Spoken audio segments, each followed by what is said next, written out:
Today's show will advance to the finals, keeping alive their hopes of winning $10,000. Who will advance? We'll find out. Here's Joe. Hi, I'm Joe Theismann, the host of the American Gladiators. Welcome to the semifinal round, where you'll see the strongest of the contenders going against our outstanding athletes, the Gladiators, in what has become really survival of the fittest. It should be quite a battle. The contenders will be competing against our Gladiators in 6 exciting events of strength and skill. Based on their performance, they will be awarded points. The male contender and the female contender with the most points will move on to the final round of competition, which will determine who wins the $10,000 first prize and has a chance of becoming Gladiator of the Year.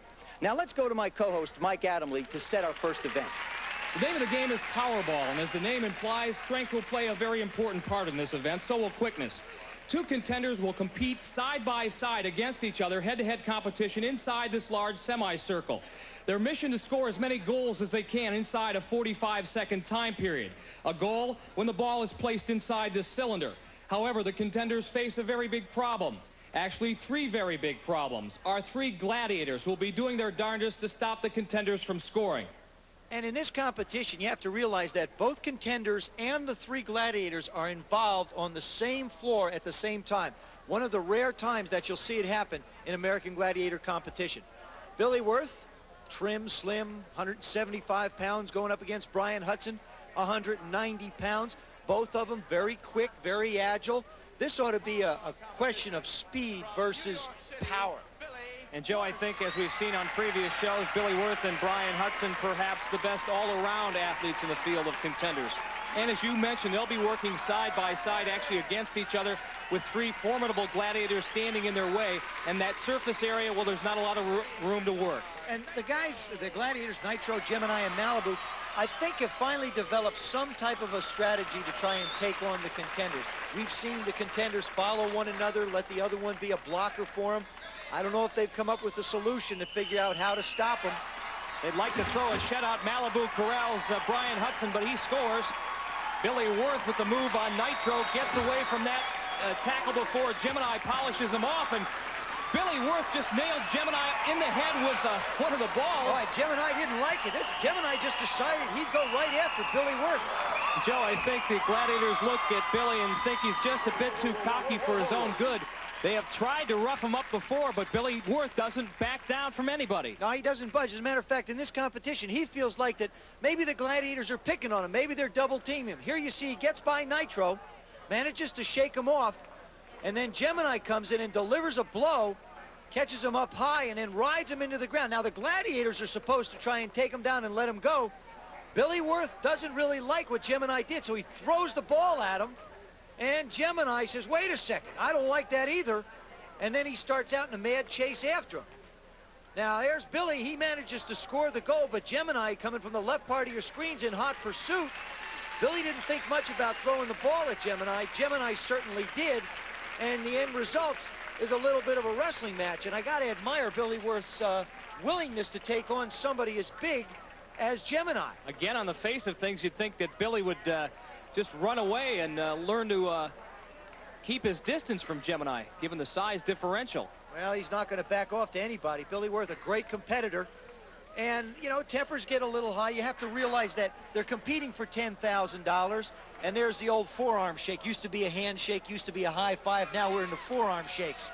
And the competition will now resume. 27 seconds left to go. Again, the object scores as many goals as you can, each goal worth 15 points. Brian Hudson got one there. Staying out of harm's way. Nitro doesn't touch him there, kind of confused. Gemini looks like he's just mirroring Billy Worth. He's decided, hey, okay, I'll let you go. Billy Worth continuing to put an effort. Brian Hudson winds up in the cheap seats. Nitro throws Billy Worth through one of the cylinders. This is now turned into survival totally of the fittest. Everybody's getting exhausted. Time running out, and there's a whistle. Whoa, boy, I don't know if you're tired. I am. Holy mackerel, what a series of competition. Great effort by Billy Worth and Brian Hudson. The crowd loves it. Hudson with 6 balls, 90 points. Billy 5 balls, 75 points. Let's take a look at it again. Look at the determination on Brian Hudson's face. He's going up against Malibu. Puts the old shoulder move on him. Malibu going for the necktie tackle. And he just does manage to slow him up, but not stop him from scoring a goal. We talked about it in the women's competition. They seem to stop and get back to the cylinders quickly. The men, they're rolling into the cheap seats and got to come up and try and grab some more out of the cylinder. And as we mentioned, there is no love lost between Billy and the Gladiators. Watch Nitro here. Boom! I'll give you a clothesline and throw you to the ground, but not before Billy Worth puts one in. I don't even know how he got it in the cylinder. That's incredible. Billy Worth taking one heck of a pounding in Powerball. I don't think there's any question in anybody's mind that you have to be damn tough to play this game, Billy. It's a little bit like being inside of a pressure cooker. Every once in a while, you have to let some steam off, I would imagine. What happened between you and Gemini? I don't know, man. I took a ball at his head after. I think he was holding me or something. I don't remember. It goes so fast, it's hard to even remember what happened, I guess, right? Yeah. It's a good game. Gemini, you guys have a lot of pride as a group of gladiators. Why the bad blood between you and Billy, if any? Well, I don't think it's necessarily bad blood. I think Billy's a fierce competitor. And when you compete against the Gladiators, that's the mentality you got to have. I respect it, but I challenge it. I accept it. We can fight all day, all night. I'm sure Billy will be there. But I tell you what, only a Gladiator will remain. Gemini, you and Billy are going to have to go against each other in other events. Shake hands. Well, Mike, you gave them all a little bit of room. Billy Worth and Brian Hudson. There's the score after one very intense event, 90-75. And coming up next, the women get to play assault.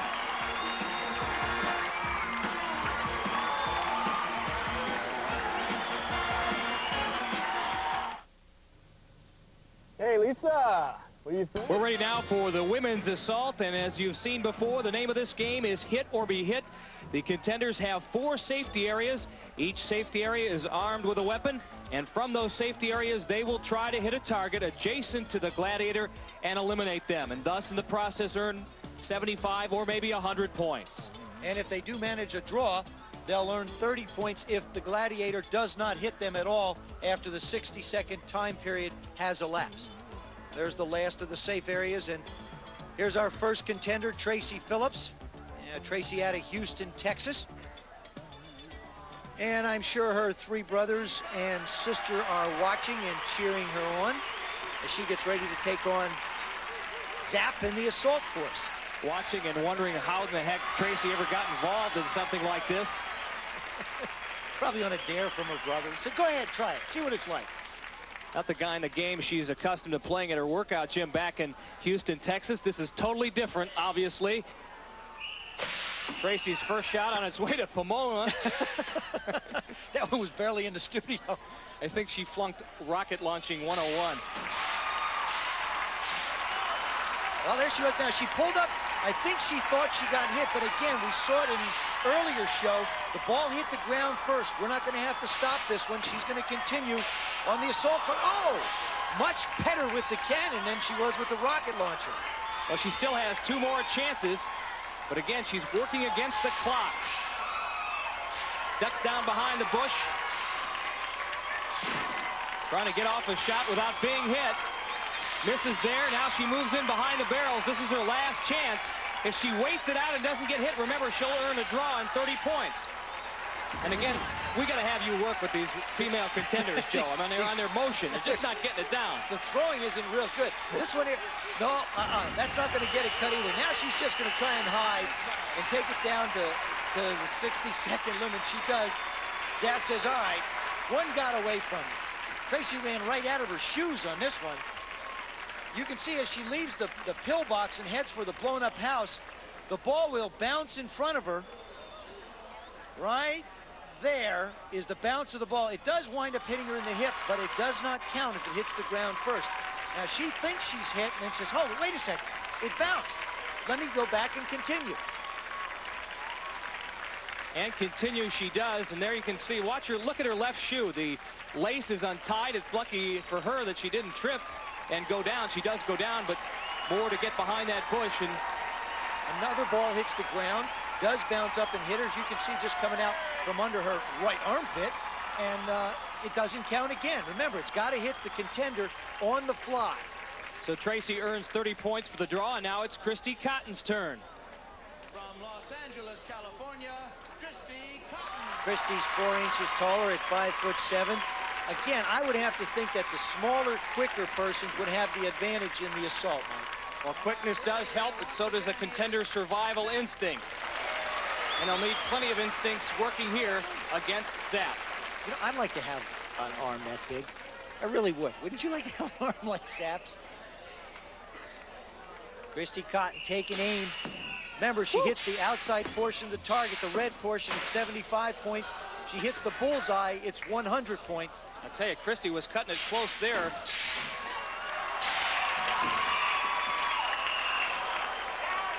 Well, the whistle blew. Apparently, Christy Cotton was hit, but she doesn't think so.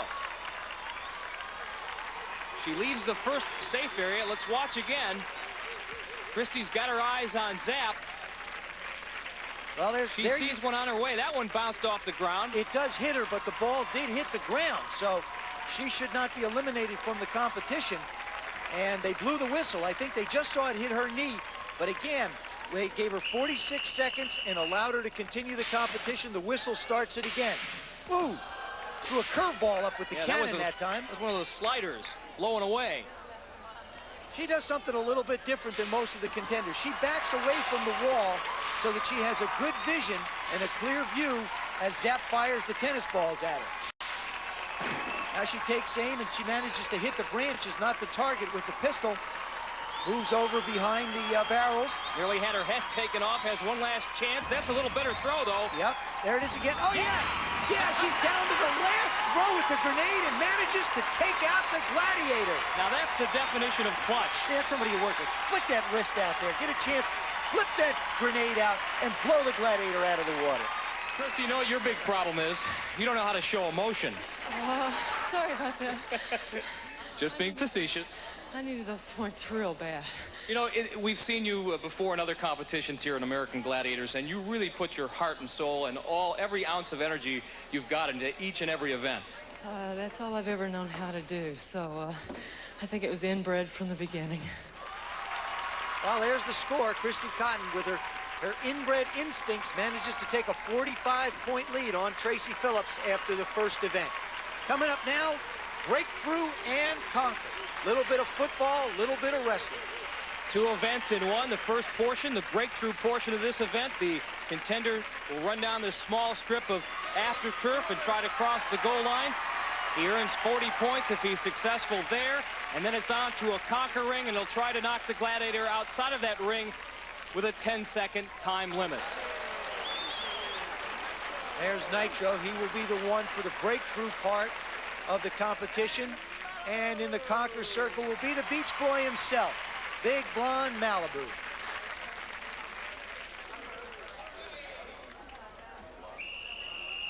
Billy Worth starts down, a little bit of a quick move. He's managing to fight. Oh, Nitro gets to take him out. Billy Worth seems very disappointed in himself, a little discouraged as he heads for the conquer ring.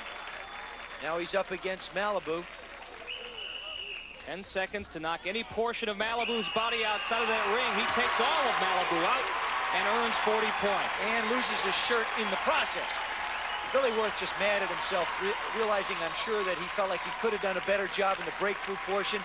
Now he just latches on to Malibu and says, look, I'm going out, you're coming with me. He just holds on and manages to pick up just the 40 points for success in the conquer portion of the breakthrough and conquer. Very similar to the way he threw Gemini outside of that ring in an earlier show. Now it's Brian Hudson's chance. He had 90 points coming into this event. Nitro is first up in the breakthrough portion of breakthrough and conquer. Gladiator's doing a much better job in the football portion. Nitro stepping up in the black area. He's not allowed to move outside of it and angling the contenders out of bounds instead of trying to take them on. Whoa, what a great move by Brian Hudson. I mean, it just left Nitro standing there looking for somebody. Nitro usually does a pretty good job of scoring up his shoulders. Didn't there. Now Brian gets Malibu outside of the ring. He wins 40-40 and the 20-point bonus for breakthrough and conquer. Brian Hudson starting to take a lead over Billy Worth. This is just a great move. What happens is Nitro's got his feet squared up. He does the right thing. Brian Hudson comes in, puts a little plant move to the right, and then a quick crossover with that right foot. That's a move that any running back would be very proud of. He had Nitro leaning the other way. It was easy pickings. Now he steps up into the conquer ring and takes Malibu out. Again, trying to get in close to the Gladiator so that he can do anything he can to move him. Malibu with a chop to the head, can't get him out. Once Brian Hudson gets a hold of him, Malibu has no chance. Remember, only one or any portion of the body can get out of the circle. Brian Hudson picks up 40-40 and the 20 points for a 100-point total. Brian, I think the elapsed time it took you to win both these events inside this one event was about 15 seconds. Was your idea to get it over with quickly? Well, the wait was so long, and looked down at Nitro. He looked like a real fierce middle linebacker, you know, snorting and spitting and just looked real mean. So I wanted to get through with it as quick as I could. Same thing with Malibu down here at the sumo ring.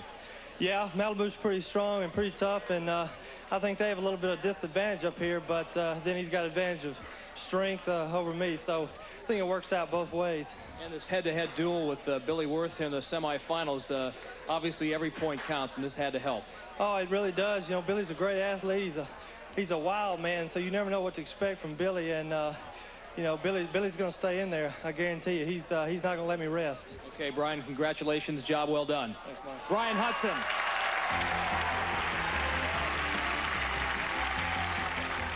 Brian Hudson, after 2 events, opens up the lead 190 to 115.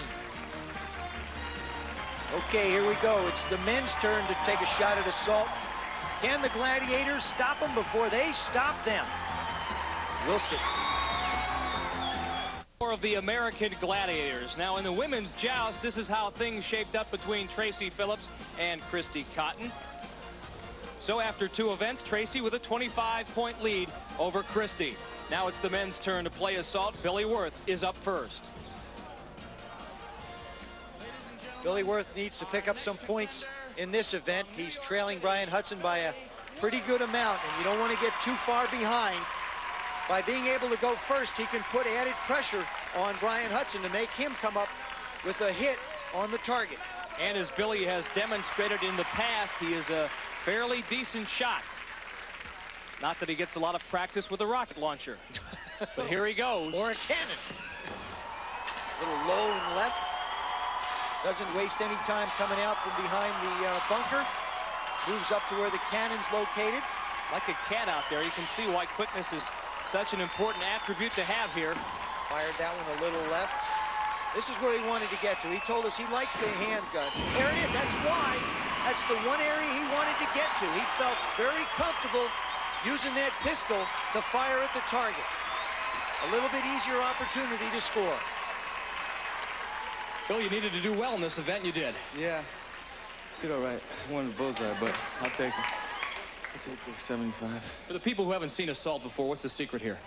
I'll wait till Brian goes, and I'll let you know. Quickness, obviously. Yeah, quickness, keeping an eye on the ball. It's being shot at you. And ideally, you wanted to eliminate the Gladiator before you reached the point you did, but it still counted. Actually, I like that gun because it's more accurate than the others, and it's easier to hit the bullseye with, but I just rushed my shot.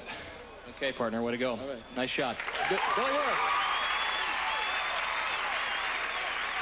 All right, now it's Brian Hudson's turn to see if he can fire back. 190 points coming into this event. I think it's always more difficult being the second contender in the assault because you've seen the other person hit it or you haven't, and you get a chance to feel. Now the pressure's definitely on Brian because he knows that Billy Worth has picked up 75 points. Takes aim with the rocket launcher and fires it just a little low and left. Gets all the hose out of the way so we can have a free run. Nice piece of hurdling, nice piece of jumping. Oh, he does, Malibu. The first one he managed to jump, the second one he doesn't. I think it was a case, Joe, of Brian just making one move too many. There he is, he tries to get up in the air, but he can't get that right foot up quick enough. Has it down, now he tries to leap, and Malibu takes him right on the knee. Good, clean, quick shot right on the knee by Malibu. All right, Brian Hudson doesn't get any points in the assault. Billy Worth with 75, which puts him back to a tie after 3 events. Billy Worth really needed a good showing in the assault, and he gave it. Now coming up, women's Powerball. Christy Cotton against Tracy Phillips. And to put this event into perspective as far as how tough it is, Joe, both contenders wearing elbow pads, knee pads. I think they'll elect to wear mouthpieces as well. You really can get banged around out there. You can see that Band-Aid on the left shoulder of Christy Cotton. She's got 105 points coming into this event, and she's getting set to go against the three Gladiators, Lace, Sunny, and Zap, who up till now haven't really demonstrated a great proficiency at stopping the contenders. But every game of Powerball is different. Well, it's a new experiment. It's like, you know, Sunny now is in the middle. We've seen Lace in the middle. It's just a great move by Christy. And the women just don't waste a lot of time running by the cylinders. You know, they get right around and get right back. Oh, yes, a ringer from Tracy Phillips with a hooper. Well, make up your mind, Joe. What is it, a ringer or a hooper? Well, the ringer was going in, and then the hooper spun around a little bit. But now she's struggling just to get single points. Christy working like crazy out there. 45 seconds to get the job done, and it is really exhausting. Well, there again, you see the strategy of the contenders. They wait for someone to run ahead of them, and then they try and make the move. Christy Cotton runs out of the tackle of Lace. Sunny looks like she's a little confused. She doesn't really know who to go after. And I have no idea why Tracy Phillips continues to smile as Christy Cotton goes down after a tough match of Powerball. Oh, the Zap just zapped her. Knocked her right down. Took a shot right in the head. You can see her wanting to make sure all her teeth are located in the right place. Christy Cotton with 5 balls, 75 points. Tracy Phillips with 4 and 60 points. And here Christy sizes up the opposition, decides to go the other way, sees Lace in her wake, decides to make a little move and watch her slip out of the tackle to score the goal. Now the ball's not quite going in. She says, wait a second, get down there. Making sure she gets those points. Now Tracy Phillips going the other way against Lace. She just figures she can outrun her to the cylinder. And there it is, the hooper. Yes, see, it was going to be a hoop, and it rung around there and became a ring hooper. That's how you get the hooper at it. Still counts 15 points, though, for Tracy Phillips. Christy Cotton decides that she wants to go against Zap. Zap just throws a little forearm up into the top of her head, and Christy goes out of bounds. Just tell me one thing. Why in the heck are you smiling after all of that? It's fun, except when they drag you to the ground. You know, it's clear that something very unusual, or maybe not so unusual, happens. 15 seconds, you go like gangbusters, and at that second 15 or the last 30 seconds, it's awfully tough to get the legs moving. You just try to keep your clothes on at the same time. They're grabbing at everything, huh? Yeah. That's what we are, too, though. Well, Tracy, job well done. And Christy, you know, they call this game Powerball. You don't have a lot of power. That's not your forte. You rely on a lot of speed and quickness. You won this particular match, and Zap gave you a heck of a shot. I didn't think you were going to get up. Her name fits very well. You got zapped a few times. I have throughout the whole competition, but I'll keep coming back as long as I keep scoring the points. Christy Cotton continuing to score points and closing the gap on Tracy Phillips after 3 events, 190 to 180. Coming up next, that's right, get your vines out. The guys are going to get a chance to swing at the Gladiators, the human cannonball. And Joe Theismann back with more of the American Gladiators, and this is what happened in the men's human cannonball. Billy Worth got shut out, but Brian Hudson was successful on 2 of his 3 attempts and earned 60 points. This was his first attempt at Gemini. The rules were modified somewhat in the semifinal rounds before the contenders were allowed to extend their legs. This time they had to stay in the tuck, and Brian Hudson was able to knock Gemini off on his first attempt. It really surprised me that he was able to take Gemini out. He's been very good in the human cannonball in deflecting the blows of the contender. Then it was Nitro's turn to go against Brian. Here was the swing. Nice tight and tuck. Nitro tried to keep his balance, but did not. So at that point, Brian Hudson was 2 for 2. And wincing in a little bit of pain. That time it looks like he might have taken a little bit of a shot. What happens is the pad protects the Gladiator as well as the contender, but not completely from catching an elbow or a knee. Now this was his attempt to go 3 for 3, and against Malibu, a Gladiator who hasn't had much success in human cannonball, but he survived there, and Brian had to settle for 60 points. I got to believe that Brian, against Nitro, hurt himself a little bit. Now he's a little more tentative going up against Malibu. Well, as you can see, he comes off the top platform, and it looks like his heels just catch a little bit on the lower part, which slows his momentum down so he doesn't have as much force going in against Malibu. And that's the explanation of why he was unable to knock him off the pedestal. Still, after 4 events, Brian Hudson with a fairly healthy lead over Billy Worth. And now it's the women's turn to play breakthrough and conquer. First up, Tracy Phillips. We've seen all kinds of different strategies from the contenders and the Gladiators in this event. Of course, the breakthrough part, they've got to score a touchdown, move into the conquer circle to wrestle with the Gladiator to try and pick up points there. 40 for the breakthrough, 40 for the conquer, 20 if you can get both.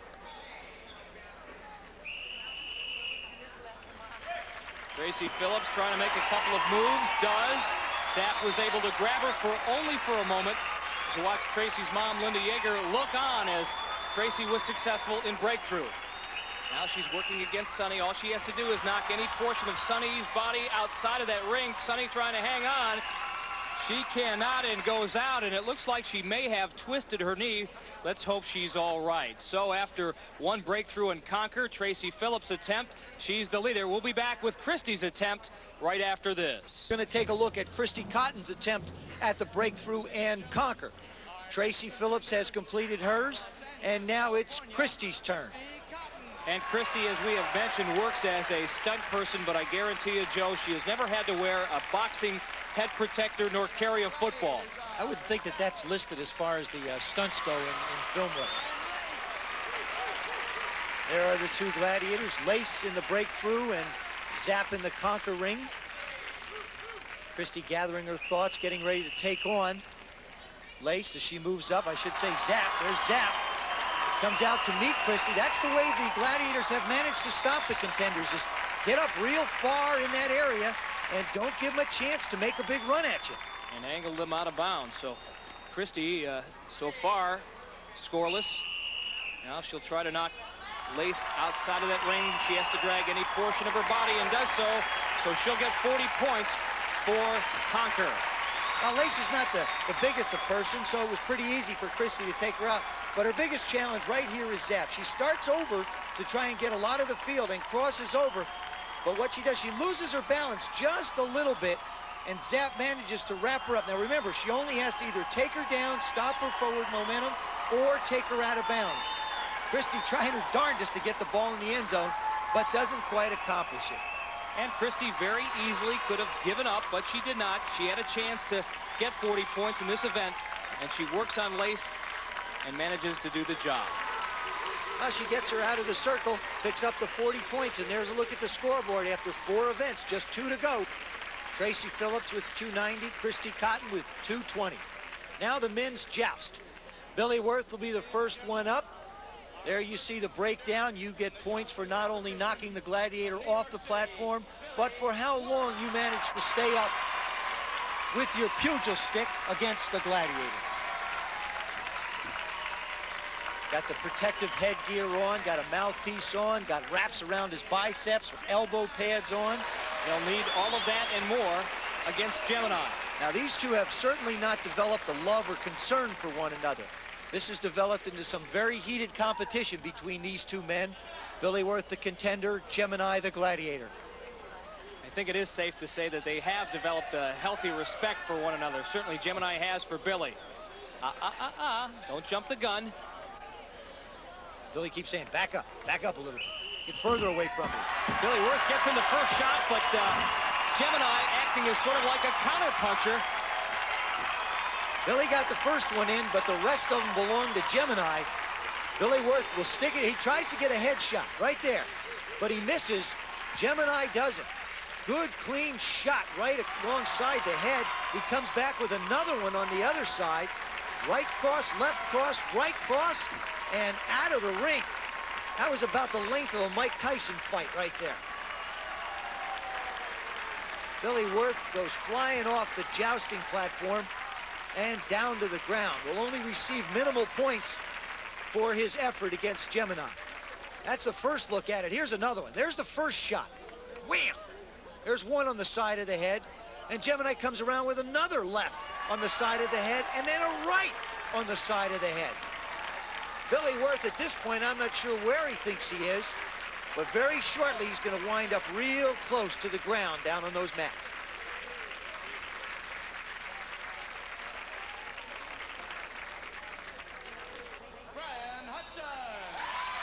Well, Brian Hudson hoping that he's not beaten to the punch as he faces Gemini. Again, if you knock the Gladiator off that platform, it's worth 100 points. And you can also earn points based on how long you stay up there. Gemini's overall record in the joust event, very impressive. He's just been impressive in all the events. He's been real tough in the human cannonball. And, of course, he has a real good sense of balance up on that jousting platform. Both men touch sticks. And, again, Gemini gets the first blow in. He's got Brian going backwards. Well, Brian managed, you could see the line that Brian fell back across. That's what Gemini is pointing to as he managed to move Brian back. Again, Gemini decides he's going to take the first shot, a good, quick head shot right there. Up, Brian blocks it with his shoulder. He comes back with a head shot of his own.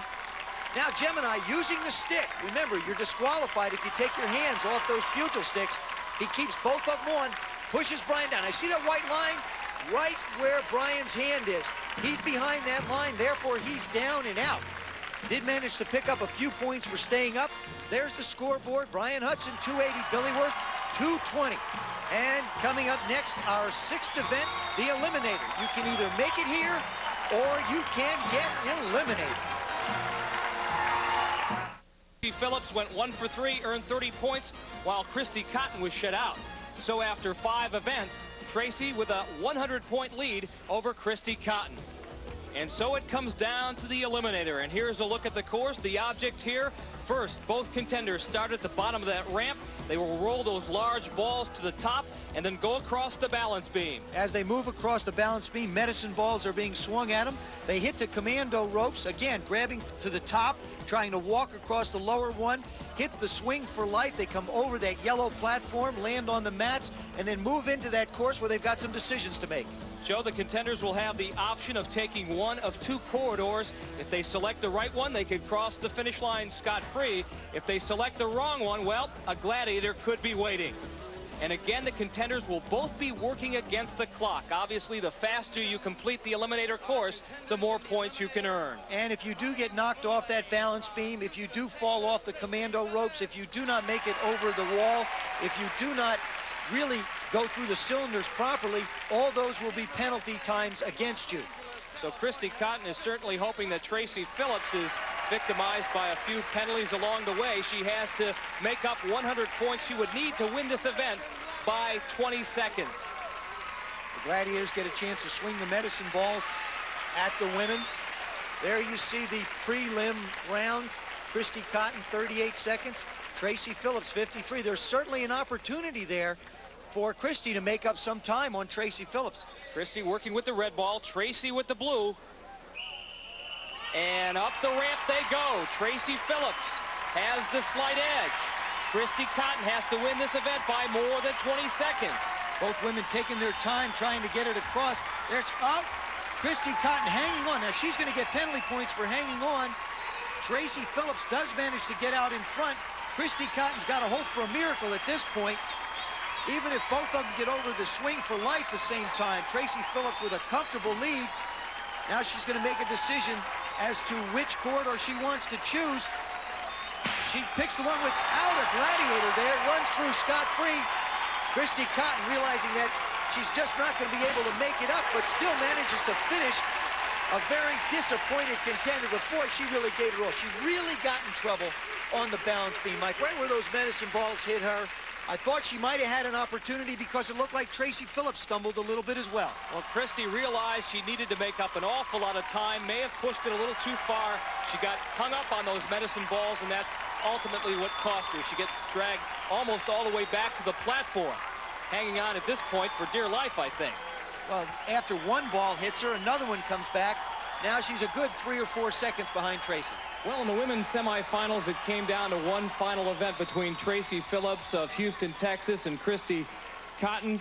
Christy, throughout this competition, you weren't victorious at the end, but I think you gave everybody who watched you perform a great, great thrill. Thanks, Mike. Now that you've had a chance to digest this and what has all happened, the 6 events, your thoughts? I'm glad to be in one piece, number one. Glad to have made it this far and to have competed against some of the neatest people.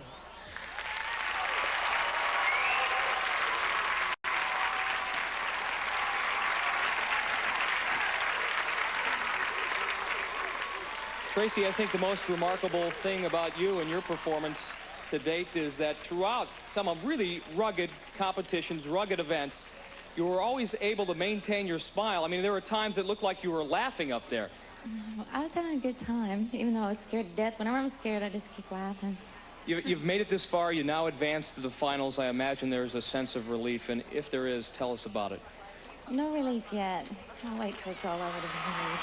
Well, you can see the look of concern on Tracy Phillips' face. It's not over till it's over, somebody once said.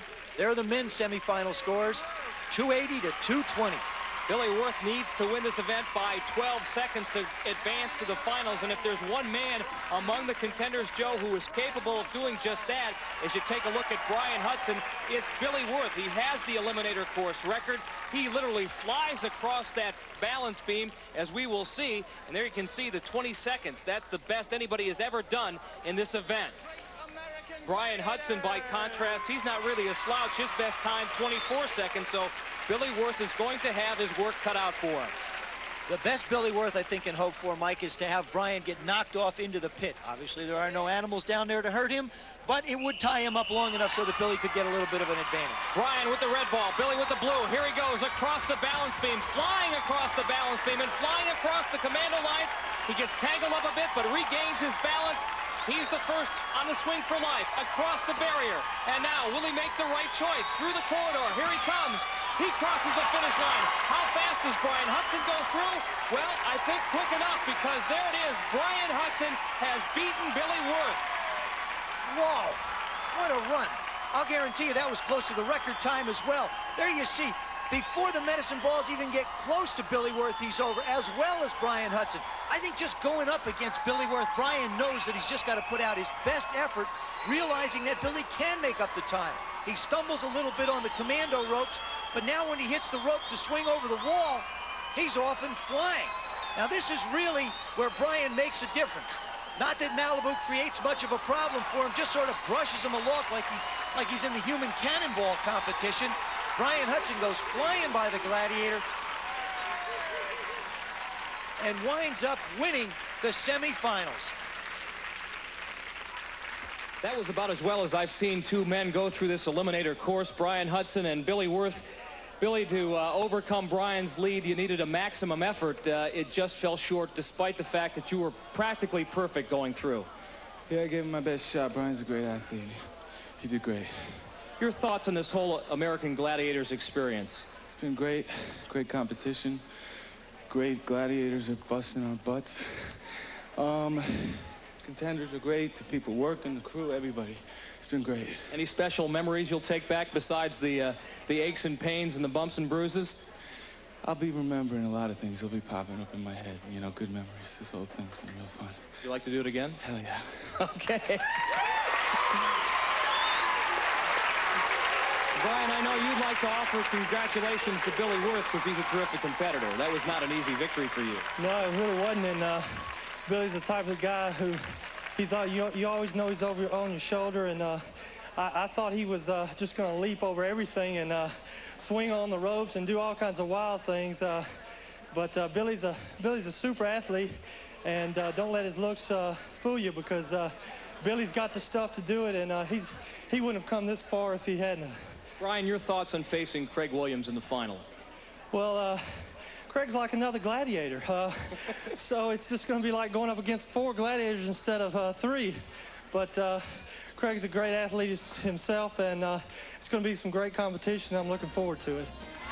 Well, Brian Hudson and Billy Wirth putting on a great show for the fans. Brian Hudson coming out on top. So there they are, the 2 final round contenders, Tracy Phillips and Brian Hudson.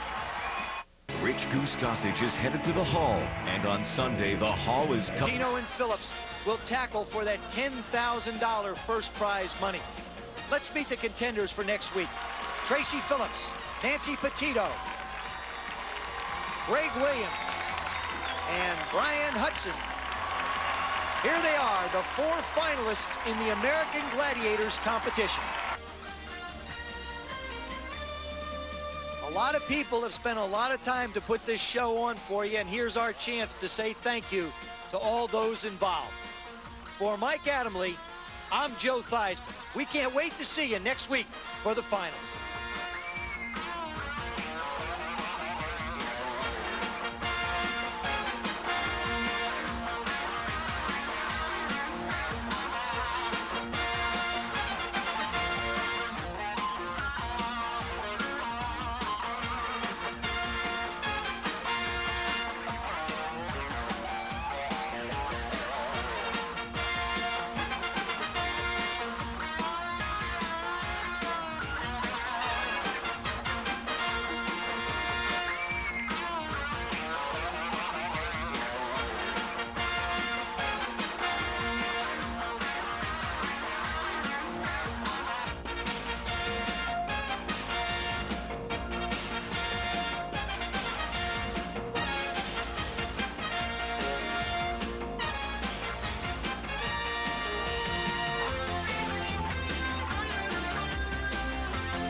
The cool, laid-back surfer at home on the beach.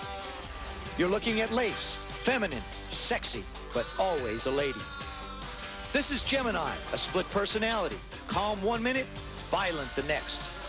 This is Zap, strong, silent, the Terminator. You're looking at Nitro, cocky, explosive, and always aggressive. And this is Sunny, the all-American woman. These are the American Gladiators. And the events that they compete in are fast-paced, exciting, confrontational, visually interesting, action-oriented, and capable of producing emotional moments. From Universal Studios Hollywood, this is the American Gladiators.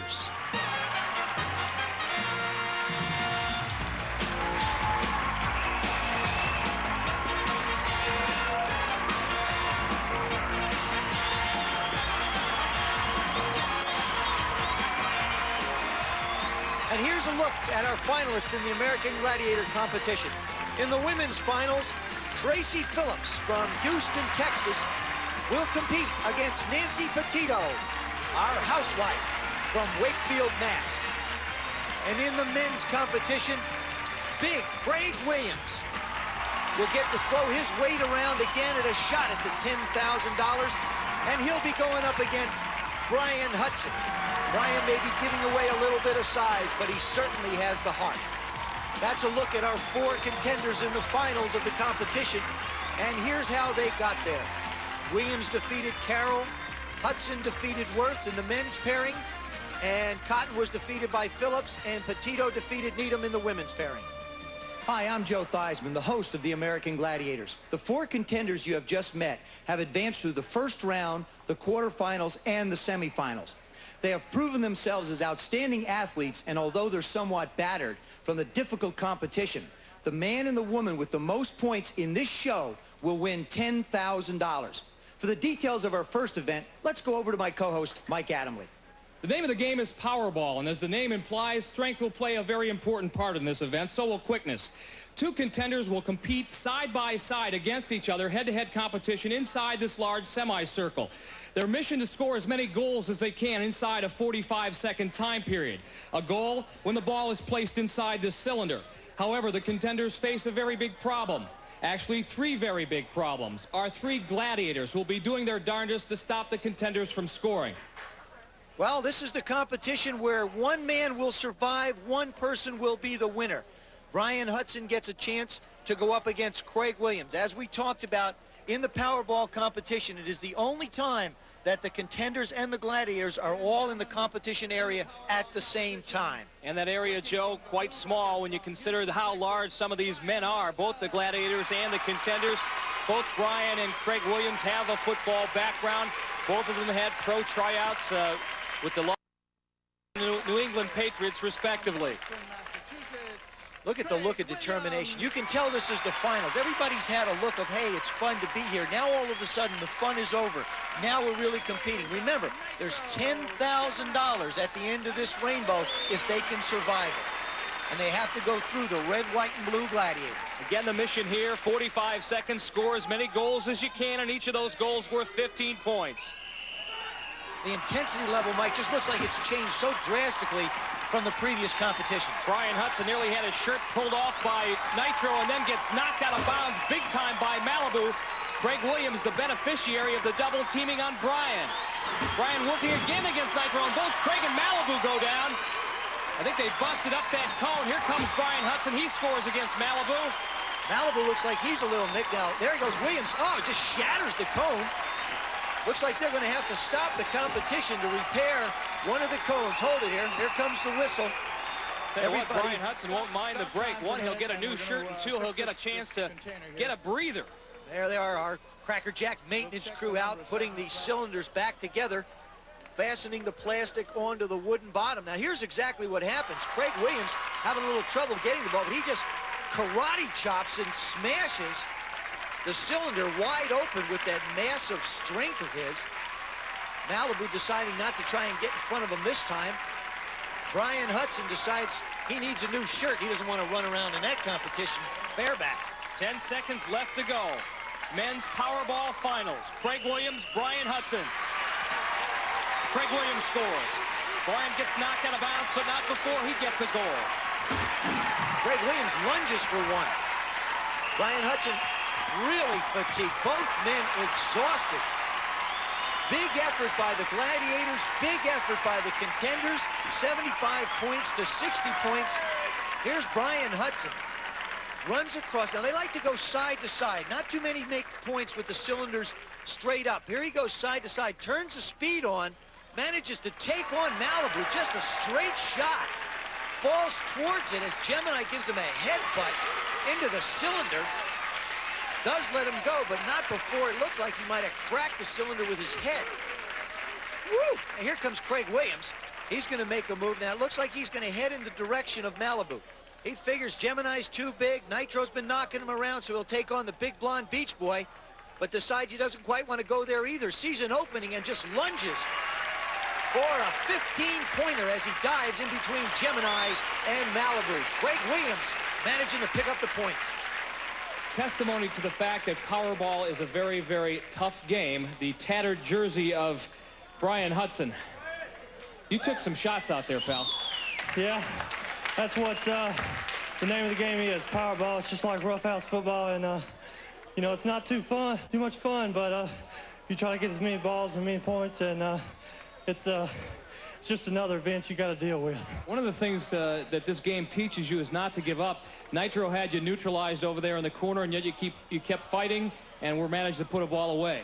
Yeah. You just got to keep on driving your legs like some old football drills, and hopefully, you know, stuff it in the hole. I hate this game. I'm glad it's over. Brian, get your breath.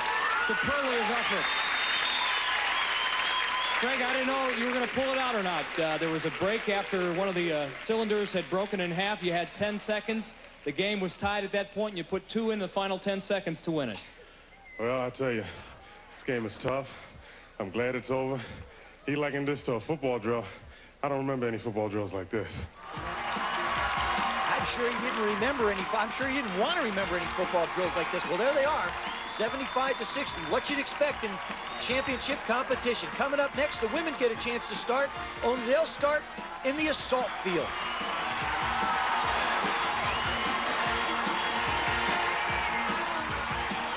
Finals of the American Gladiators, and now it's the women's turn to play assault, the game of hit or be hit. Contenders, grab your weapons and fire away. That's what it's all about. Tracy Phillips, one of the finalists against Nancy Petito. Well, she's clawed and scratched her way through the preliminaries, through the quarterfinals, through the semifinals, and it's all come down to this, our second event, the women's assault. And she's proved herself so far to be fairly handy with those weapons at the safe areas.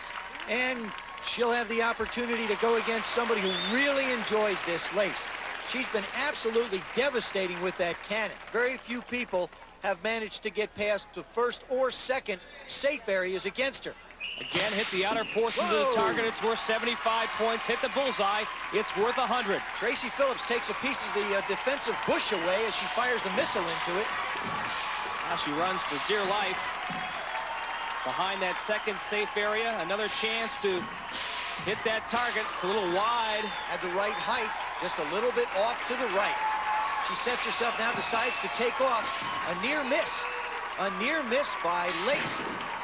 Fires the hand pistol at the target. Now this is the area that most of the contenders have had success. Using that little hand pistol. Now she's down safe behind the barrel. We've seen some very feeble efforts. Oh, a little bit of aggression. Yes, sir! If you can't throw it far, run up to the guy and give it to him. This time she runs up to the target and just dunks the grenade right in. And she did it in the nick of time, Joe. She was working against the clock. She had 60 seconds. She was down to her final seconds and said, hey, forget it. I'll just charge the target.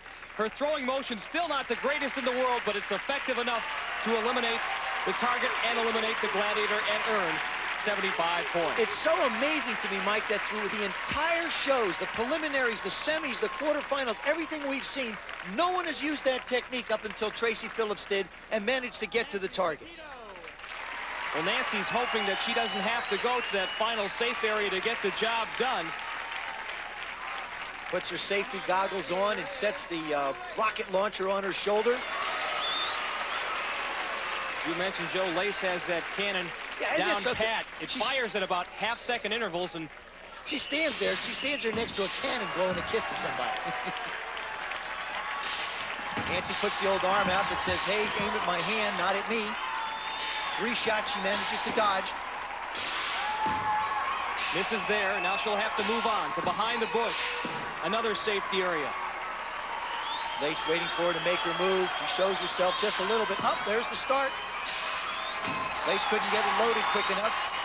Nancy Petito managing to fire. Yes, she did. Now, Lace thought that she hit Nancy. Nancy saying, no, it hit the tree first before it hit me, and it has to hit the contenders clean. Well, as you might expect in championship competition, Tracy Phillips and Nancy Petito tied after one event. Coming up next, the men get to go at it with their pugil sticks, the joust. Craig Williams will be the first one up. There you see the breakdown on times and the way points will be awarded. 100 points for knocking the Gladiator off the platform, and it's also possible for the contender to get knocked off, but earned points based on the number of seconds he stays on top. Well, with Craig Williams and Gemini going at it, I doubt very seriously if you're going to see any kind of finesse being used. Both these guys like to use their power and their bulk to try and muscle people off the platforms. But, Joe, as we've seen, it is the man who uses the pugil stick most effectively that has done the most damage and has been the most successful. See what happens here. Gemini gets in quickly, gets a couple of quick shots on Craig Williams, and then, as you mentioned, use the power to push Craig off. Well, at Gemini, where he really gets that quick shot to the head. It looks right there. Bang. The quick shot to the head seems to always throw the contender off. Now he slides in, leading with his left arm and left foot, and then manages to use the inside part of the stick to push Craig Williams off. First he dazes him, and then he pushes him off. And he took no time at all to get rid of Craig Williams. So now it's Brian Hudson's turn against Gemini. And I think what's amazing about Brian, you see he has 60 points entering this event. He has made the finals, yet in the joust he is 0 for 3. So he'd like to change all of that. Going up against a much bigger guy. And there you see the record of Gemini. He's 9-2 in the joust. Not an easy guy to take off that platform. Safe to say the odds makers in Vegas might be making Gemini the heavy favorite based on those 2 records. Brian's able to accumulate points as long as he can stay up. Oh, Gemini! Oh! Gemini missed with the roundhouse and came back with a little kick to the stomach. Brian Hudson, he pulled him the first time. Gemini's got that right hand loaded. I think the wind of the miss may have knocked Brian Hudson off the platform. Watch this, folks. Here it comes. Whoa! Little bit of a roundhouse, but Gemini quick to come back under Brian's stick and give him a shot right in the gut. Just sends Brian Hudson right off the platform. It's incredible the strength of Gemini. Gemini in the semifinals, and so far in the finals, you have been bad news for the contenders in this event, the joust. Well, as you know, this is the finals. This is the cream of the crop. I have a great deal of admiration for all of our contenders because they fought hard. But to be an American Gladiator, you got to rise to the top. The ultimate challenge is the finals. And this is when all the Gladiators will get tough.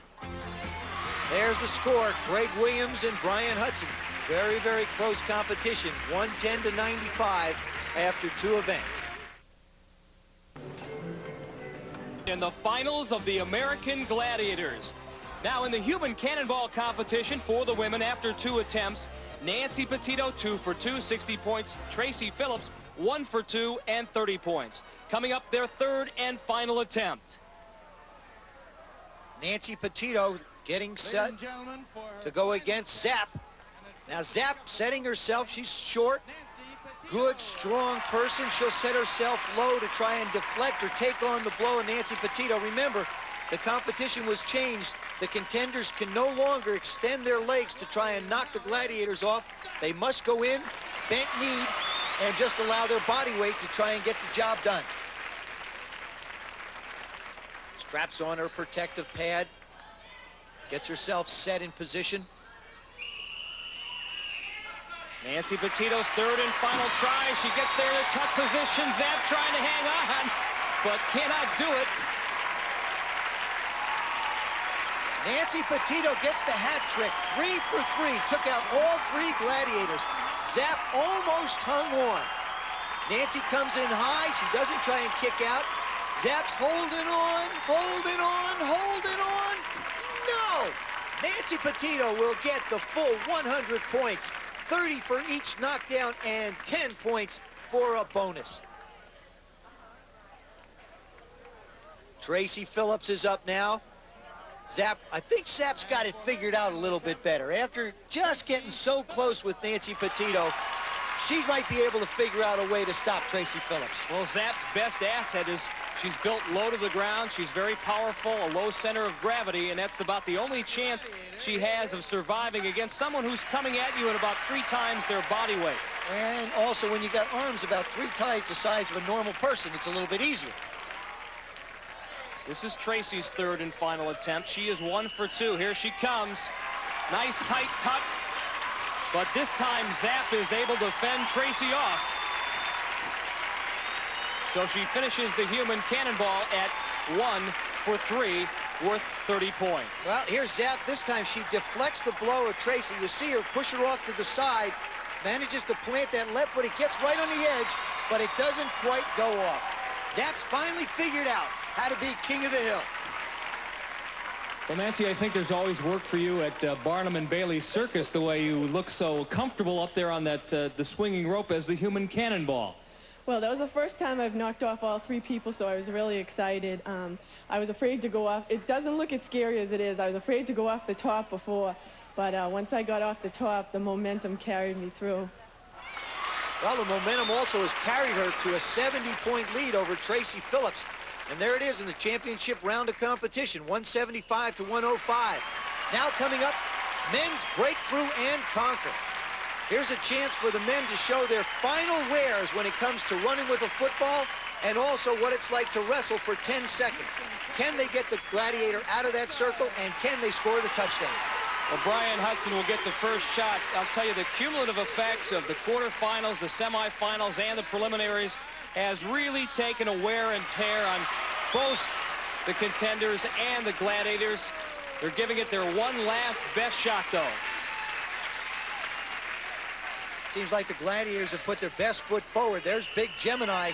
He steps up to meet Brian. Brian manages to get by, but can't quite get all the way to the end zone. He just did sneak by Gemini, but didn't have enough room to get into the end zone. Now he steps in. Little shake of the hands from Nitro. There they go. Brian's up too high. He's got to get down a little bit lower, but he does. He manages to get Nitro out of the ring. Nitro gives him a push in the head. You can see this competition is boiled down to no love lost between anybody. And I think one of the reasons why Nitro is upset more at himself, he does very well in this conquer ring, but this time Brian Hudson is able to keep his hands on Nitro. In the past, Nitro has been able to knock those hands off. But Brian gets into his body, takes him out of the conquer ring, and earns 40 points.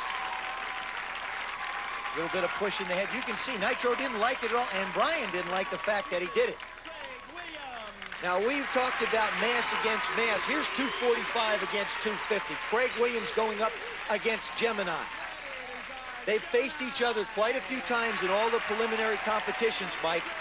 There aren't too many moves that Craig's going to throw at Gemini to fool him. Well, Craig has taken a real beating as well. His ribs are all taped up. Here he comes. Gemini comes out to meet him, then gives up a little ground, and that's what cost him. That was not much of a problem for Craig Williams. His momentum carried him over the goal line. Craig's just going to try, I think, muscle. Now, Nitro, he's a little upset that he got taken out before, doing everything he can to keep Craig Williams away. Look at Nitro use his feet. Oh, what a great job by Nitro. The question is did he stay in for the 10 seconds? Real close whistle. The judge is walking over. Craig Williams looking around. Yes, he does believe. Yes, he did get it, but you get to keep an eye on it yourself, folks. Lower right-hand corner, you see the clock ticking away. Nitro doing a beautiful job keeping his legs away from Craig Williams. 6 seconds, 5 seconds. Still, Craig hasn't gotten Nitro. Nitro looks like he's going to make it. Last shot here for Craig. Watch him work. No! The foot is not out. Craig Williams, although he celebrated and thought he had Nitro out of the ring, did not. He gets no credit for the conquer ring. But here's just a question of brute force now. He takes on Gemini at the 5-yard line, and the leg drive just never stops. Gemini tries to take him up high and bulldog him down, but Craig Williams, just showing what kind of a bull and brute force he has, drags Gemini into the end zone. That's just one awesome display of power. Craig, it's a little tough to have your fate decided by a split second. Sure is. You know, I felt I had got him, broke the plane of the circle with him by lifting him out. But, you know, the judge felt differently. So, you know, unfortunately, part of the game is the referees and the judges, and you have to play by them. So he made his ruling, and I have to live by it. Hats off to Nitro, though. He obviously knows what he's doing inside of a ring, wrestling ring. He's a tough opponent. You know, he must have wrestled before, you know. I don't know. I tried to grab him, and I just couldn't. I tried to toss him around, and he just wouldn't have any parts of it. Well, Brian Hudson taking advantage and closing the gap on Craig Williams. We're halfway through the championship competition. Coming up next, women's Powerball.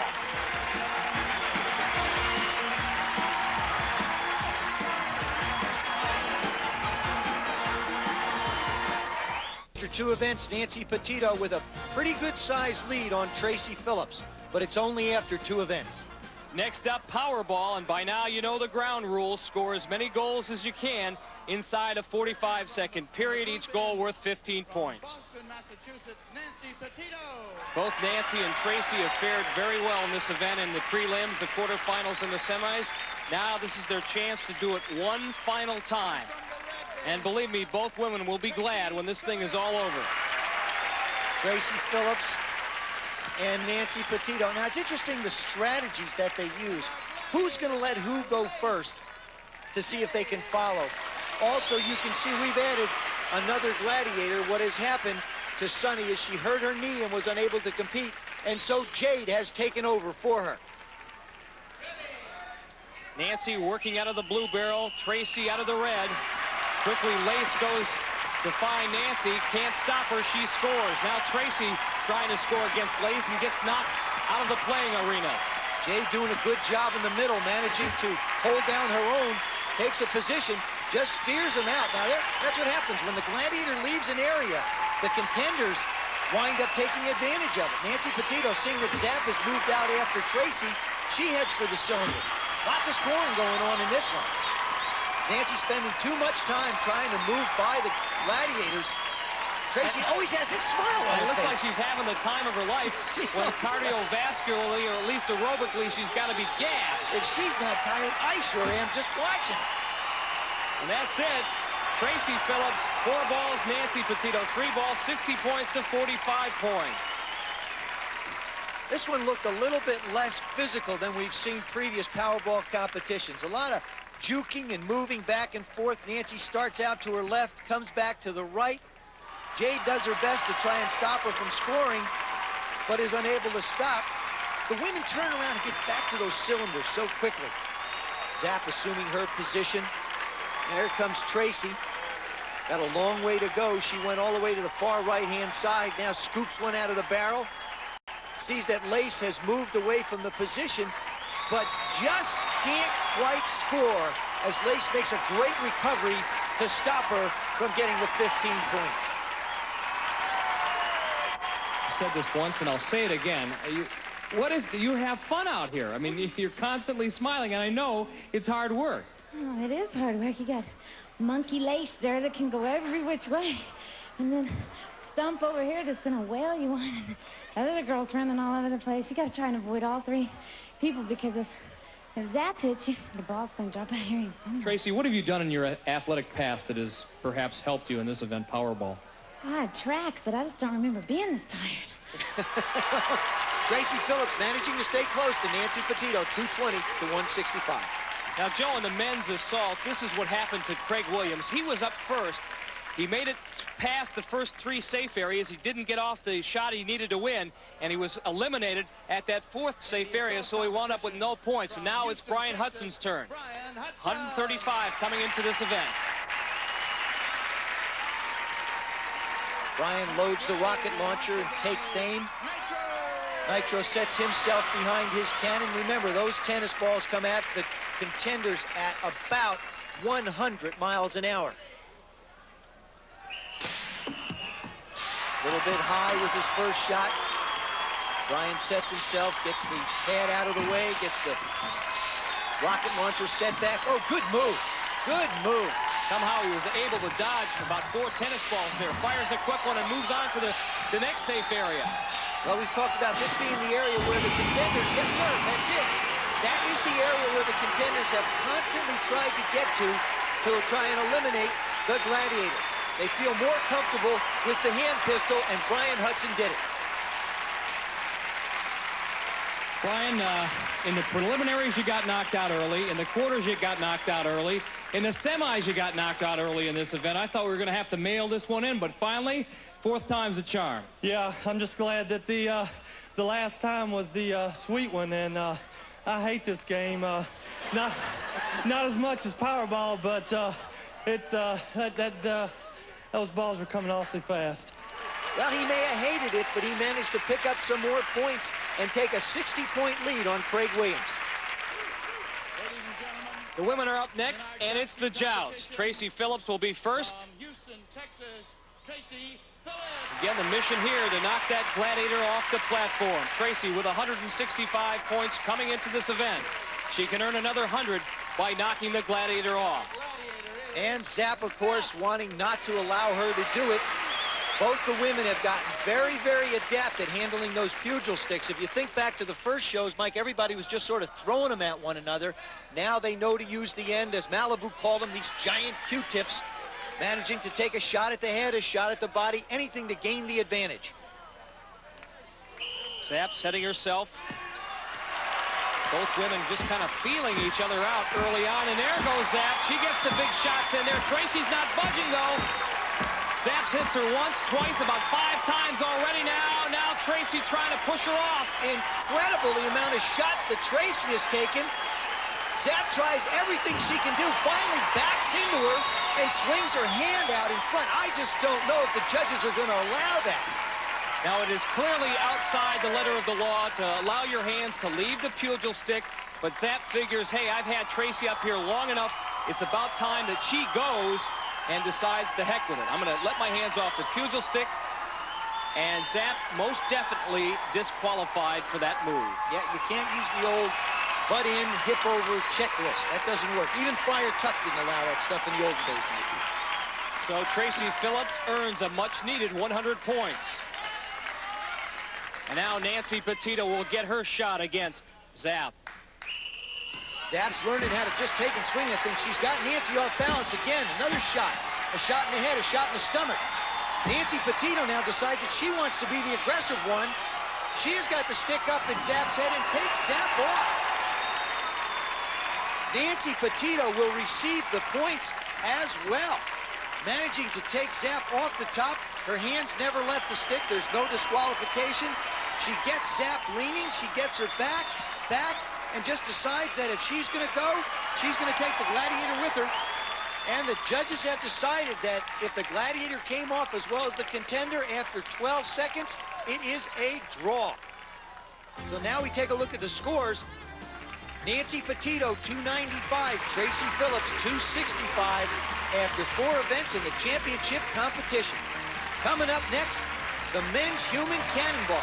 The big question here, can the contenders continue their dominance over the Gladiators? Universal Studios Hollywood for more of the American Gladiators. We're in the championship rounds of competition, and here's a result from the women's breakthrough in Conquer. Nancy Petito received 40 points. Tracy Phillips received 40 points.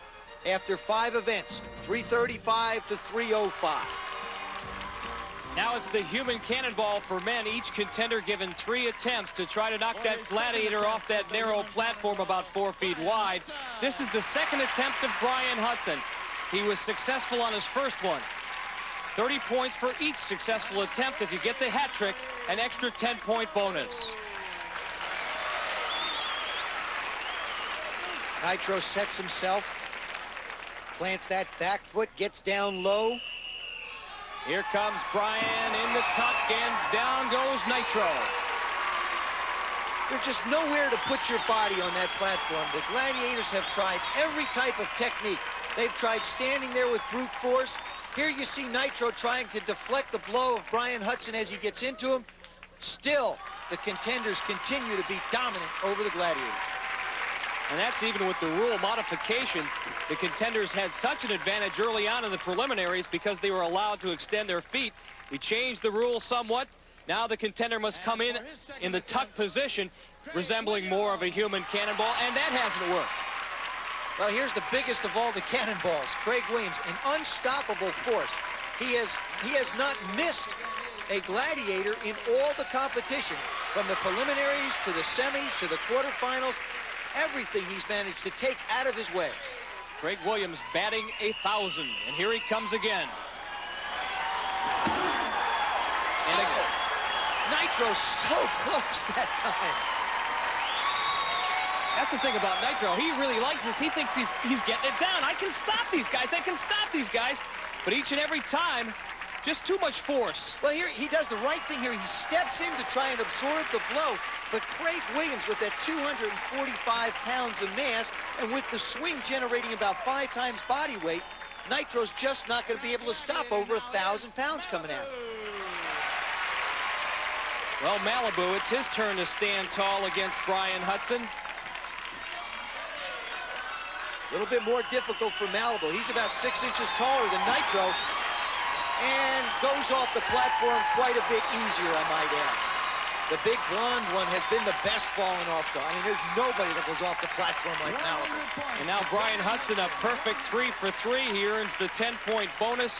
And again, that force, once he arrives at the platform, just too much for a guy like Malibu. Again, with that big frame, no real center of gravity, and it's tough to stop anybody. There he is, 11 for 11. He's never lost in the human cannonball. I guess you'd have to step up with just a little bit of confidence, knowing that you're going against a taller guy, and no one has stopped you. I'll tell you what, Malibu would like to have that tennis cannon now. Just fire the tennis balls. Maybe that would stop Craig Williams. Shoot it at him. Anything. Look out. In the tuck. Really not a great shot delivered by Craig Williams, but effective enough to knock Malibu off. And he, too, 3 for 3, the 10-point bonus, and 100 points in human cannonball. Well, Malibu that time just, I think, gave up on it a little bit. He thought it'd be a lot more difficult. And there you see the standings. Brian Hudson keeping that 60-point lead after 5 events. There's one more to go to decide who the American Gladiator champion will be. And that'll be decided in the Eliminator.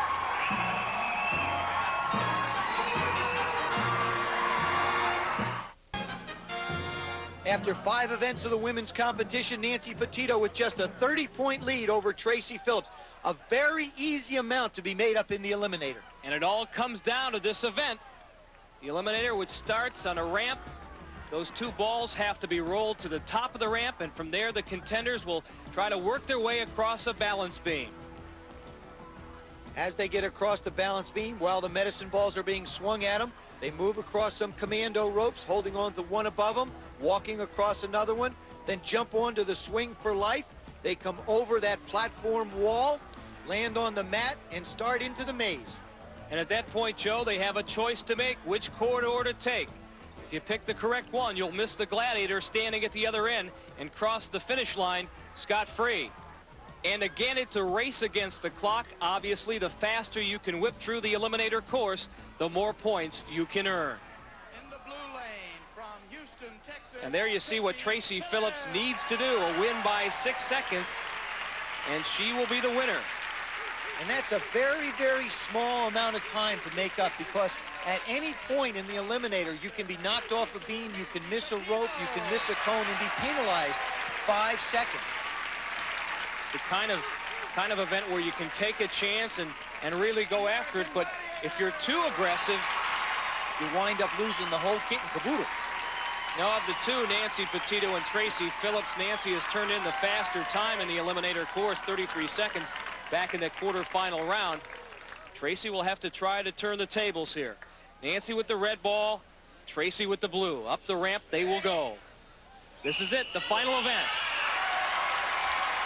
They're close enough for this one to decide everything. Who's going to be the champion of the American Gladiators? Tracy the first across the balance beam, and now on to the commando line she goes. Untouched. Remember, she's got to make up 6 seconds now. Nancy Petito struggles and holds on to the rope to try and save herself. Joe, this is going to be mighty close. Tracy over the wall. Now she's got to move through. She's just got to hope that there's not a Gladiator there to tie her up. She fires through. It's Zap, but she manages to blow right by her. Here comes Nancy. And here comes Nancy. She runs into Lace, and she goes through Lace. Both women running into the Gladiators at the end. Now the question, did Tracy Phillips win by 6 seconds? Well, if she does, Mike, it's going to be right here where she gets the advantage. She starts across the beams. Not a medicine ball touches her. She gets to the commando ropes fairly easy, misses with her first step. Nancy Petito just runs into all kinds of problems. She hangs on, so that's going to be a penalty, but doesn't go into the pit. Now she, too, heads for the commando ropes, and then finally blows through the end where the Gladiators just waiting for him. Both Zap and Lace had a chance to decide the outcome here, depending on who held up the contender the longest. Tracy Phillips manages somehow to get by Zap, despite taking that shot with that pad that Zap is armed with. Was Tracy good enough to win? Here's the public address announcer with the final result. Ladies and gentlemen, for Nancy Petito, 36 seconds, one penalty of 25 points, a total of 95 points, for a grand total of 430. For Tracy Phillips, 32 seconds, 140 points, and a winning total of 445 points.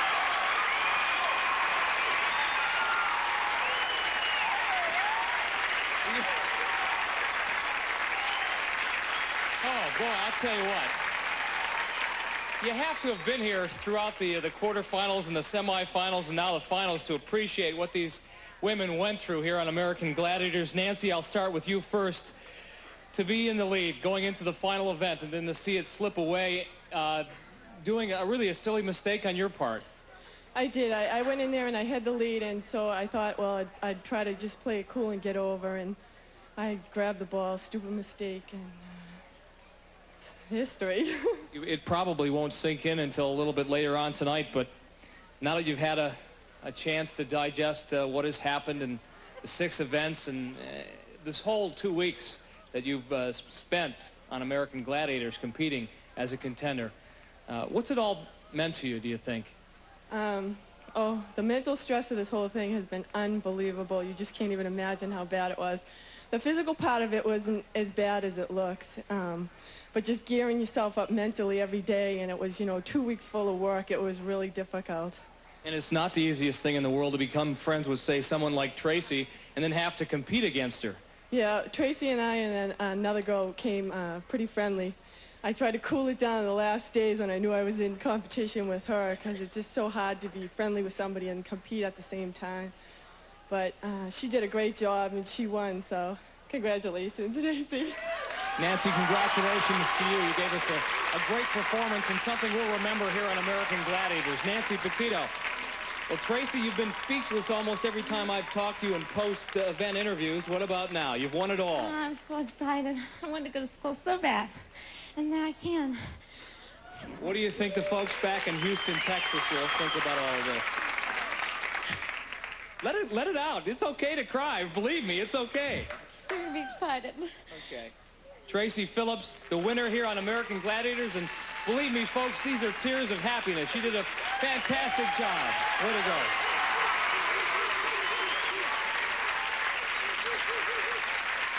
Tears of joy from Tracy Phillips, a 15-point victory in the Women's American Gladiator competition, and she wants to use that money to go back to school.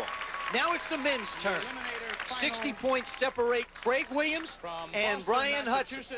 Not a very large amount, Mike. We've seen it when you come down to the last event, the Eliminator.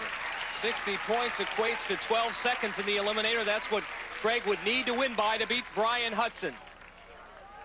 Boy, don't you and I both know the size of the butterflies in these guys' stomachs? Wow. Well, you can just see the look on Brian's face. You know what's going on his mind. Should I play it cautious?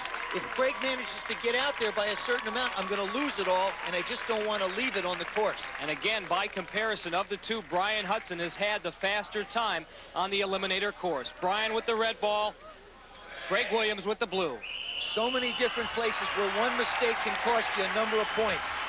But Craig Williams, the first over the balance beam. Now the commando lines, which give him a lot of problems because of his size, because of his weight. And Brian Hudson has taken the lead, regained the lead.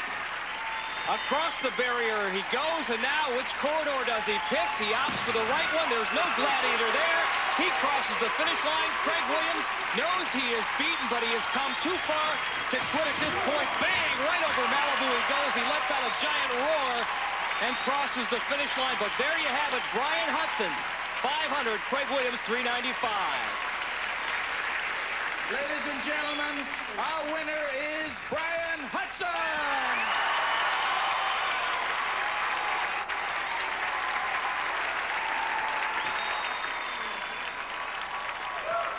Craig, you told me this morning that when you surveyed the competition at the beginning of American Gladiators, you didn't think you or Brian would be the finalists. And I think it's clear to everybody here, including the Gladiators, that the two men that deserved to be most in the finals were Brian and you. And now that it's all over, what's it all meant to you?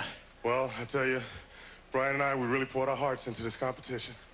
We tried our best. We supported each other. And, you know, we just pushed each other when we had to. And to me, it means, you know, that I had a chance to compete again, you know, get active. And that's what I love. And I'll always love to do it, and I'm glad I had the chance to do it.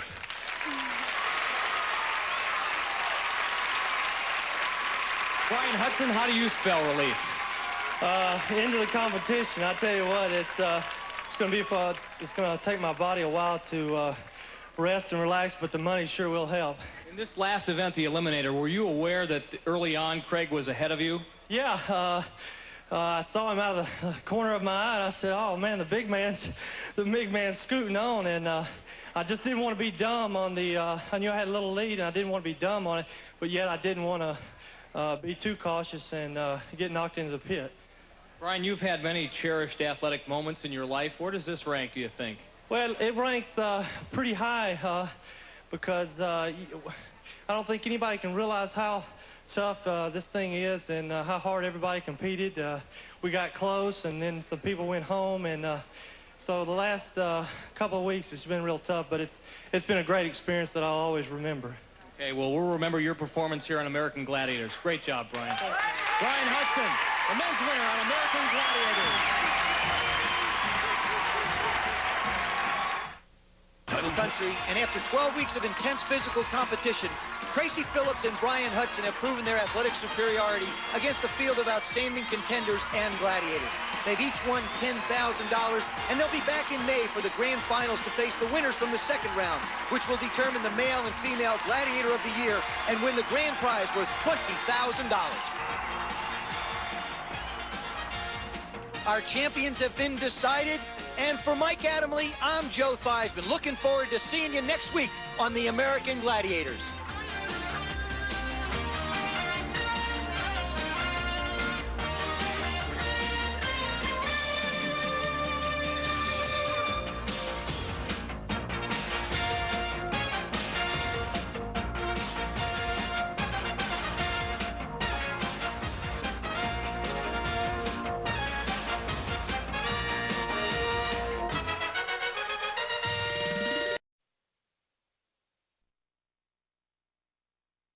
producing emotional moments. From Universal Studios Hollywood, this is the American Gladiators.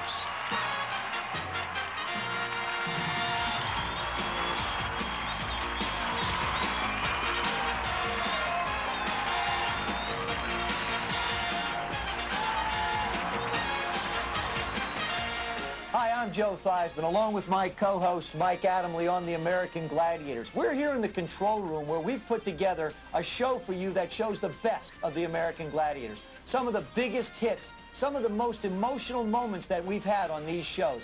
Contenders from all over the country have come together and compete for that ultimate prize of $10,000. And Joe, as we go to the highlights of the first round, keep in mind that the format of the show was as follows. 2 male contenders, 2 female contenders, each earning points in a variety of different events. The winners advanced, the losers were eliminated. So right now, let's go and take a look at some of the great moments on the American Gladiators. Craig Williams and John Shumsky were the first contenders to go up against our Gladiators. At 6'2" and 225 pounds, we knew there was some muscle behind Craig, but we had no way of expecting the manner in which Craig would introduce himself to the Gladiators in a game appropriately called Powerball.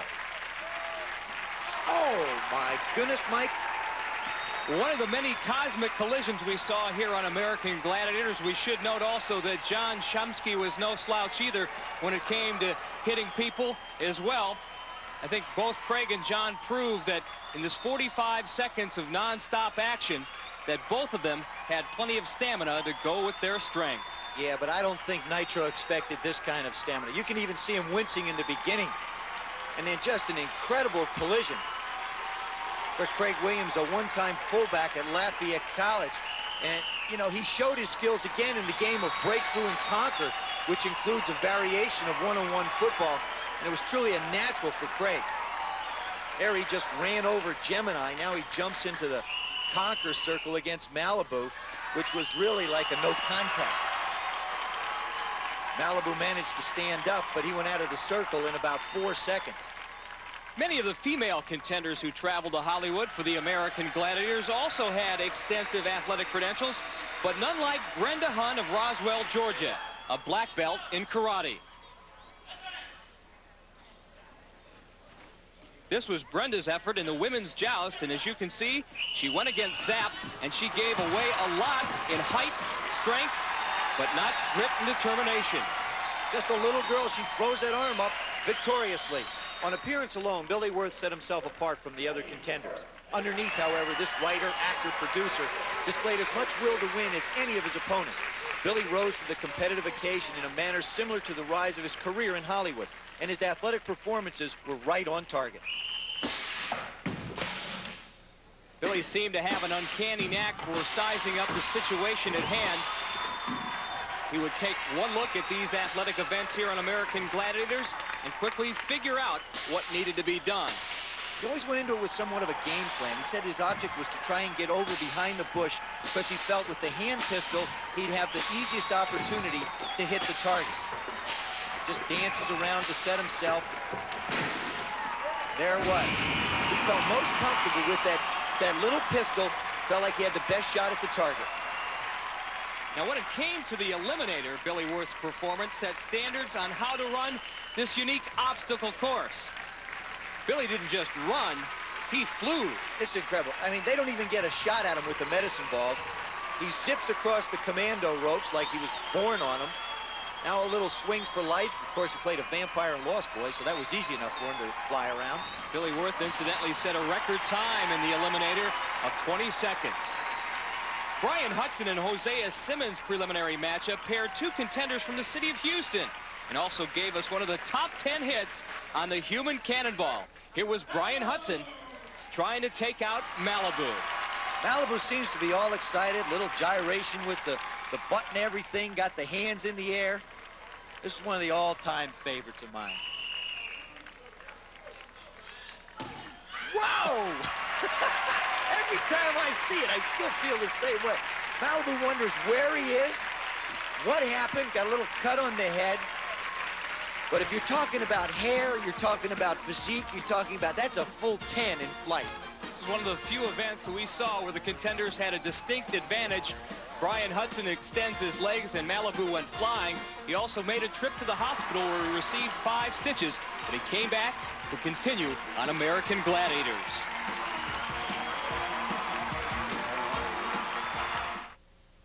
What do you think of Mike Waddle between 2 women from Southern California? Adelaide McCarthy went up against Joanna Needham, the lone female motorcycle officer on the Los Angeles Police Force. Joanna showed us early that she could indeed use a weapon, even if it was just a pugil stick. The girls gingerly walk out on that platform. Like that impressed me as we watched each of the shows. They got more and more comfortable as they walked out with those sticks. In the beginning, everybody was a little tentative. On the platform about 10 feet above the ground, Joanna Needham didn't have any fear of heights as she quickly knocked Zap off. And Adelaide McCarthy, well, I don't know if she was the best athlete in the competition, but she certainly had one of the most charming personalities, and so did that lady, Lace, our gladiator. And in the game of assault, she proved that she was one terrific shot. It was a game of hit or be hit.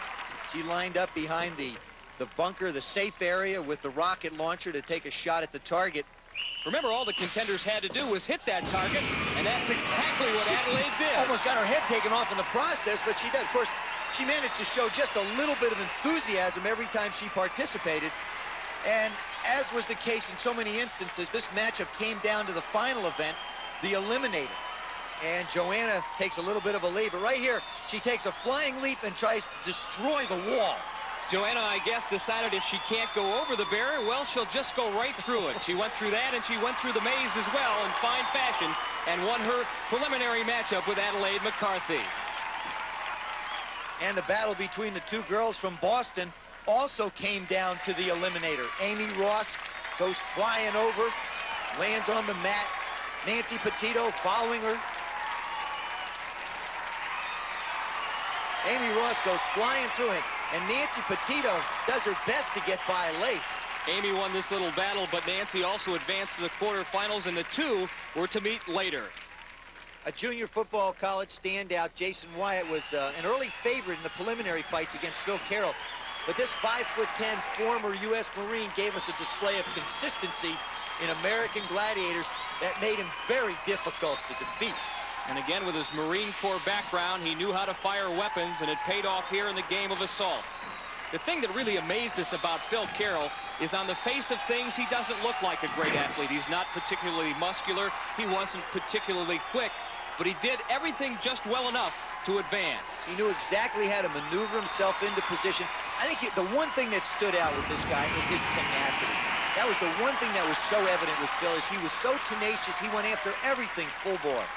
Now, one of the most evenly matched preliminaries involved Christy Cotton and Tracy Phillips. Now, Tracy ended up being one of the top Powerball players out of all of our contenders, although it would appear that speed and not power helped Tracy accumulate high points, high scores in this contest.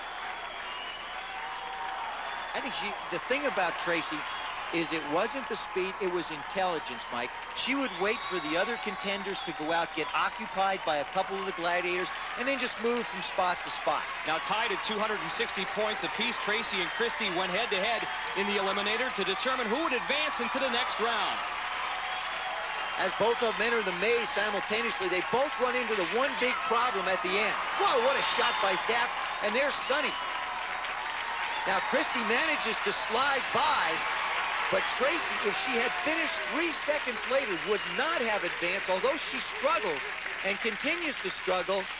She then continues to struggle and continues to struggle. She does manage to finish, but she had such a lead going in that she was able to advance. Joe Rogers and Bernard Todd came to the American Gladiators from the Atlanta area, where Bernard recently finished a brilliant career as a high school running back. The youngest of all of our competitors, Bernard displayed all the right moves in the preliminary assault event as well. Although in this particular case against Malibu, he didn't have to use that many moves. He was dead on target. I think a lot of people, they wanted to try and do it with the rocket. He does. They wanted to try and do it with the rocket. Now, there was a case where he set himself up, and we talked to him before the competition. He felt like he wanted to get it done right there in the rocket and not have to run and get shot at. Now, in the Eliminator event, Bernard did get the opportunity to turn on that speed that had made him his high school's Track Athlete of the Year in 1989. He went flying across the balance beam, did the same on the commando lines. Bernard he's the perfect size for this. Swings over, manages to move through the maze. Now, obviously, the biggest thing that faced our contenders all along was the Gladiator at the end. That time, Nitro couldn't stop him. And in Nitro, we were talking about one tough customer. Joe Rogers' effort fell short, and once the dust had settled from Bernard's victory, we were able to determine which 16 contenders would advance to the quarterfinals.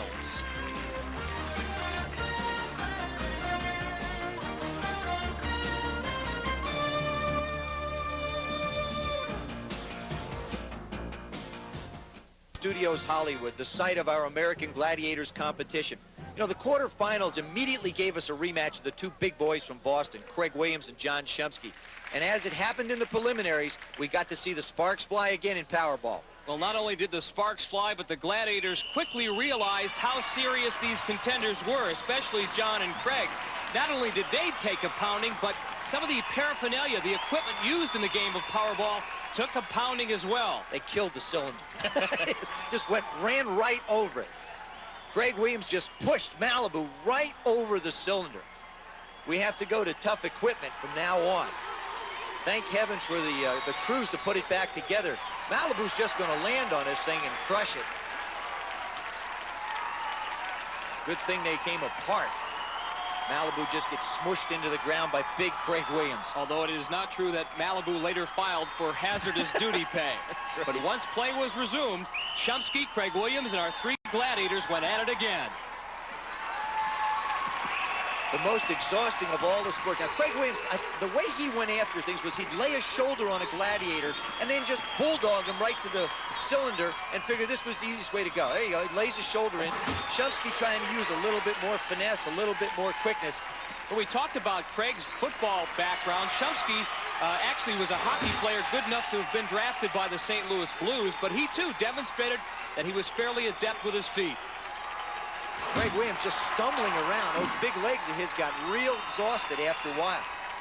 But those legs came back fresh as Craig continued to flash his fullback form in Breakthrough and Conquer, a form that earned him top honors as a fullback at Lafayette.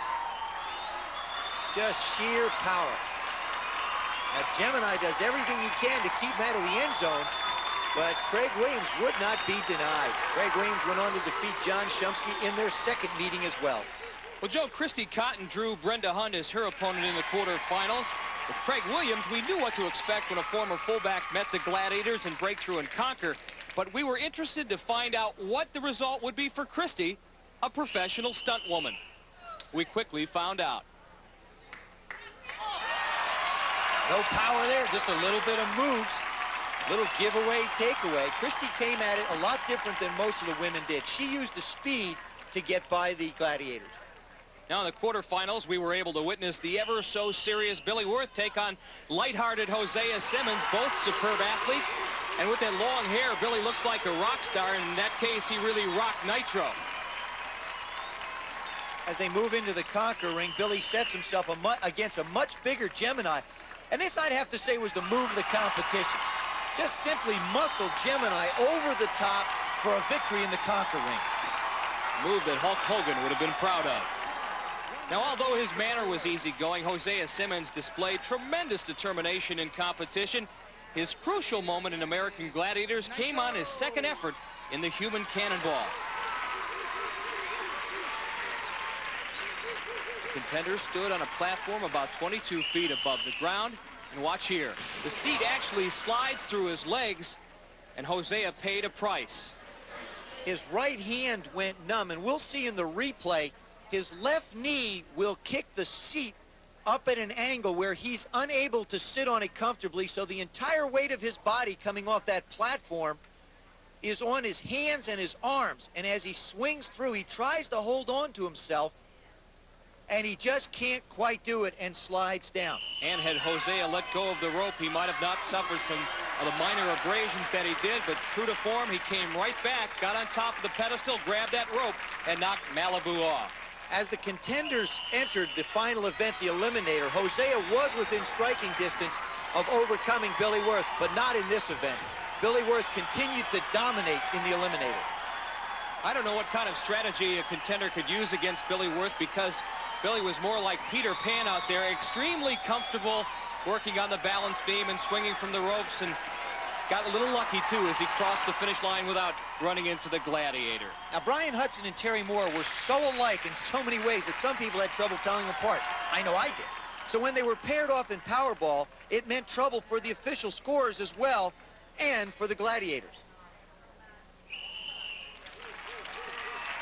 Just a question of who's who. Now, was that Terry, or was that Brian? Or was that Brian, or was that Terry? Well, Joe, in point of fact, Terry and Brian became very good friends throughout this competition, although when the whistle blew, they were all business. Brian Hudson scored goals with great ease, and so did Terry Moore, and Terry showed everybody just how tough he was as he took on Malibu there. Nice move against Nitro. And they just flew at the cylinders. Both of them just throwing their bodies around all over the place. Well, how many times have we heard coaches, football coaches, tell us, give up the body, sell out the body? That's exactly what Terry Moore did, a football player at UCLA, and Brian Hudson did, a football star at Mississippi State. When it was all over, both Terry and Brian finished the Powerball game with the same score. And although Brian would go on to win the quarterfinal matchup, it was unbelievable how these two became the closest of friends as they emerged on the American Gladiators. Detroit's Ursula Henry always managed to smile at American Gladiators, even when she was paired against Joanna Needham in the quarterfinals. Now, in the preliminary round, Joanna showed us that she knew how to use a pugil stick, and in the quarterfinal assault, our audience witnessed Joanna's expertise with a pistol. And Joanna continues just to roll out of the way. Some people run from station to station. Joanna figured the easiest way to do it was just to keep on rolling. The timing was so critical when they fired the cannon. Was it aimed directly at the target? Could they get their hand up without getting it hit? And one false move, and it was all over for most contenders. Oh, she manages to hit the target. And when you see the explosion in front of the Gladiators, that meant that the contender had beaten the Gladiator with that cannon that fired balls over 100 miles an hour. Well, Phil Carroll once proclaimed, once a Marine, always a Marine. And in his quarterfinal matchup with Bernard Todd, this former Marine displayed his ability to use a variety of weapons against the Gladiators. First, the pugil stick. With the help of the trap door, Phil was able to eliminate Nitro. Just throws his hands up, says, see how simple it was? Piece of cake. Now he gets into the assault competition, moving from station to station. Just had to feel real comfortable with those weapons on his shoulders.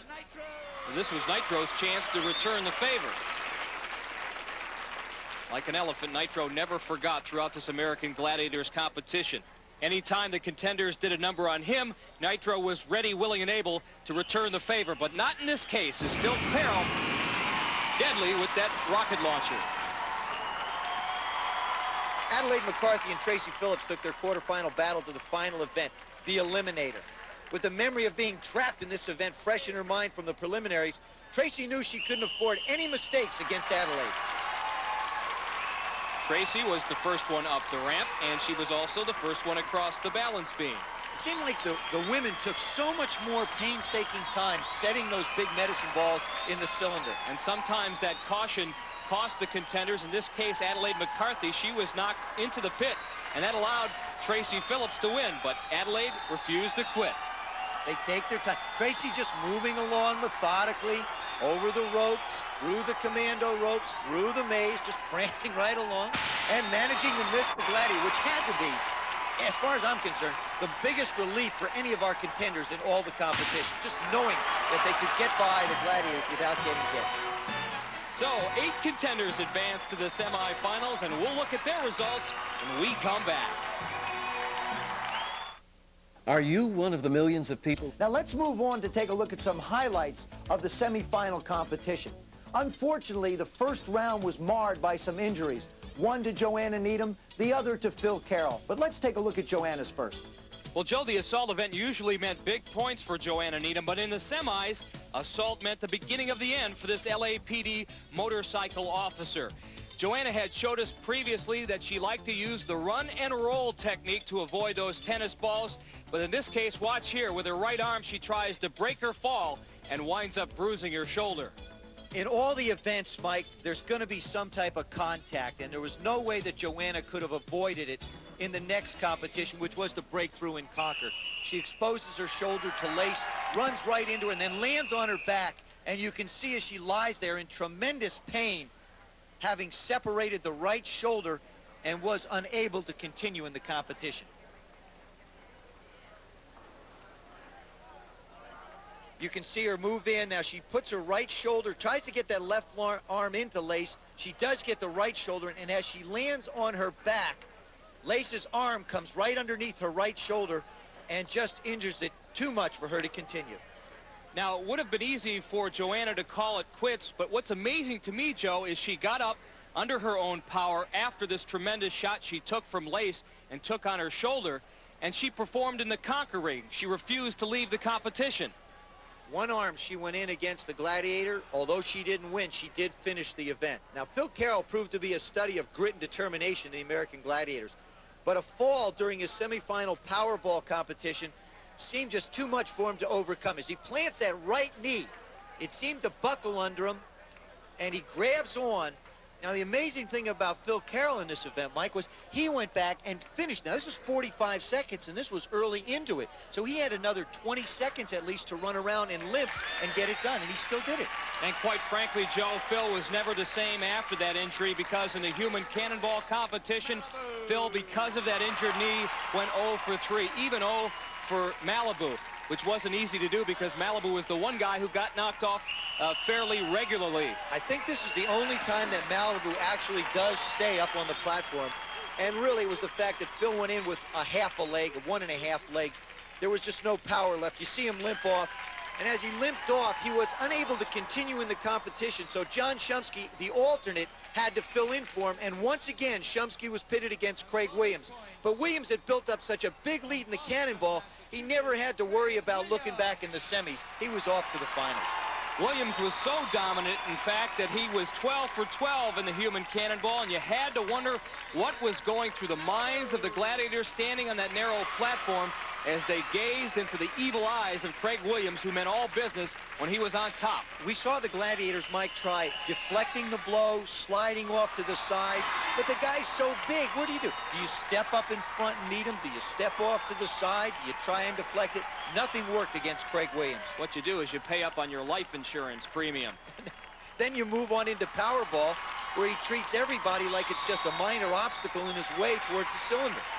You've heard of Air Jordan. This is Ground Williams with the earthbound slam dunk. Craig Williams was there. He finally does beat his match, though. You know, we've talked about his size and his power. Now he lines up against Gemini in breakthrough and conquer.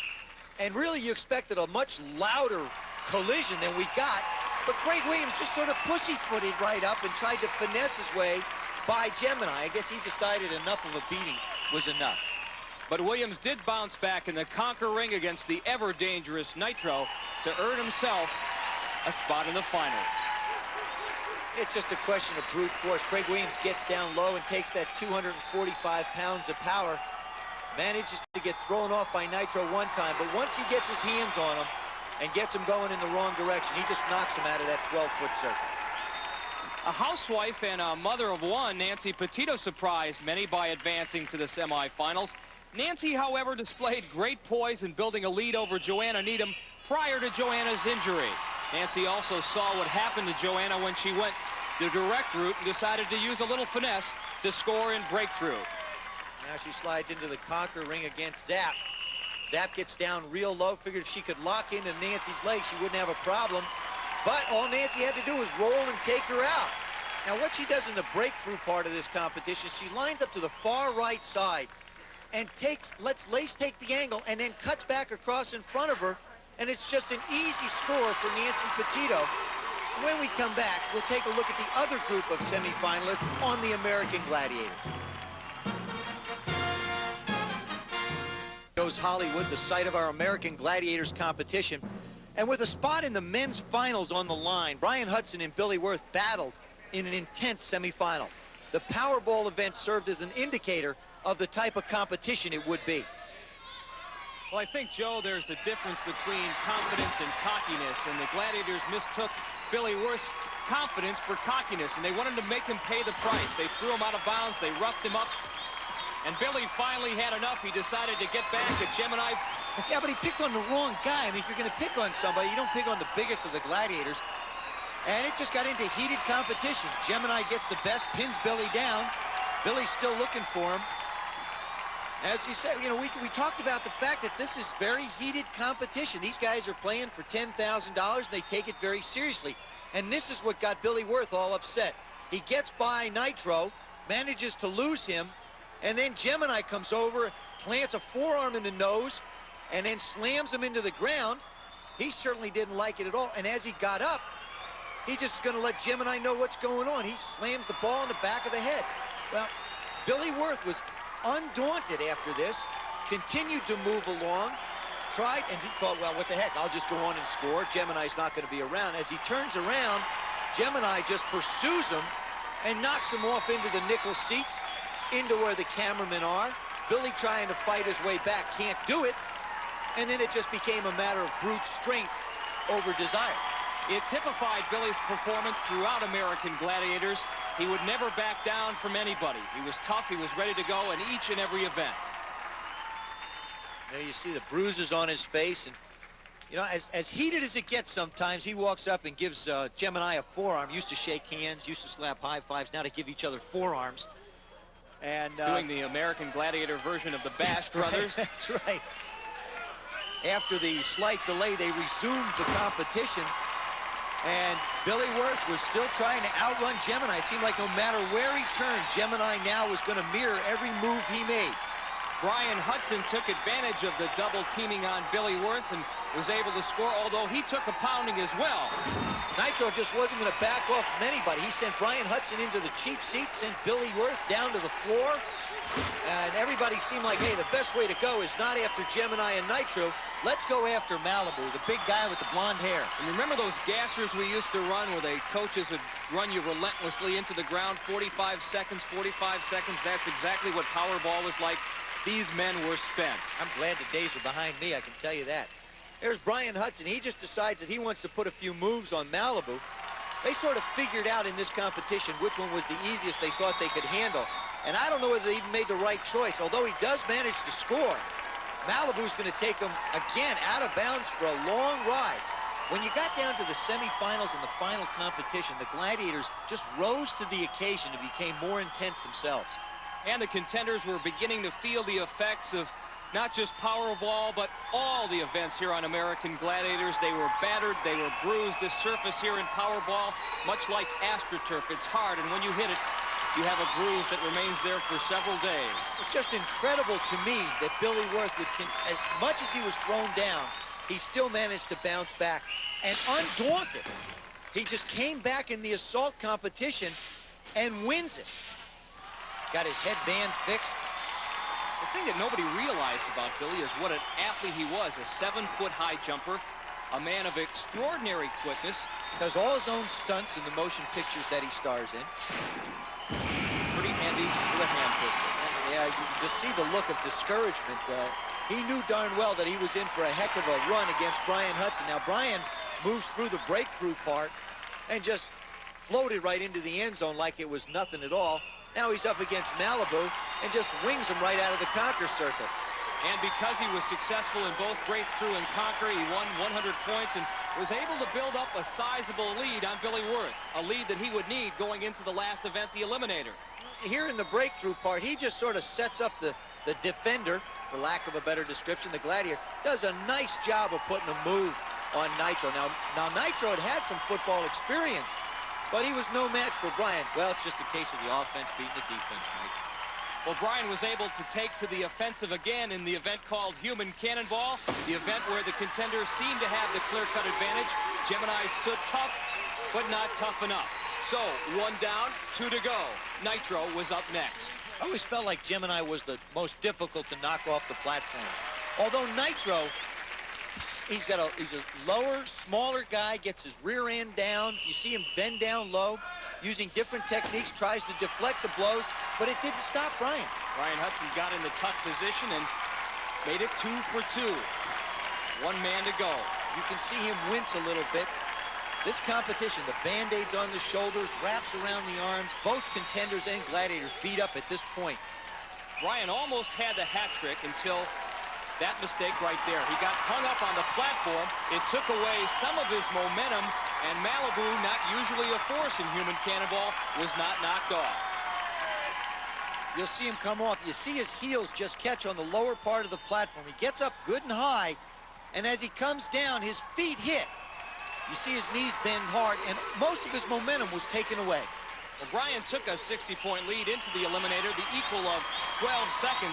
Brian, however, was going up against Billy Wirth, the record holder in this event, and Billy was off and flying again. Well, he was fine until he hit the commando ropes, and then he just slipped. Brian, moving fast and consistently, manages to stay right on the heels of Billy Wirth. And Billy turned in a tie of his fastest time, 20 seconds, but Brian Hudson finished right behind him, and it wasn't enough for Billy Wirth to overcome him and advance to the finals. There you see Billy get across the balance beam. I mean, the medicine balls hardly get into play. He just flies across. Right here is where he loses it. Right there, his foot slips off the rope. He was going to take a pretty good lead over Brian at that time, but the struggle on the commando ropes stopped Billy from picking up enough time to overcome Brian Hudson. As Brian breaks through the wall, he realizes that Billy Wirth is finished ahead of him and will win the eliminator, but he has to move quickly to the finish line to make sure that he can win the overall competition and advance to the finals, and that he does.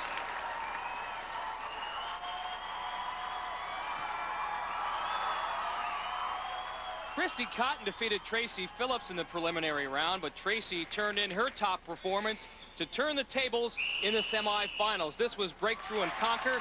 Tracy going against Zap. Zap giving her a pretty good shot, but not nearly good enough as her mom, Linda Yeager, looked on. Here, Tracy just decides to move up the field. Now, again, she starts to one side, gets Zap moving, and cuts right across. We saw Nancy Petito do this as well. Take the long portion of the field, get the gladiator moved over, and then just sort of angle your way in, and she does. And when we return, we'll see which of our championship contenders takes home the title of American Gladiator Champion. Gladiators. After 3 rounds of competition, 4 contenders advanced to the finals to see who would be crowned the American Gladiators champion. Both competitions came down to the final event, and we pick up the action with the women's eliminator. After 5 events of the women's competition, Nancy Petito with just a 30-point lead over Tracy Phillips. A very easy amount to be made up in the eliminator. And it all comes down to this event. The eliminator, which starts on a ramp. Those 2 balls have to be rolled to the top of the ramp, and from there the contenders will try to work their way across a balance beam. As they get across the balance beam, while the medicine balls are being swung at them, they move across some commando ropes, holding on to one above them, walking across another one, then jump onto the swing for life. They come over that platform wall, land on the mat, and start into the maze. And at that point, Joe, they have a choice to make, which corridor to take. If you pick the correct one, you'll miss the gladiator standing at the other end and cross the finish line scot-free. And again, it's a race against the clock. Obviously, the faster you can whip through the eliminator course, the more points you can earn. In the blue lane from Houston, Texas. And there you see what Tracy Phillips needs to do, a win by 6 seconds, and she will be the winner. And that's a very, very small amount of time to make up, because at any point in the eliminator, you can be knocked off a beam, you can miss a rope, you can miss a cone, and be penalized 5 seconds. It's the kind of event where you can take a chance and really go after it, but if you're too aggressive, you wind up losing the whole kit and caboodle. Now, of the 2, Nancy Petito and Tracy Phillips, Nancy has turned in the faster time in the eliminator course, 33 seconds, back in the quarterfinal round. Tracy will have to try to turn the tables here. Nancy with the red ball, Tracy with the blue. Up the ramp they will go. This is it, the final event. They're close enough for this one to decide everything. Who's going to be the champion of the American Gladiators? Tracy the first across the balance beam, and now on to the commando line she goes. Untouched. Remember, she's got to make up 6 seconds now. Nancy Petito struggles and holds on to the rope to try and save herself. Joe, this is going to be mighty close. Tracy over the wall. Now she's got to move through. She's just got to hope that there's not a Gladiator there to tie her up. She fires through. It's Zap, but she manages to blow right by her. Here comes Nancy. And here comes Nancy. She runs into Lace, and she goes through Lace. Both women running into the Gladiators at the end. Now the question, did Tracy Phillips win by 6 seconds? Well, if she does, Mike, it's going to be right here where she gets the advantage. She starts across the beams. Not a medicine ball touches her.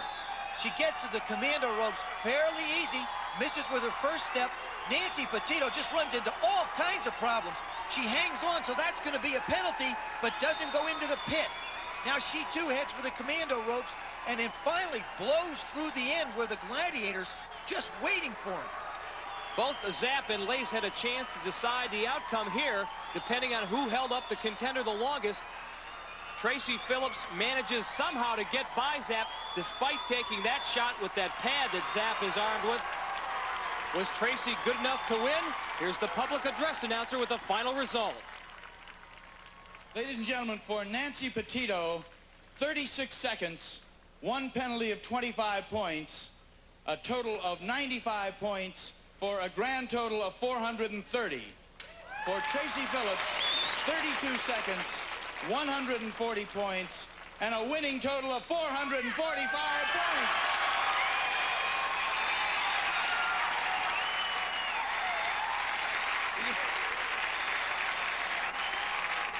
Oh, boy, I'll tell you what.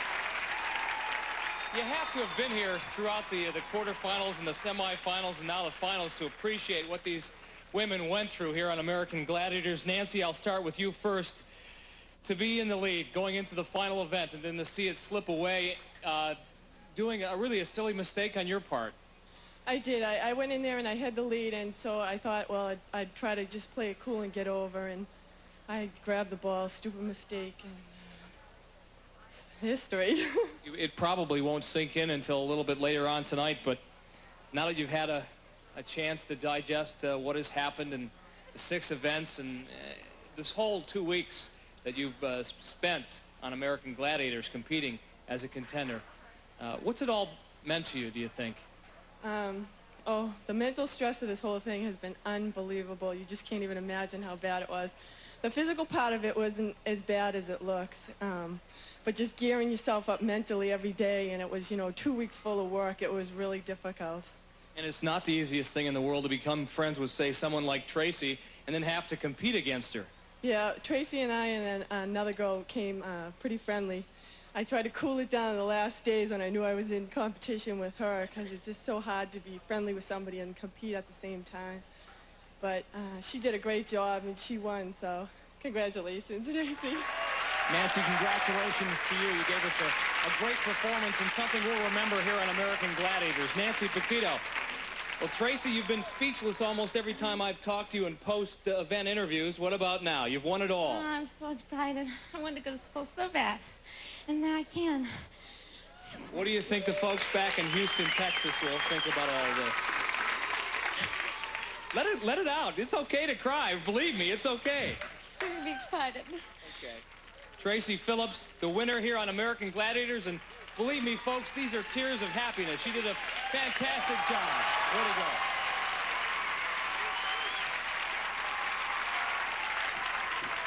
Tears of joy from Tracy Phillips, a 15-point victory in the Women's American Gladiator competition, and she wants to use that money to go back to school. Now it's the men's turn. 60 points separate Craig Williams and Brian Hudson. Not a very large amount, Mike. We've seen it when you come down to the last event, the Eliminator. 60 points equates to 12 seconds in the Eliminator. That's what Craig would need to win by to beat Brian Hudson. Boy, don't you and I both know the size of the butterflies in these guys' stomachs? Wow. I mean, you can just see the look on Brian's face. You know what's going on his mind. Should I play it cautious? If Craig manages to get out there by a certain amount, I'm going to lose it all, and I just don't want to leave it on the course. And again, by comparison of the two, Brian Hudson has had the faster time on the Eliminator course. Brian with the red ball, Craig Williams with the blue. So many different places where one mistake can cost you a number of points. But Craig Williams, the first over the balance beam, now on the commando lines, which give him a lot of problems because of his size, because of his weight. And Brian Hudson has taken the lead, regained the lead. Across the barrier he goes, and now which corridor does he pick? He opts for the right one. There's no Gladiator there. He crosses the finish line. Craig Williams knows he is beaten, but he has come too far to quit at this point. Bang! Right over Malibu he goes. He lets out a giant roar and crosses the finish line. But there you have it, Brian Hudson, 500, Craig Williams, 395. Ladies and gentlemen, our winner is Brian Hudson.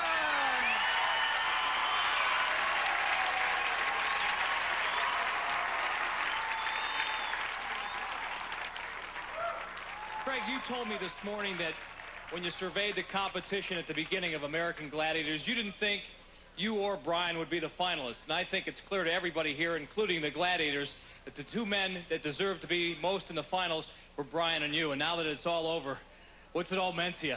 Well, I tell you, Brian and I, we really poured our hearts into this competition. We tried our best. We supported each other.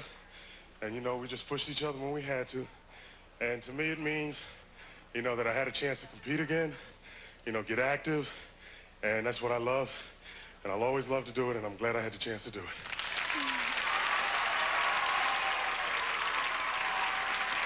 Brian Hudson, how do you spell relief?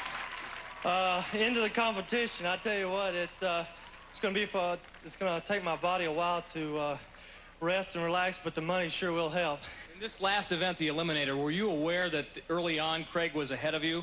Yeah, I saw him out of the corner of my eye, and I said, oh, man, the big man's scooting on, and I just didn't want to be dumb on the, I knew I had a little lead, and I didn't want to be dumb on it, but yet I didn't want to be too cautious and get knocked into the pit.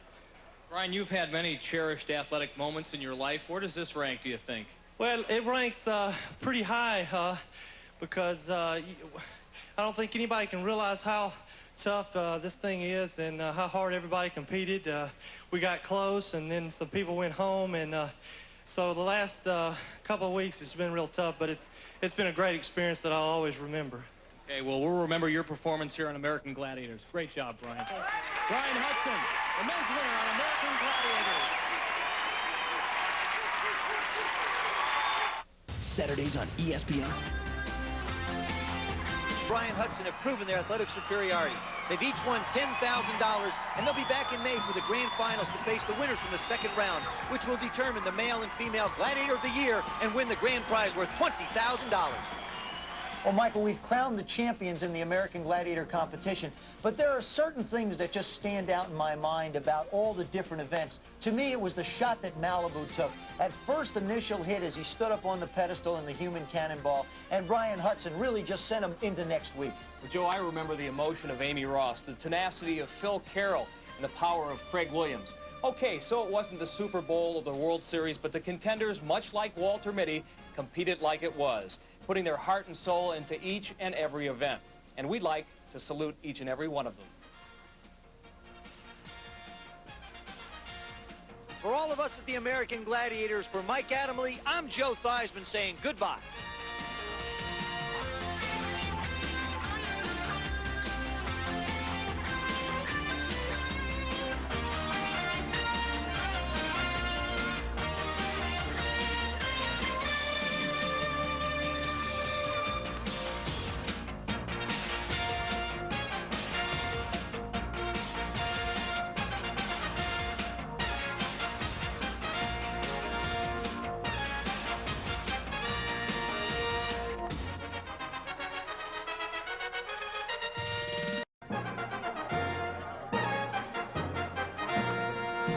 This is American Gladiator.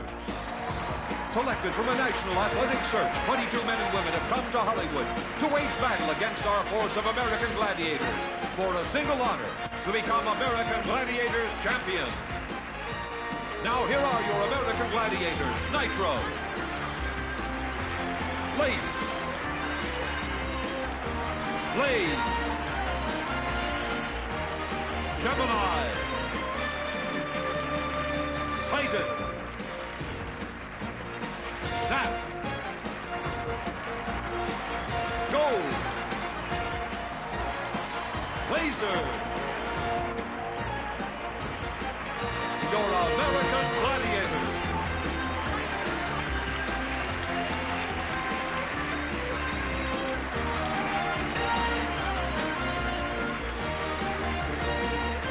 for American Gladiators, Mike Adamley, and his co-host, Todd Christensen.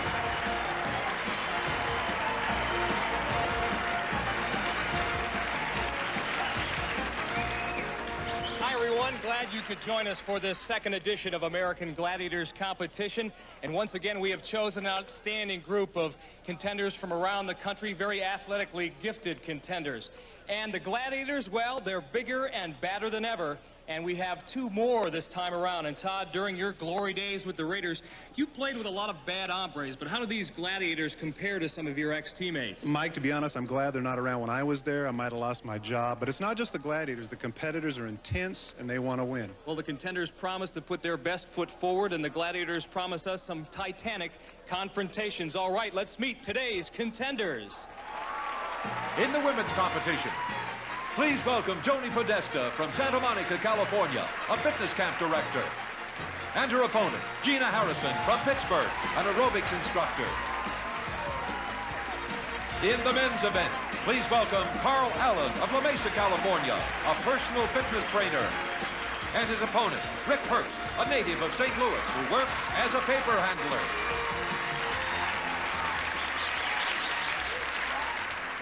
Contenders, best of luck. Let the games begin. And Todd, I will see you later.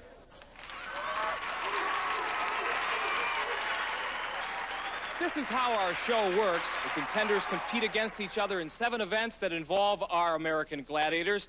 The object of each contender is to earn as many points as possible in the confrontations with the Gladiators.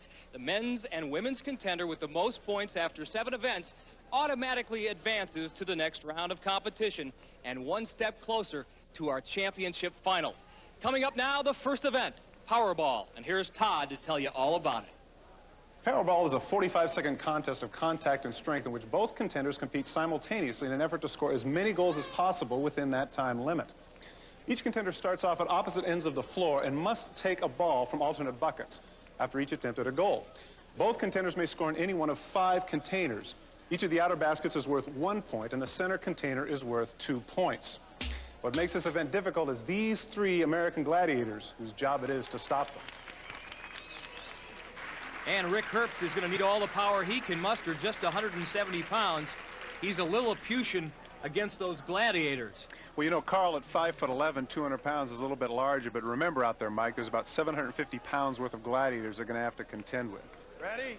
Gladiators in Referee position. Bob McElwee about to give the starting whistle. Once again, 45 seconds the contenders have to score as many goals as they can. Carl made a good move there, but he wasn't able to get in the bucket. There he goes. You can see that quickness being displayed early by Carl Allen. Rick Herbst, meanwhile, having a tough time, and Carl gets a sandwich job from Gemini and Titan. It's tough sometimes when you get double-teamed, and right now it looks like they're choosing to double-team Carl, and Rick has got his hands full with some of these big bodies out here. Carl looks like he's limping a little bit, too, Mike. Well, Rick not only small, he doesn't quite have the quickness that Carl Allen does, so he is really having a tough time trying to score out there as Gemini stops that thrust towards the goal. Well, 5 seconds in running now, it appears that the scoring hasn't been that proficient. In fact, I only see 1 ball in the bucket. Down goes Rick again, and that's it. Only 1 goal scored, as you mentioned, that by Carl Allen, who drops to both knees and literally crawls off the playing surface. Here it is one more time. Gemini on top of Carl Allen. Watch his right knee and ankle. There it goes. He may have sprained it. Here's Todd. Carl, looks like a situation out there where they're very serious. They're really hitting out there, aren't No question about that. Yeah. No question about that. Oh, they're big, they're strong. Looks to me like you might have sprained your ankle a little bit. Are you going to be okay? I think I'll be fine. Thanks, Todd. What's that blood I see in your teeth, babe? My lip? They're getting tough out there, aren't they? It's real tough. It is. All right.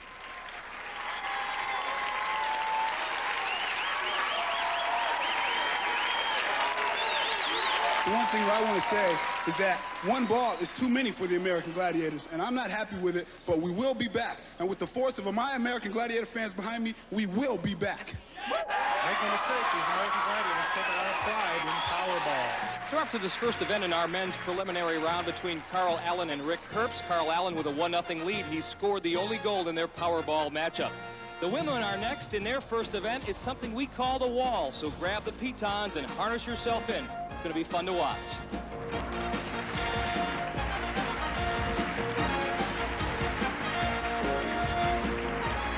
Universal Studios Hollywood, where the women await their first event.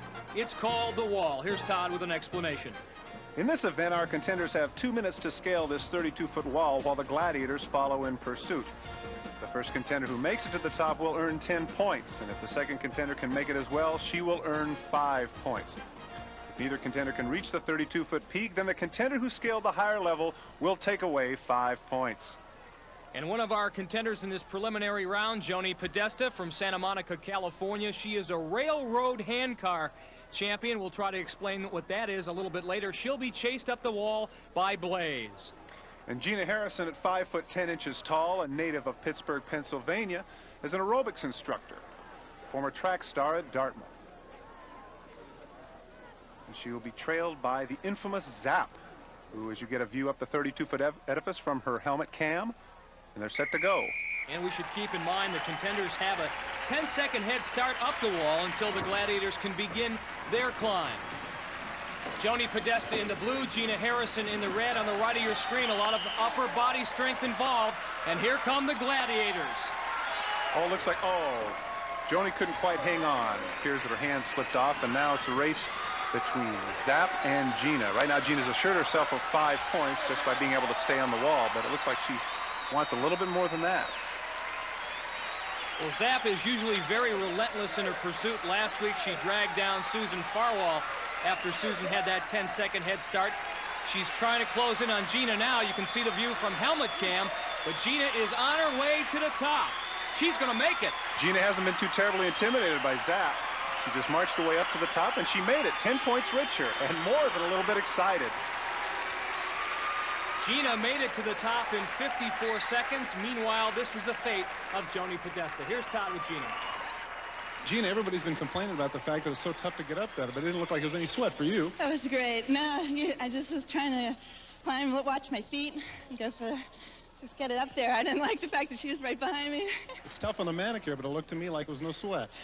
I guess I just did it. Felt great. All right, 10 points. Gina can smile for now, but 10 points, not an insurmountable lead.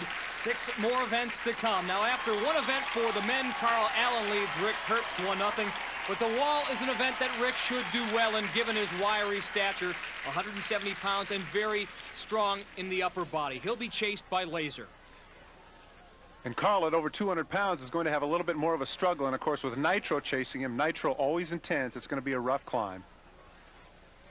Once again, the contenders have 2 minutes to scale this 32-foot wall. And unlike the women's event, the contenders have a 15-second head start over the Gladiators. Rick Herbst in the red, Carl Allen in the blue. Right now, they appear about even, Mike. Trying to get to the middle there to get some of the easier pockets. Nitro almost had Carl there, but Carl was able to shake him off. Twice. Great strength, great hand strength. Looks like Laser's got Rick, and sure enough, pulls him right off. Great shot from the helmet can. Carl Allen slowly picking his way up this side of the wall. You know, Mike, it appears that at this point he's being very calculated. He doesn't want to lose the possible 10 points he has right here. And unless Nitro has some sort of burst of strength, he's going to make it all the way to the top. And I would guess, I don't have the clock in front of me, but I would guess in some sort of record time. Now here's Mike with Laser. Laser, you lived up to your nickname. You were lightning quick up there. I grew up in Montana. Climbed a lot of mountains, and I think that helped. Job well done, Laser. Congratulations. All right. Nitro almost got his man as well, as Carl Allen had to shake him off not once, but on 2 different occasions, but he made it to the top. Carl, you know, this is one of those things that looks tough for a big guy, but you made it all the way up. I don't think size has much to do with it. Arm strength, legs, speed, and mental concentration, I think, has a lot to do with it. So is Pikes Peak next for you? I don't know. I don't think so. I'm not doing this, actually. Pikes Peak may not be next for Carl Allen, but he does earn 10 points, and after 2 events, he has an 11-0 lead over Rick Herbst. Now it's time to turn our attention to women's Powerball. They're ready for their second event. Joni Podesta versus Gina Harrison. I'm not exactly sure who would have an advantage in this event. I think that maybe Joni with a little bit more strength upper body now, who they take on Lace, Zap, and Gold. But then again, you got to figure that Gina's a little bit quick and wiry. Ready? I like her chances. Gladiators in position. Once again, referee Bob McAway. Here's the start of the match. Gina Harrison scores quickly, and Joni Podesta goes to that middle cylinder and scores there. Remember, any goals scored in the middle cylinder are worth 2 points. Double team on the side. Joni gets knocked out of bounds, and once the ball hits the ground, you have to recover and go to the other end, remember. As Joni gets one on the edge, and Gold takes down Gina. She's done a great job, Gold has. Zap whipped Joni to the ground. Once again, Gold is really working over Gina Harrison. I thought only the men were physical, Mike. It appears to me that the women have taken a page from them, and they're really knocking some bodies around here. Joni just keeps on going, keeps on scoring. 5 seconds left. Ooh, body slam by Zap. And that is it in a rough match. As you mentioned, Todd, the women taking a page from the men in Powerball. How rough was it? Just ask Joni Podesta after that slam by Zap. Here, Gina Harrison gets dragged down, and then Joni gets the double team from Zap and Lace. Jody, it looked to me like you're using your physicality out there. You're pretty aggressive. It was fun, and they were tough. You don't by chance have, Walter Payton's not your idol or anything, is he? No, I taught him everything he knows. So it appears you did very well. Congratulations. Well, Joni also taught the Gladiators a thing or two. She won that match of Powerball 4-1, but after 2 events, Gina Harrison has an 11-4 lead. When we return with more of the American Gladiators, it's time to break out the pugil sticks. It's the joust coming up next. For Carl Allen, the contender about to do battle with Gemini. Carl's object is very simple right here. He simply wants to knock Gemini from his perch and get 10 points. If he gets knocked off, he receives none. But if he can maintain throughout the whole 30 seconds, he would receive 5 as a stalemate. But that's not even going to happen, as Gemini knocks him from his perch in less than 5 seconds. It appeared that Carl and Gemini went off at the same time. Gemini has had some pugil stick training with some Marines prior to this competition, but this particular match is going to be decided by the referee. Here's Todd. We're here with Bob McElwee, and you know there seemed to be some controversy out there. What happened, Bob? What was the final verdict? Todd, the contender, took his hands off of the pugil stick, which is clearly against the rules, and grabbed the stick of the Gladiator. Therefore, the contender is disqualified, and the Gladiator is victorious. Okay, thanks, Bob. Score 1 for the Gladiators. So Gemini, always tough in the joust, wins by DQ over Carl Allen. And now it's Rick Herbst's turn to see how he can do against the mighty Gemini. And this one is over in a hurry, as you might expect. Rick at a real disadvantage, quite frankly, just 170 pounds, and 1 swipe from Gemini, and that was all it took.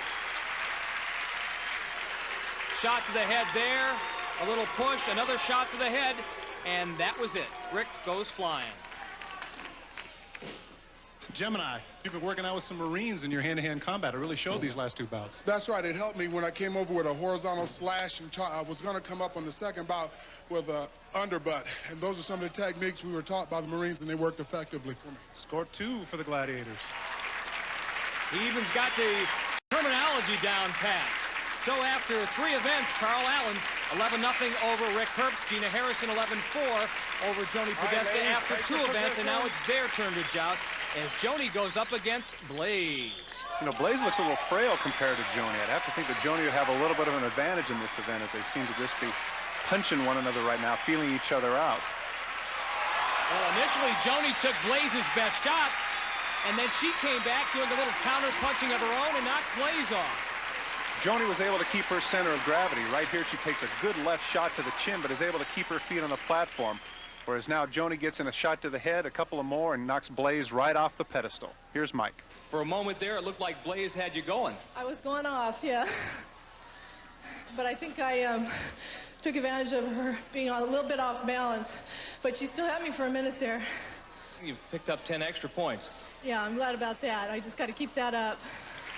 Now it's Gina Harrison's turn to step in against Blaze, and because of the 10 points that Joni just received, Gina is going to have to follow suit to maintain her lead in this competition. And right off the bat, she gets in 2 good shots with Blaze. But Blaze appears to be a little bit more determined this time around, and she's getting aggressive and has Gina clear to the back of the edge. As her hand, oh no. Blaze steps across the pedestal, and that automatically disqualifies her, and Gina is going to be the fortunate recipient of 10 points. Sometimes it's better to be lucky than good. Right here, Blaze makes a critical mistake. Gina, there's an old adage in sports that good competitors take advantage of their competitors' mistakes. And Blaze stepped over onto your pedestal, and she was disqualified. She was coming on strong, so it was definitely a help to me, because if you get hit with that thing in the head and you're gone. But I'm glad. I'll take it any way I can get it. So both contenders get 10 points with a score now 21-14 in Gina's favor. After 3 events, Carl still leads Rick by the count of 11-0 as we prepare for our 4th event, the assault. And Todd, assault is our game of hit or be hit. One where the contender first takes aim at the Gladiator with a crossbow. And if he misses there, he can continue to the 2nd safe zone where a rocket launcher will be found. Safe zone number 3 offers a cannon. And as contenders get closer to the target at the 4th safe zone, they can take aim with a pistol.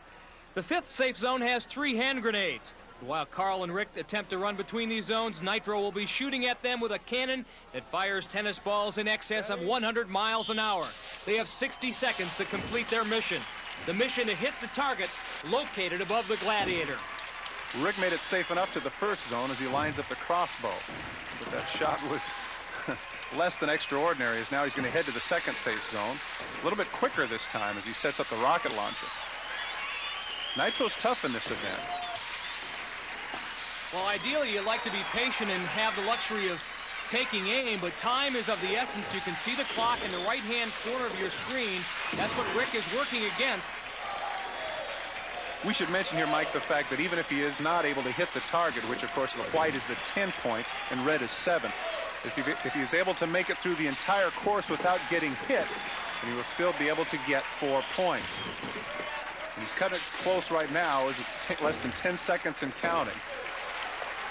It's going to be interesting if he's able to make it. 4, 3, 2, 1, and he dives. I can't tell from here if he's able to make it or not. Tough run for Rick Hurst. Mike's with him at the finish line. These guys are big studs. And I'm a little guy, and I want to give it my best shot against these big guys and see how I could do. And so far, they're spanking me. But hopefully, I can pull it out. I'm saying my prayers at this point in time. I don't think the event of assault is tough. Look at these hands and the calluses. But, Rick, you did earn a draw, and you finally got some points in this American Gladiator competition. Thank God. Boy, this is definitely a struggle for Rick Herbst. Right there, we see an arrow that's way off. A rocket launcher just a little bit high. And now right here, a basketball that doesn't quite make its way to the hoop. The ball actually hits Nitro there. Boy, that was a well-earned 4 points. And now here's Nitro taking a few bows, getting ready for the next contender, which in this case is going to be Carl Allen. Nitro is a little bit disappointed in himself that he didn't hit Rick. He'll get his chance now against Carl Allen, who leads Rick by 7 points. Remember, he sprained his ankle during Powerball. It may be a problem for him here in terms of mobility. But you know, Mike, his ankle doesn't do the shooting. You're going to have to see what he's like with his crossbow first. Well, he missed there, and now the mobility comes into play, and you can see he is limping noticeably. But once again, he's able to make it safe, and now he's going to line up the rocket launcher and see if he can expedite the process of this particular competition. I can't help but think, Mike, that if he can get it over, the sooner the better.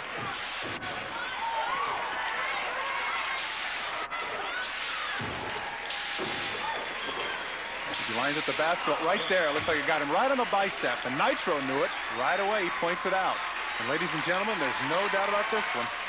Carl, sometimes the difference between victory and defeat a matter of inches. Your shot with the rocket launcher missed by a matter of inches. Nitro was able to hit you in the hand by a matter of inches. That's right. That's correct. It was really good. I've slowed up just a little bit. My ankle's bothering me a lot. See if I can continue. See what happens. Okay, take care of the ankle. So as Nitro celebrates his victory, so can Rick Herbst, who finally finds his way onto the scoreboard with a draw on the assault. And after 4 events, Rick closes in on the lead of Carl Allen at 11-4. When we return on the American Gladiators, we'll have the human cannonball, as well as the eliminator. But coming up next, our women take aim on lace in the assault. Hi. Up first, going against Lace. She's a little like the Royal Canadian Mounted Police. She always gets her man, or in this case, woman in this event. She is tough with that cannon, Todd. She's Dudley Do-Right's. Loves to shoot that gun. Joni's got her work cut out for her. She heads to the first safe zone, and so far, so good. Remember, she is working against a 60-second time clock that is now under 50.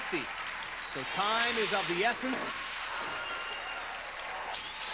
Arrow a little bit off to the side, and as you mentioned, Mike, she's got to hustle to get to the next safe zone. She's taking a little bit too much time right here.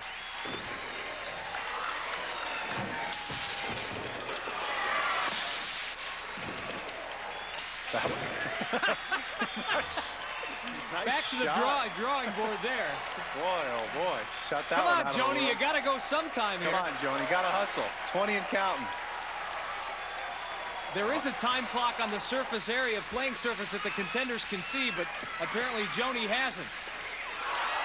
She's got to hope with this basketball, or possibly the next one she can get there. No, that's going to be the last one she's going to get a shot at, I'm afraid. She's going to get the big Oh, here it comes. Yeah, that's right.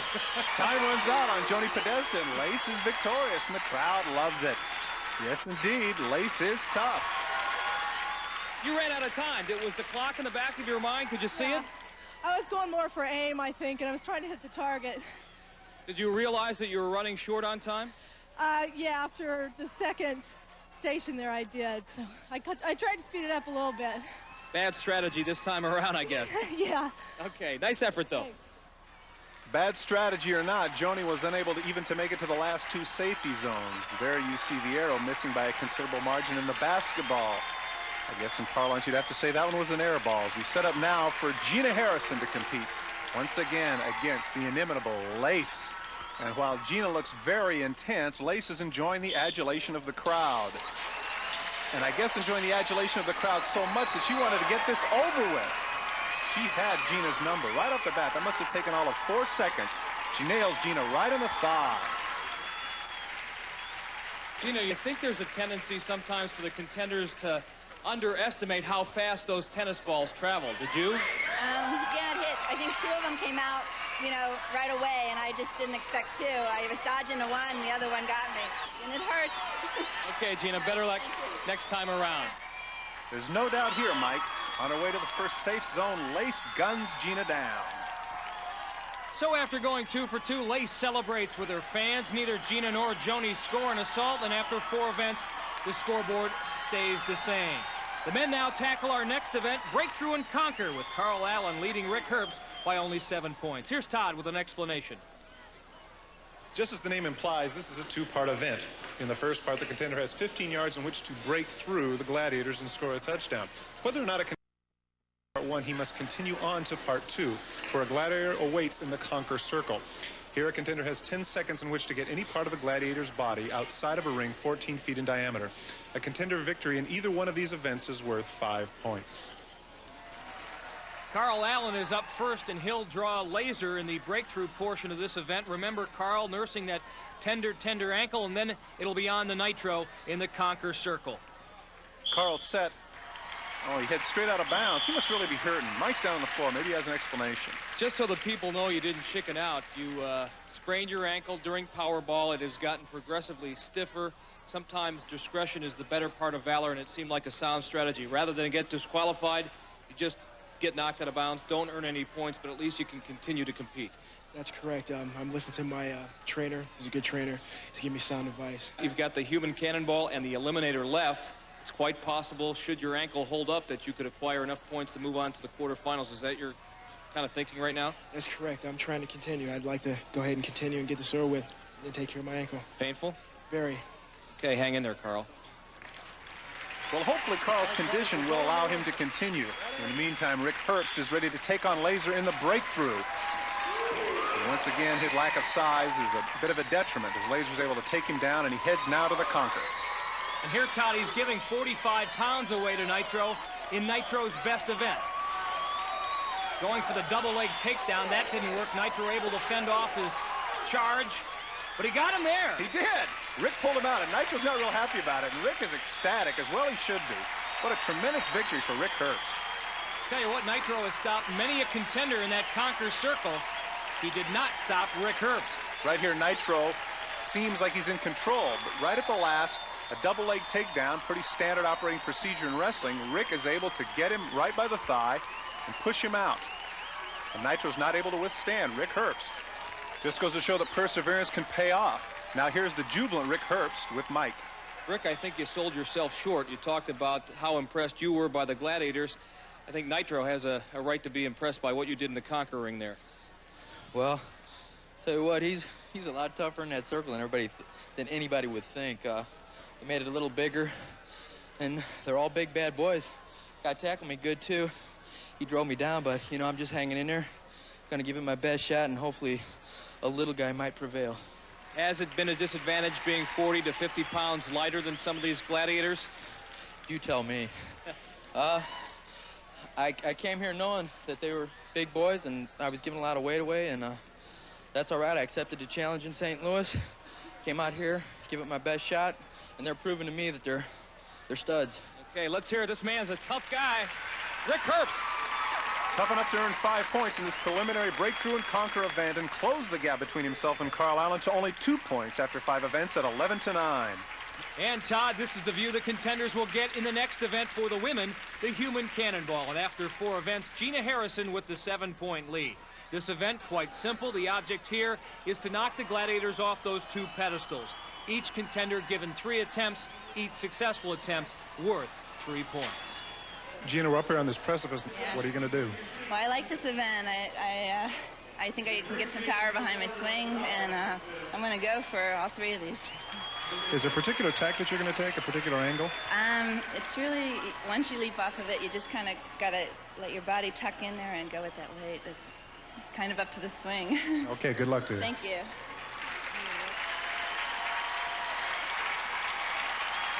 And the swing's the thing in this event as Joni Podesta gets set to go. She'll be going against Blaze while Gina goes against Gold. 3, 2, 1. Each contender given 3 attempts. Here comes the first one. Yes, the daily double. Both Gold and Blaze go down. The contenders 1 for 1. Well, Gina, just as she said, was trying to get a good swing and get her body right in the midsection of Gold, and it appears that that's exactly what she was able to do. Gold has a good center of gravity, but right there, she knocks her right from her feet. Joni, on the other hand, is able to take on a much too erect Blaze, who is knocked right off the pedestal. Todd, here's Gemini telling Blaze that very thing. Deliver a blow. Get down there. Let's go. Get low, get down, and deliver a blow. Easier said than done. But if theater means anything, maybe she'll do better the next time. Now Zap takes a chance to get up on the pedestal, and Gold moves over one. Well, Gold goes flying, but Zap doesn't budge. And Joni Podesta is 2 for 2. Right here you can see on the right that Gina was no match for Zap. Zap's able to keep her center of gravity in balance, but Joni's able to knock Gold from her moorings. Zap getting the congratulations of her fellow Gladiators and the encouragement from Lace, as the 3rd time is coming up, now with Blaze and Zap. And if Joni can go 3 for 3, she would win an extra bonus point. She does not, as Zap doesn't move. And while Zap accepts the congratulations from her fellow Gladiators, no mean feat being able to stand up there 2 times in a row, Gina is able to knock Blaze from the top of the pedestal despite the coaching of Gemini. Joni, you can watch this event on television, which I'm sure you did last year watching American Gladiators, but until you get up on that platform for real, it's hard to describe what it's like, the Human Cannonball. Your description? It's kind of like being Tarzan and Jane and... Jane, in your case. Yeah. Or both. Anyway, and then you've just got to try to knock the other person off. You don't have much control over it. It's a little bit of luck and a little bit of determination, I think. And that last one, it was the irresistible force versus the immovable object. You were mighty tough up there, Zap, and you too, you've had a complete changeover on this event. You're thinking, I think you were a little bit scared last year in the first edition of American Gladiators, and now you're rock steady up there. I think I owe it to the experience. We're going to teach the other girls how to stay up there, too. So both women accumulate 6 points in Human Cannonball, and as a result, Gina continues to lead by 7. And when we come back, the men will take their swings at the Gladiators in the Human Cannonball as well. American Gladiators, and we are ready for more action. Thanks, Mike. Rick, we're here, and the score is now 11-9, and just a little ways behind. You know, you've been talking a little bit about having some problems with weight. Is there any particular strategy that you have now? Just going to try to get as high as I can, and hopefully my velocity that I can generate will be enough to knock him off. Gemini's a big boy. He looks like he's waiting for you. He's definitely big, and I'll give it my best shot. Okay, good luck. Rick, of course, paired against Carl Allen, who'll be doing battle with Titan. Again, each contender given 3 attempts. Each successful attempt worth 3 points. Score the hat trick, you get a bonus point of 1 for a total of 10. Carl working against Titan. Rick giving away some 50, 60 pounds, knocks Gemini off. Very exciting business for Rick Herbst, but then again on the other side of the ledger, no mean feat for Carl Allen either. Here, just a half-second before impact, we get a shot from the helmet cam as Carl Allen is taking on the monstrous Titan. And here we see the velocity and the strength of the collision. Carl able to knock off the bigger man. Now the question, can they go 2 for 2? Laser has now replaced Titan, and Gemini is still up. Carl Allen working against him, and both men go 2 for 2 again. Something of a surprise. I don't think we thought Rick Herbst would be able to knock off any of the Gladiators. He's 2 for 2. Well, it looks to me that determination pays off as well as strength and speed. Carl gets a yell and knocks Gemini off, and Laser, with his good center of gravity, is knocked off nonetheless by Rick. Carl doing it all with a very sore ankle. Third and final attempt coming up. Laser gets on top of the pedestal. His partner, Titan, doing the same thing. It would appear at this point, Mike, that this is a definite mismatch, Rick versus Titan. But then again, both Gladiators are very determined to stay on the pedestal this round. Carl working against Laser, Rick against Titan. Here they come. Laser hangs on, but Titan cannot, and Rick Herbst has gone 3 for 3. He earns the bonus point of 1 for a total of 10. I can't say that I'm not totally surprised. Right here you can see Laser is able to maintain his balance on the 1 foot right at the end of the pedestal, whereas Rick unbelievably clobbers Titan despite his holding on and tearing off. Rick's jersey is knocked off nonetheless. Rick, the hazards of performing in the human cannonball, but you pulled it off. You got the hat trick, 3 for 3, and you've taken a 2-point lead over Carl Allen. I don't know what to say. I just thank the good Lord I'm still whole. These guys are big, they're tough. It's going to come down to the final event, the Eliminator. You've heard of giving up the body. This is called giving up the jersey. Well done. Good luck in that final event. Well, Rick Herbst is a swing better than Carl Allen, and as a result takes a 19-17 lead after 6 events.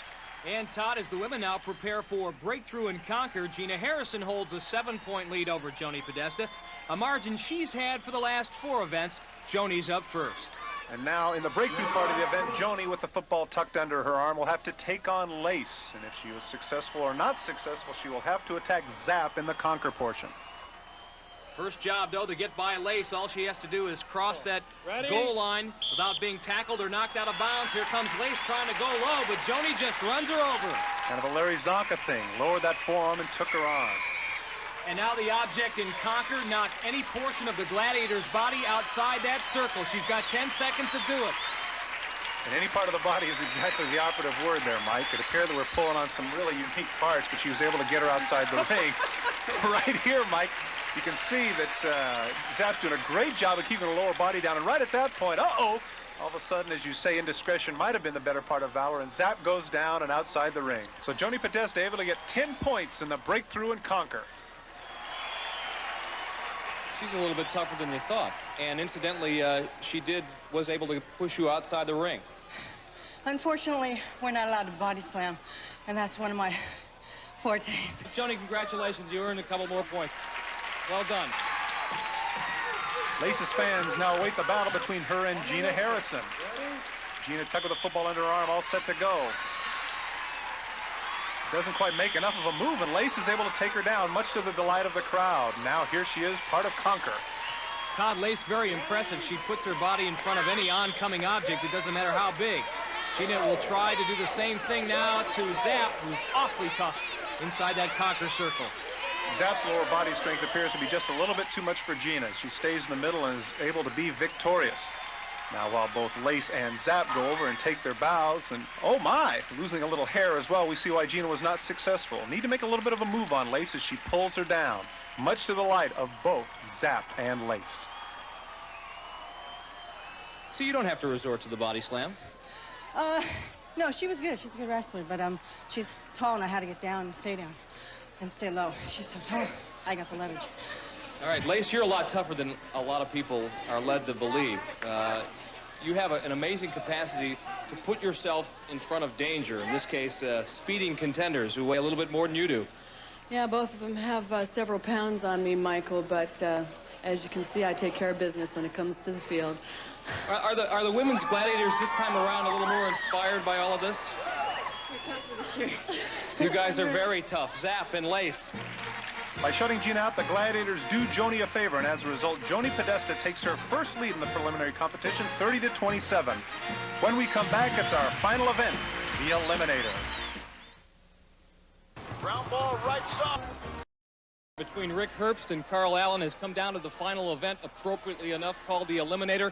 Rick has a 2-point lead on Carl, but should Carl win by more than a second, he goes on to the quarterfinals. Rick, your strategy coming down to this final event?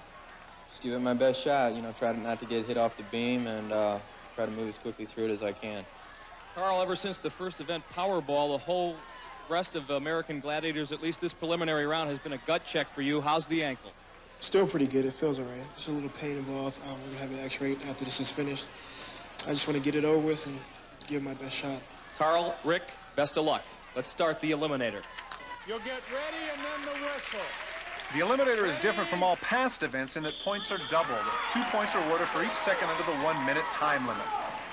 And right off the bat, we see that Rick is having a big trouble with the ball, Mike. And that will cost him in penalty points. Carl Allen trying to stay on that balance beam with that sore ankle and does not. Rick also goes into the pit, but both men clamber back up onto the platform, and now it's across the commando lines. I'm surprised that Carl's able to negotiate these as well as he is with his ankle. That's got to be causing him a great deal of pain right at this point. Again, the added weight of 200 pounds might be a disadvantage as well. Rick has the lead. Remember, Carl needs to win by more than a second to advance to the quarterfinal round. It could be decided right here. Rick caught up with Nitro. Carl goes through clean, but was it enough? Mike, I don't have the watch in front of me. I'm not exactly sure because it appeared that Rick was way ahead, but he was unable to negotiate Nitro. Here he busts through with good momentum, but he gets caught between the plexiglass and Nitro and is unable to spin away. Conversely, Carl gets through unscathed. Very fortunate for Carl Allen. Carl Allen, he needed to win the Eliminator by 1 second. He did that. Rick Herbst's problem, he was assessed 10 points in penalties, and that ultimately cost you, partner. It cost me. I hope, hopefully that I'll have enough points to advance, though I might not be out yet. Quite possibly that could happen. What was the toughest section of the Eliminator for you? Well, I had a more problem with that rolling that large ball up that angle than I thought I would, and I lost it. Somebody hit me pretty good in the gut with one of them balls, and that hurt me. Gave us a great effort, though. Carl, I didn't think you were going to make it there for a while. You looked like Grandpappy Amos in The Real McCoys, the way you limped up the ramp there. I didn't think I was going to make it either. I don't know. It was tough. It was really tough. I didn't think I'd finish as good as I did. I wasn't a gladiator at the end, and that helped me out a lot. It really did. You're very experienced in the martial arts. Were you able, because of that experience, able to block out some of the pain? No way. Not at all. It was just too much pain. It started way before I even got the aspirin and stuff that was necessary to calm the pain down. Carl, get some ice on it, elevate it tonight, and we'll see you in the quarterfinals. Congratulations. Well, pain or no, Carl Allen comes out on top by the score of 37-27. And now it's the women's turn, with Joni Podesta leading Gina Harrison by a mere 3 points. Going into the final event for women, the Eliminator, Joni Podesta has a 3-point lead over Gina Harrison. Gina, to advance to the quarterfinals, you need to win this event by more than 2 seconds. Your strategy coming in. Except you told me earlier that you never have any strategies. You just do it. Just do it. Just go after it. I'm hoping now to get a good start because that'll carry me through. I feel good about the ropes and the rest of it, so this is where the focus is for me. Joni, during some of the practice sessions I know you were able to experience, what did you find to be the biggest problem with the Eliminator? The fact that the Gladiators are throwing those little balls at us, I think. Those balls are not so small. Yeah, that's true. Got to stay away from those. You two have put on a great exhibition so far. It's been nip and tuck. May the best woman win the Eliminator. Go to it. All right, ladies. Ready? Gina in the red, Joni in the blue. Up the ramp they go. Joni gets there first. Gina loses her shoe. This is going to be tough going now, trying to get across that balance beam with just one shoe. Your traction's tough enough as it is. Oh, took a medicine ball right in the face. That's a tough blow right there for Gina Harrison. Undaunted, she gets back up as Joni has a healthy lead. I think Joni's well aware of the fact that she's ahead. She's taking her time, being very careful now as she heads to the swing for life. Now keep in mind that a high score in the loser's bracket could also advance Gina, so it's important that she not give up. Well, knowing Gina, that's the last thing she's going to do. As Joni heads to the end, looks like she's going to take on Lace. Good contact, and she makes it across. Now here comes Gina, shoeless, busts through, but makes it through okay. You can tell that Joni's very happy, and son of a gun, so's Gina. Happy to be in one piece, no doubt. And now here's that crucial piece of equipment that she lost, and I believe that Mike's found it. Haven't you, Mike? This is the casualty of going through the eliminator. You lost your shoe right from the get-go, and you never had a chance. What's amazing, folks, she still has a smile. Maybe your point total will be good enough to go on to the quarterfinals. And you have done it. You've advanced. Yeah, it was tough. I just kept my focus on the balance beam and ran like heck and kept low. And at the end, there was a gladiator waiting for you, unfortunately. I know. I don't even know who that was. Who was that? Lace. Lace isn't going to let you forget it, Joni. Congratulations on going on to the quarterfinals. For Joni Podesta, it was far from clear sailing, but more than enough to get her by Lace and on to the quarterfinals with a 54-31 win over Gina Harrison. We'll be back right after this. Studios Hollywood, here's a preview of what to expect next week on the American Gladiators. Next week, the competition continues as 4 new contenders step up to challenge the American Gladiators. Lucian Anderson from Indianapolis, Jim Brady from Ohio, Bridget Venturi from Illinois, and Suzanne Rampey from Los Angeles. Be with us as they go head-to-head against Lace, Nitro, Blaze, Zap, and the rest of the American Gladiators. That's it for this edition of American Gladiators. For Todd Christensen, I'm Mike Adamley. So long, and we'll see you next week.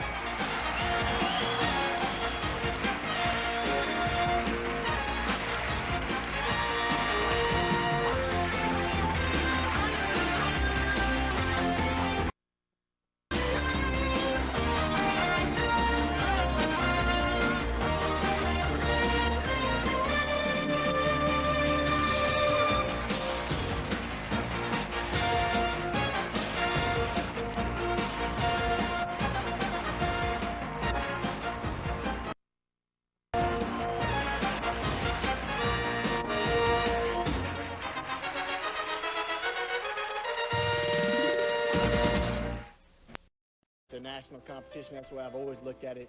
It's something that you really have to look at the history of the event to realize the athletes have been involved. And it's definitely something that weighs on you. It's something you have to do well in. You've got to put some points on the board. It's very important. This is the biggest event of my life. I've been training hard for it, and I'm finally here. And it's been a lot of fun so far, and got to keep plugging away and to the finish line. It's very important. Ever since I knew about American Gladiators, I've wanted to try out and get on the show. I've always enjoyed challenging myself and going for the gusto, anything that's very competitive. This is definitely the biggest thing I've ever competed in my life, and I'm out here to have fun, and I'm out here to compete hard, and that's really basically it. I'm just getting focused, taking one event at a time, and giving it all I had. Nitro, I think it's fair to say that quite a mutual admiration society has developed between the Gladiators and the 4 championship contenders. But between now and the end of the Eliminator, it's going to be an all-out battle. Every point will have to be earned. Well, as your Gladiator, it's a time when you take everything just a little bit more personal. You take each event, each moment. You give all you got. When you think you don't have any more, you pull some stuff up from way, way, way deep, and you even give more until you're just laying there and you hope you end up the man standing tall. It should be something very special. At stake for today's winners, $10,000 in prize money, plus the chance to represent the USA at the World Gladiator Championships later this year in Birmingham, England. We're set to go. Event number 1, the Pyramid. And our 2 gladiators standing tall up there. It's ice and jazz. Let's go to our tail of the tape. A look at Carla Zeitlin from Santa Monica, California. She's a soccer coach and karate teacher. 5'4", 132, 30 years old. Her opponent, T. Sorge, 5'7", 132, a photojournalist living in Los Angeles, but was born in Rome, Italy. She speaks 6 different languages. Today, she'd like to speak the language of victory. 45 seconds they have to make it up to the top, 32 feet, where Jazz and Ice are waiting. Gladiators, ready! It should be a pretty even match, Mike, with both these girls the same skill and same speed, same build. Nitro, the Gladiators have been so good this season that there has not been a single female contender to make it up this year. Ice and Jazz showing you just how good. These two Gladiators just eating up the real estate. Every time the contenders seem to have a breakaway, Ice and Jazz there to close the door. Down goes Carla and down goes T. This could be a long, long day for these two. T and Carla right behind one another, crisscrossing, zigzagging, and they won't do it. Round 1 in our Grand Championship belongs to our Gladiators, Ice and Jazz. Why are they so effective in this event? Take a look. They both know how to wrap up and finish. Down goes T. Sorge, and watch Ice doing the same thing to Carla. Now, Ice, Jazz, all year, nobody has scored on you. Awesome job. Thank you very much. This is a lot of fun, and once you learn how to play this and tuck and roll with them all the way to the bottom, then there's nothing to be afraid of, except she got a finger in my eye. Now, Jazz, the 3rd year doing this, are you feeling comfortable? Are you feeling like it's a swing set in your backyard? Yes, and I love to play. This is great. Isn't it? What do you think about it? Well, good job, girls. And Grand Championship. Grand Championship. Save the lace on the pyramid. Come on. And those two fellas mean business. Our two contenders waiting 32 feet below. A look at Captain Richard McCormick, 26 years old, 6'2", 175, a Marine aircraft commander, living in Los Angeles, California. His opponent, perhaps the surprise of this whole competition, 26-year-old Pat Gizmazia, 5'10", 170. He's a carpenter and snowboarding instructor living in Ketchum, Idaho. Contenders ready! Gladiators ready! Let's see what happens this time in the rematch. Well, it's going to take teamwork, crisscrossing, things like that to get a move. There was the crisscross. Richard ducked in behind the Gizmazia screen on Sabre, but Sabre catches up. Great reaction time. The captain back to ground zero. And our laser's trying to keep him in front of him and keep on that same mat without taking a fall. That could hurt him later on. 20 seconds remain. Hard to find any room here. Gizmazia won't go down, but he does there. Laser finally got him. We're under 10. And it looks like Laser is going to increase his record to 16-0. Sabre goes to 14-4. Gizmazia, Captain Richard McCormick, walk away with 0 here in the pyramid. The reason they're celebrating, Sabre doing it rapper style and Laser doing it Montana Man style, is because Sabre launched the captain, wham, all the way to the ground like that. Sabre, there's a phrase in football called closing speed. Defensive backs know about it, linebackers know about it.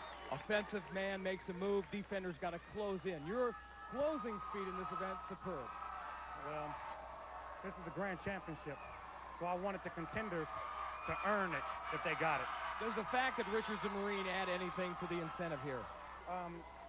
Remembering him and the road he took to make it to this place here, I know that he's a fierce competitor. I know he's a fighter. I know he likes to give off the Marine Corps yell. Well, check this out. Yeah! That's from my hood. Richard, this was like trying to establish a beachhead, and the enemy territory was tough to get through. I tell you what, Sabre's a tremendous competitor. That's not the first time I've taken some good shots from the man. But that's what makes it exciting. That's what makes it good, because if he wasn't there, this would be a boring show, and it's certainly not when you take some good hits like that. Well, long, long day to go here in our Grand Championship. Get some rest. Nice work. Up next, breakthrough and Holland. The championship continues. This instinctive moment is presented by Planters Nuts. The Tennessee women's basketball team was in a quest to repeat as national champions when Candace Parker dislocated her shoulder. The Lady Vols advanced to the finals, and despite the injury, Parker insisted. Every Sunday, 8 Eastern on ESPN Classic. Standing room only here at Gladiator Arena, and why not? It's our grand championship. We move on to event number 2. Sky and Siren, the Gladiators, in Breakthrough and Conquer. Part football, part wrestling. Up first, our women, T. Sorge and Carla Zeitlin tied at 0. T is up first. A look at Sky, Showman, Breakthrough, and beyond her, in the conquering, there she is, the tenacious Siren. Good referee, Larry Thompson. Contender ready! Gladiators ready!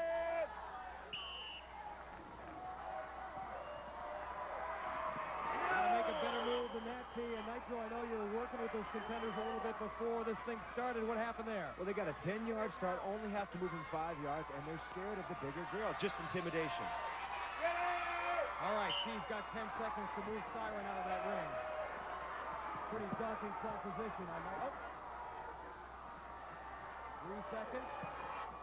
Can't get a hold of her, and Siren doing the job on T. Sorge. Siren is so good with her hands. The girl never even had a chance to get in close and try to move on Siren.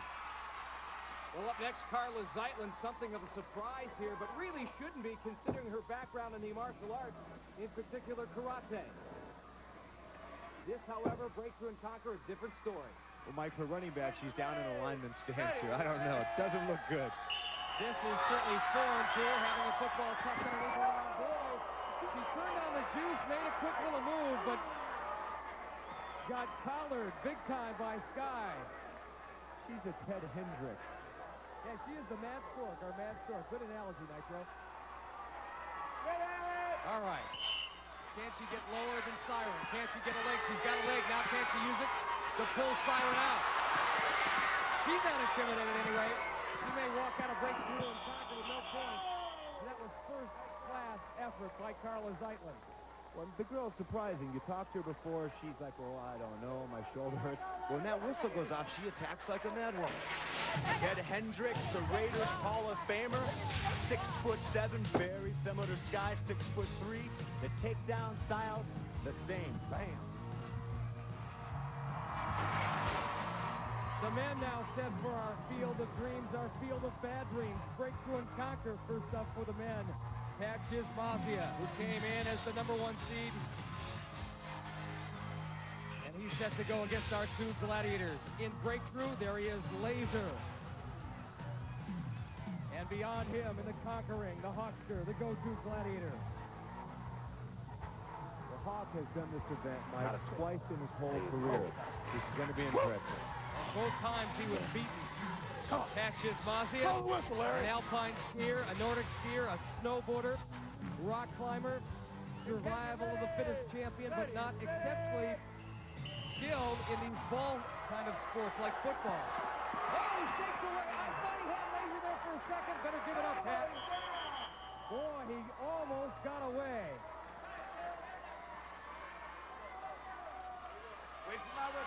All right, let's see what he can do in the Conquering. He's got 10 seconds. This will be a monumental upset. Hawk controlling the head. That's what he needs to do. Pat needs to be a little more aggressive. 2, 1, and that is it. I thought he might get 5 points in Breakthrough, but Laser held tight there at the end. No points for Pat Chizmazia. Are these guys fired up? I guess so. Sometimes you have to take a man to the ground any way you can. Even if it means grabbing on or holding for dear life to an ankle like Laser does here. But he gets the job done. Well, Captain Richard McCormick is all set to mix it up with our 2 Gladiators. That should not be a problem since he's used to mixing it up. Pretty good boxer back in the Marine Corps. This time, however, he's got a football tucked underneath his right arm, and he's got to get by Laser. Now let's see if he has a move or 2 in his arsenal. Telegraphed it a little bit. Laser looked at his belt buckle, took him down easy on a 3-yard line. He never got close. Not only does he bring him down, once he has him down, he drives him into the ground. Puts a little mustard on it. See what he does with Hawk here. Well, Hawk's up kind of high here, but he's got a lot of strength. And that's Richard's problem, too, going high. He's got to shoot the single leg to have any kind of chance whatsoever. Hawk's not going to budge. Oh, my. Laser and Hawk shut him down big time. And the go-to Gladiator goes to the crowd to suck up a little adulation.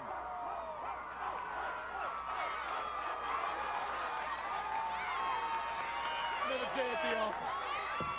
Why is this man happy? Take a look. The Marine Corps captain on a mission. Hawk's mission not to budge it in. He didn't.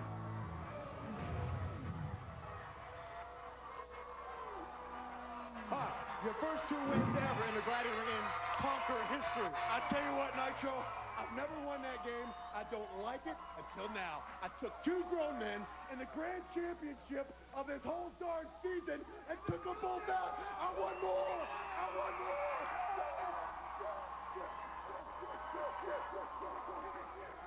The Marine was on a mission, but the Hawkster in the zone. And quickly we move on to our next event here in this Grand Championship. It is Quick Shot. For the Gladiators, our blonde bomber, Sky, and Ice Baby. For the contenders, let's take a look. There's Ice, and she'll be swinging against Carla Zeitlin.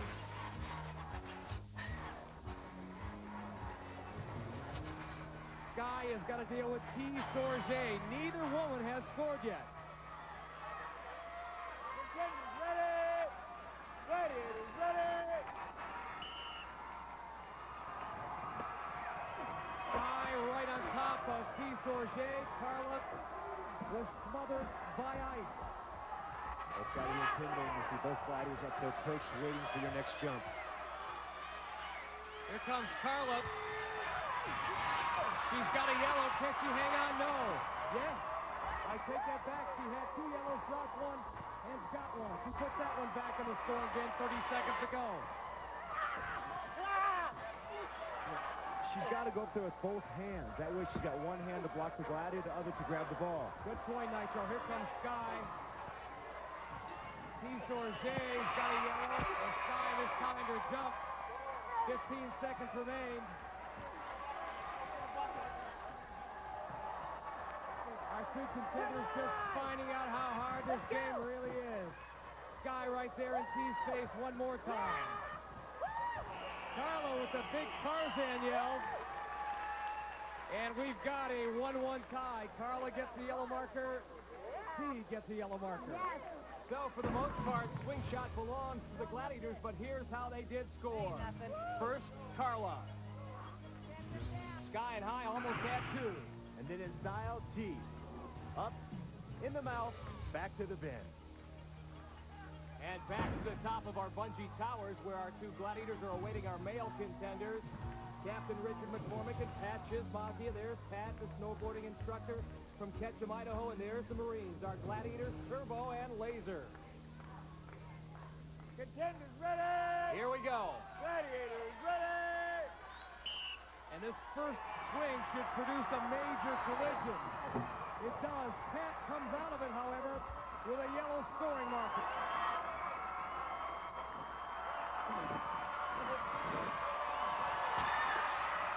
Richard McCormick with the long reach despite having Turbo draped all over him. He's got a blue. Pat's got a blue and rips it away just before Laser could get to him.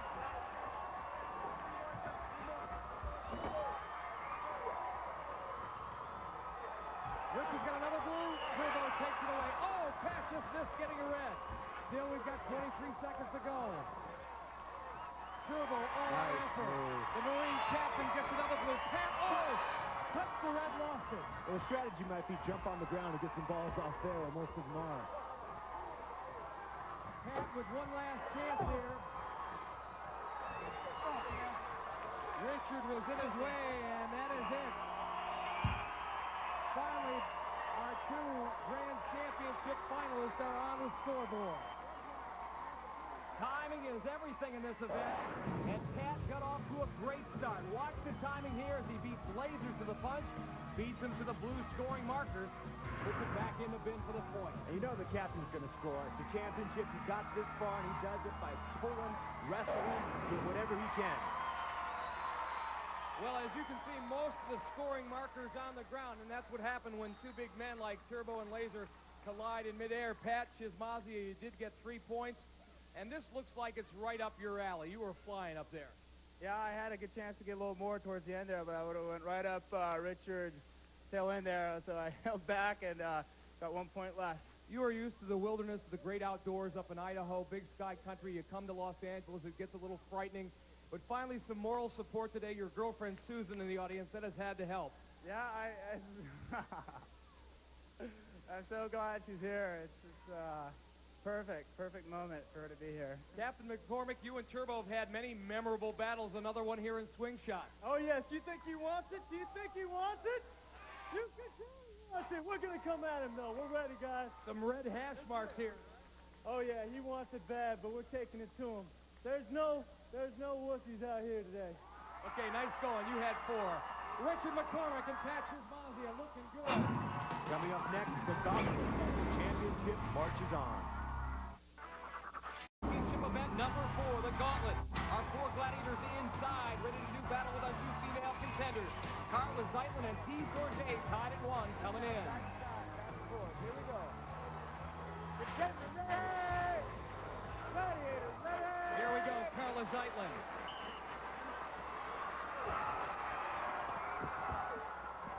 Christy gets through in less than 20. It's worth 5. It's less than 15. It's worth 10, but she is having problems. Well, she has to learn to go forward, not sideways.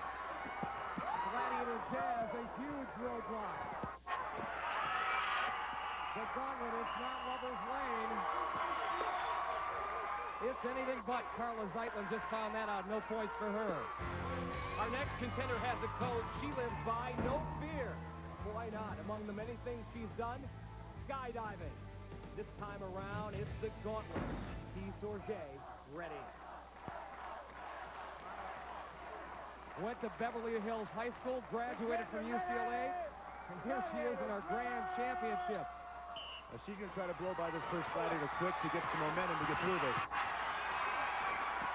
She needs to spin off Jazz, and she does. Only Siren and Sky remain. She's got 10 seconds left on the clock. Hey, how about that? Oh, Sky was absolutely useless there. The photojournalist whizzes through the gauntlet in a time of 13 seconds, and she is excited. High fives for everyone here at Gladiator Arena. And Nitro, you were absolutely right. Siren was solid, but what was Sky thinking? T, your strategy, you told me, was to blow past the first gladiator quick to get your momentum, and that's what you did. Yeah, that's all I was thinking. Get past the first one because you've got 15 seconds to get through. And you've got to get past the first one and get your momentum going. If they stop you right there, you're not going anywhere. 1, 2, 3. Kick ball. Our 4 male gladiators are set now, and up first is Captain Richard McCormick, who has a slim 1-point lead on Pat Shizmazia, the captain, up first here. Contender ready! He's got to get by Laser first. And to succeed in Gauntlet, you've got to have the quick feet.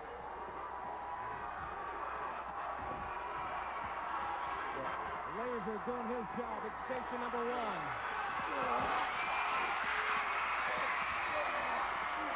Ditto for Hawk at station 2. Saber pins the captain up against the Gauntlet wall. Turbo didn't even have to break a sweat. Never made it that far. One of the things that the men are doing is they're changing their positions in the gauntlet versus what they think the strength of the contender is, and that combination proved lethal that time. Fight him through the blue like that. Pat's up next, and he's no stranger to rugged competitions. He is the current champion of survival of the fittest, the competition of outdoor events, including whitewater swims and kayaks and climbs to rappel. And now he needs to climb over our gladiators. Contender ready! Duck your head, take them straight on. The gladiators, that is, the contender is dead.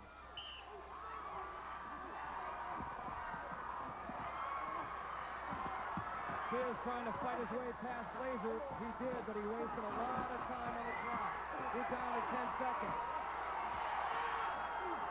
can't duck and dodge, Pat. You got to keep moving. Keep moving those feet. He's not going to get past Saber. Great job, Saber.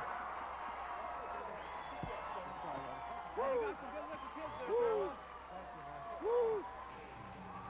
Thanks. So Pat Chismazzi and Captain Richard McCormick come up empty. The score remains 4-3. Powerball around the corner. Want to waste your time on a treadmill again? Chip agenda, and our women have buckled up their chin straps. They're set to go against our Gladiators 3. We're silent. We have no idea what we're doing right now. The Blonde Bombers, Siren, Sky and Ice, Carla Zeitlin trailing T-Sorge by 10 points, 11-1. These girls, neither of them very, very quick, so they're going to have to pull up and use their smarts here. Gladiators, ready! 45 seconds to time limit. Carla going down hard early. Carla gets one there past Siren. Siren can't believe it. Carla's got another one. She's got a nice little burst. Little quicker feet than T-Sorge. The T reaching out that time over ice to score. I don't know where this throw technique comes. Get near the pod and throw it in. What's really amazing about that, they've got virtually no chance because these cylinders are so narrow. Nothing ever goes unless you do it like that. T-Sorge with the slam dunk. 4 seconds remain. Pretty good match all the way around. Carla Zeitlin and T-Sorge. Let's add it up. A 4-4 tie, giving T a 15-5 lead after 5 events, and lack of quickness notwithstanding, both Carla and T demonstrated a little bit of talent there. Carla with the quickness and a nice move there on ice. And then T-Sorge, watch her. She's got a move of her own and then reaches out to get one over ice as well. Powerball continues. This time it's the men's turn. It's our signature event. Our Glad's ready. Powerball, baby. Woo! Grand Championship Powerball. Yeah, showtime. What's better? Saber, Turbo, and Hawk and company have been mighty stingy this afternoon. Between Richard and Pat, just 7 points. The captain with the 1-point lead. Well, this must be something really special for the Gladiators. I've never, ever seen Turbo stretch or prepare. Usually just comes out and kicks butt. Let's go to referee Larry Thompson. Contenders ready! Gladiators ready! Richard got one in there on the outside. Trying to take Saber head on, not a good idea. You got to watch Richard because he's got those real long arms. You think you haven't stopped, and boom, it's in. Pat trying to get away, squirt away from Saber, can't do it. 25 seconds remain. Saber doing the job on the ring that time. Turbo riding herd on Pat Chismazzi. Pat almost got one there. Again, those fingertip rolls never work unless you're extremely lucky.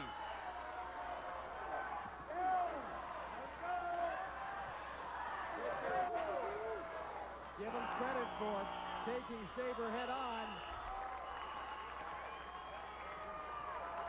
A power outage here for our contenders in Powerball. That's how bad ball plays. Captain Richard McCormick with the only 2 points of the match. And from match to rematch, T-Sorge and Ice battle again in the joust. That's next. We know her name and we know how she plays this game.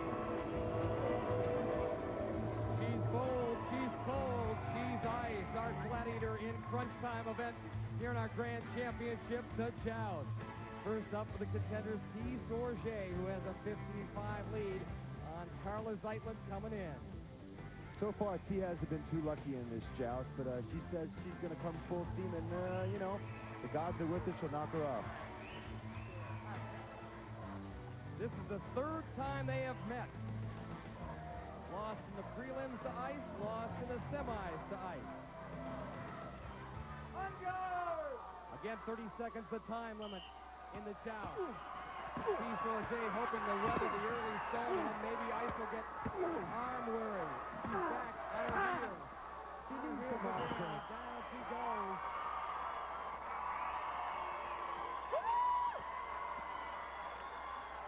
up to a record of 6-1-6. And Nitro things can turn ugly in a hurry if the contender doesn't defend herself. She's got to get that stick up to guard her face. If she doesn't, bam, shots like that. That's got to hurt no matter who you are. Be disappointed with herself. Carla Zeitlin now has a chance. If she gets 10, she's back in this thing, but ice has been so tough. Again, one of the keys for the contenders, if you can get ice frustrated, stay up there for 5 or 10 seconds, you've got a chance for, at the very worst, to draw. And Carla holding her own here. 15 seconds remaining. Hey, a big backhand there by Carla. Rattled ice. But she couldn't finish it. And a wild swing, and those small hands of hers just couldn't hang on to that stick. Automatic DQ, but not a bad battle by Carla Zeitlin. She pounds the mat in disgust. She knows she had her chance and blew it. I did not like ending on that. Well, Carla's got to be upset because she trained a lot with the bow staff, and she should have the strength to hold on to that. But no, what happened? Well, this is the Grand Championship, and Ice, you were begging for some action, somebody to give you a battle.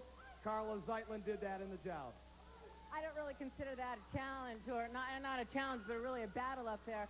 My timing was off. I was off. I'm much better than that, and I was kind of really disappointed in myself and my performance. But she did rock you once. One time.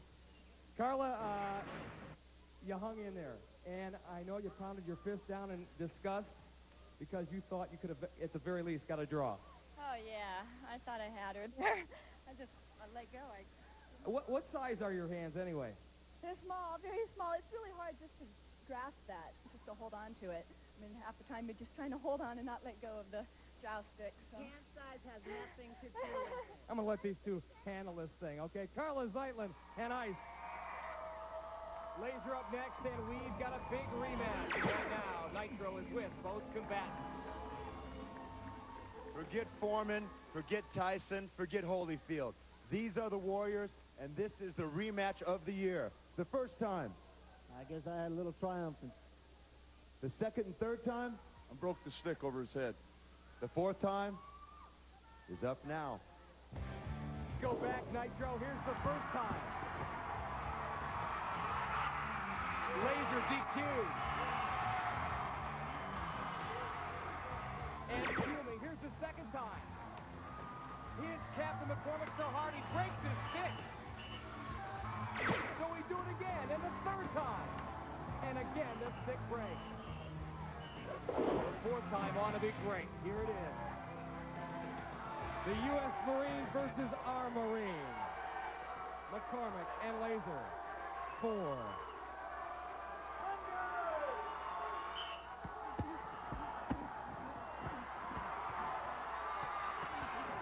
Oh, big swing there, down it goes. Oh, baby. He seems energized when he gets on that jousting platform. Well, that has to be, Mike, the biggest win in Laser's career, hands down. You got to be smart. You got to have a little offense and a little defense. Blocking there, waiting, timing, delivering the blow to seal the victory. This man would love a victory. Patches Mazia. His girlfriend Sue flew in from Ketchum, Idaho to be with him on Grand Championship Day.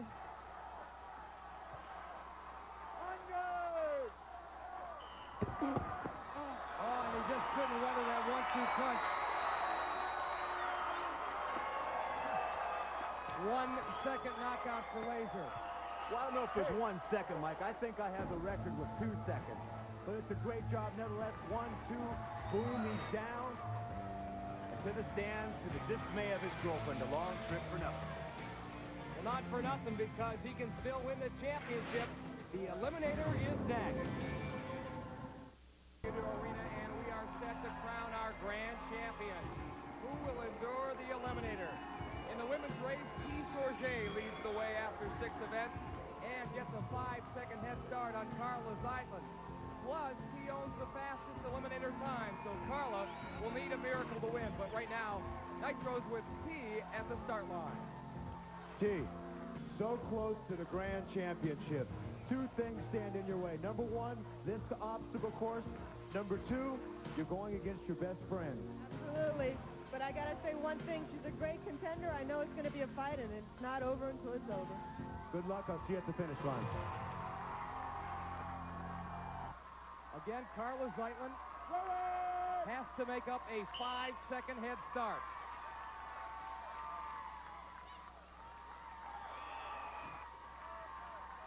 T's best time, a full minute faster than Carla's.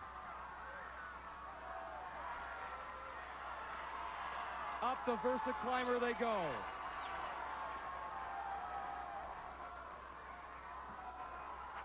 So tough, so exhausting, so stamina draining. Carla has nearly drawn even, however. T the first down the slide, but Carla right there. Now the hand bite. T looking strong. Carla hanging on, but now the ball pit. The most rigorous of the obstacles here in the Eliminator course. And as you have seen over the weeks, we have lost contenders in this sea of fears. T over the first barrier. Carla jumps into the fray.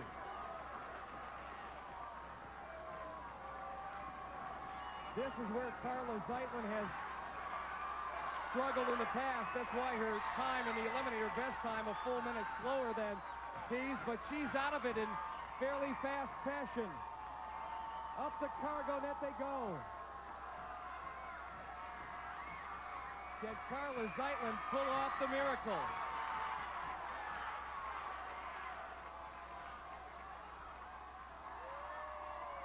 Composing herself now down the zip line. The one-point landing. Only 2 more hurdles remain. The plexiglass wall and then the treadmill, which we have cranked up to this Grand Championship. You want to be a Grand Champion, you've got to pay the full price. Look at T. Sorge pumping her arms, keeping her eyes up. She has done it. Carla Zeitlin goes down, but today the race belongs to T. Sorge. He's our Grand Champion for 1995-96. And Carla Zeitlin gave it one terrific shot. She just fell short at the end. T, you've done it. You've won the Grand Championship.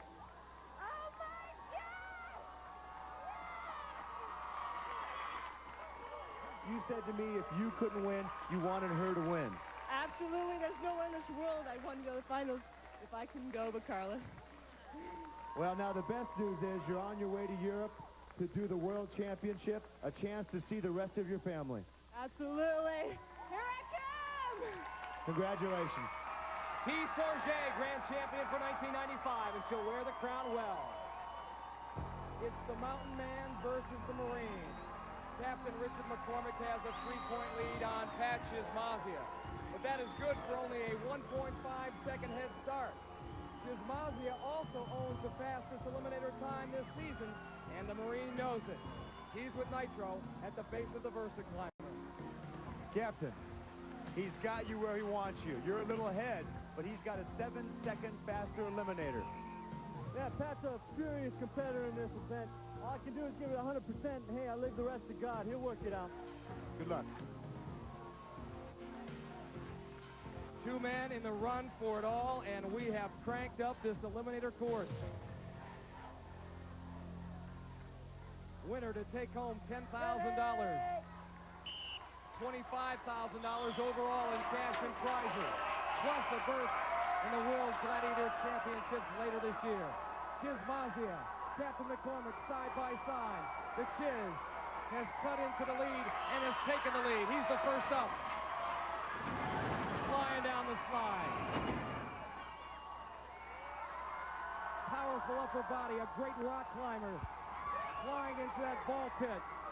Over the first barrier, Captain McCormick trying to hang with him. Pat ducks under a second one. He's the first out. Boy, he made short work of that. Future contenders would do well to study that technique. Pat Shizmazia now on the cargo net. The 26-year-old snowboarding instructor from Ketchum, Idaho. perhaps sensing that a grand championship is near. 2 more barriers. First, the plexiglass wall, and then the treadmill. We've cranked it up several notches. Captain McCormick over the wall now, too. Here comes Chiz, pumping his arms, kicking his legs. He's done it. He's going on. He's won the grand championship. Pastor Valvia from Ketchum, Idaho. This time, the fastest yet this season, 1 minute and 21 seconds. And absolutely no quit in Captain Richard McCormick. This guy has been one tough Marine. Pat Chismazia, look at his face as he scales and pumps his way up the treadmill. He had his eyes on the prize.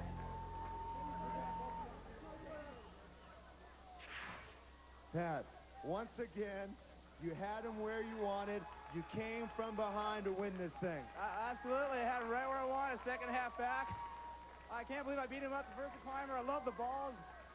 And it was that 2-scoop advice on the 2 grass right before the throw it, yeah, whatever it's called.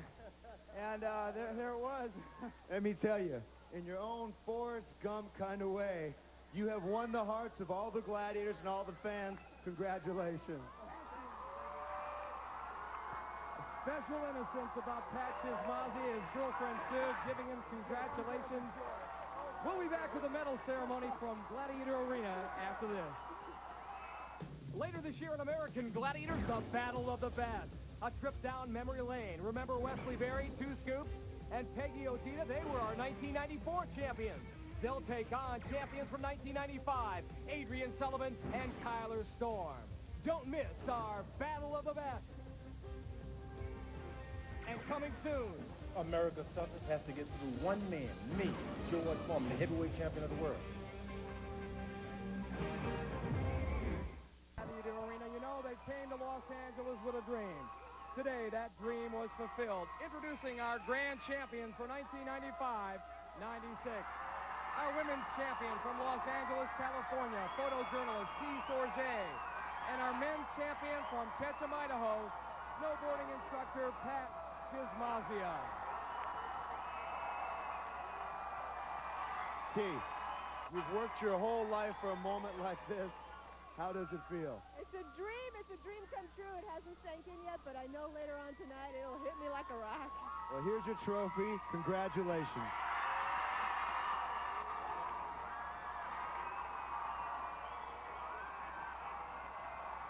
Pat, prior to coming here, your arena was the great outdoors. Now that you've gone through people like Hawk and Turbo and Saber and Laser, your feelings, your thoughts.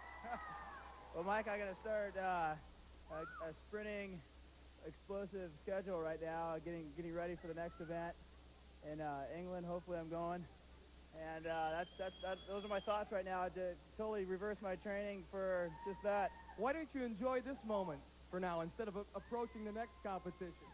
I definitely will enjoy. I don't know how I'm going to enjoy it, but it's going to be very nice. Patrick, congratulations. I know everybody's proud of you, especially back in Ketchum, Idaho. Nitro? And to the rest of the Gladiators, I want to say thank you to all the people at home, to all the people in the stands who have supported us for the last 7 years. We love you. Thank you very, very much. And, of course, we would be remiss if we didn't thank the greatest group of athletes I've ever worked with, our American Gladiators. You people are very special. So that concludes another season on American Gladiators. For Nitro and all of us, I'm Mike Adamley. We'll see you again next year. We'll be back.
first, the star from Baywatch, David Chokashi.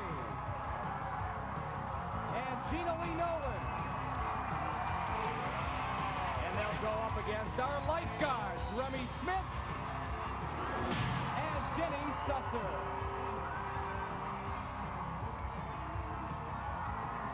Welcome to Gladiator Arena. Hi again, everyone. I'm Mike Adamley. Glad you could join us for our Baywatch Lifeguard special.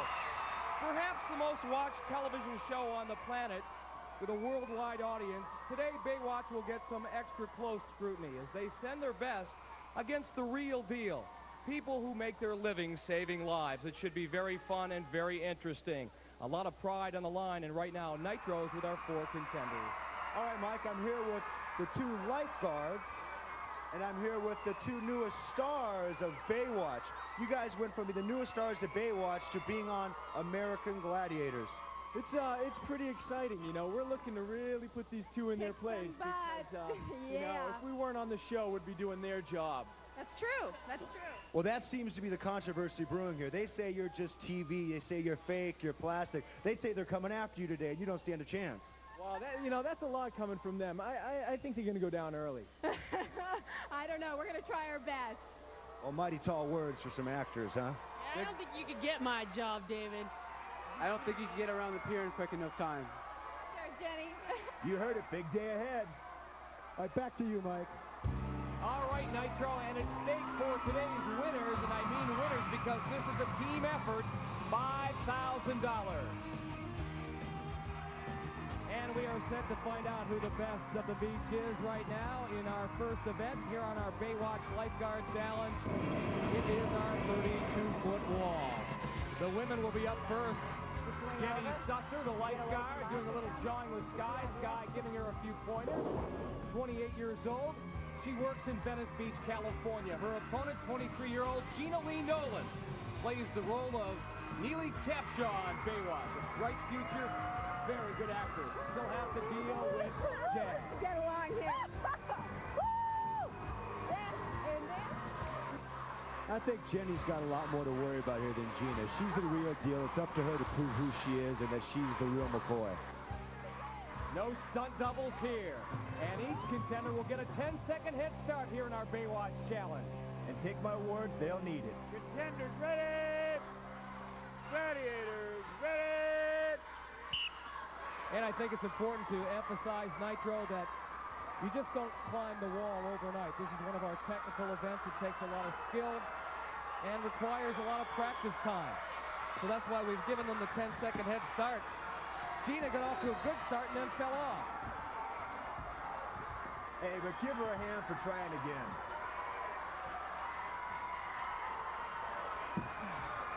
Gladiators are now on the wall, Jazz and Sky. Jenny Susser, if she can cross over that middle ridge, she's got a chance. Sky closing in. Gina hanging top.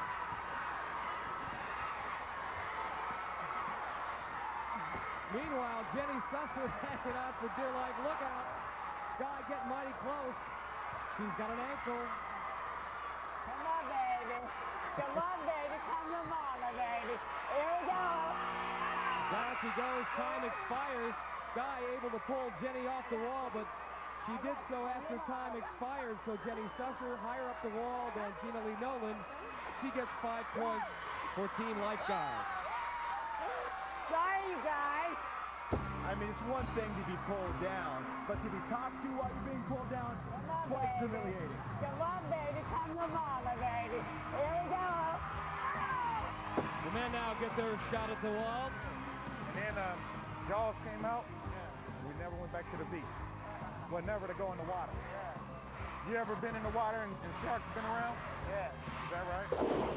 As we look at our tail of the tape, Remy Smith, the man who's going against Saber, 27 years old, 165, living in Santa Monica, California, our real lifeguard. David Chokashi, 25 years old, he plays Cody Madison on Baywatch. Fine actor, fine athlete. I've He's never got to won deal with for 3 Hawk. years from all the way up there. Come on, never. Well, I don't got to get all the way up there. I just pull you off. And for the men, no head start. All 4 men will start simultaneously. Again, 60 seconds the time limit. Let's go to the referee, Larry Thompson. Contenders ready. Y'all go at once. Gladiators ready. Dan, I had a chance to watch these 2 young men in practice, and they can hang with any of our contenders as far as this event is concerned. Well, contender men had a good advantage on this. I remember chasing Dean Kane last year. He zipped up there. I was left alone in the bottom feeling like a loser. Right now, Remy on the right, David on the left. Sabre goes down. Remy may have a free run to the top. 35 seconds remain. This is going to be close. Right now, they're side by side up that inside chute. Wow. David is closing in. Look at Remy hanging on. He senses there's a race here. Side by side, practically, it's going to be Remy getting on top. First, he gets 10 points. Hawk goes down. David will get 5 if he can get up there. 4, 3, 2, and he doesn't. Kick or no kick, both men did an excellent job scoring.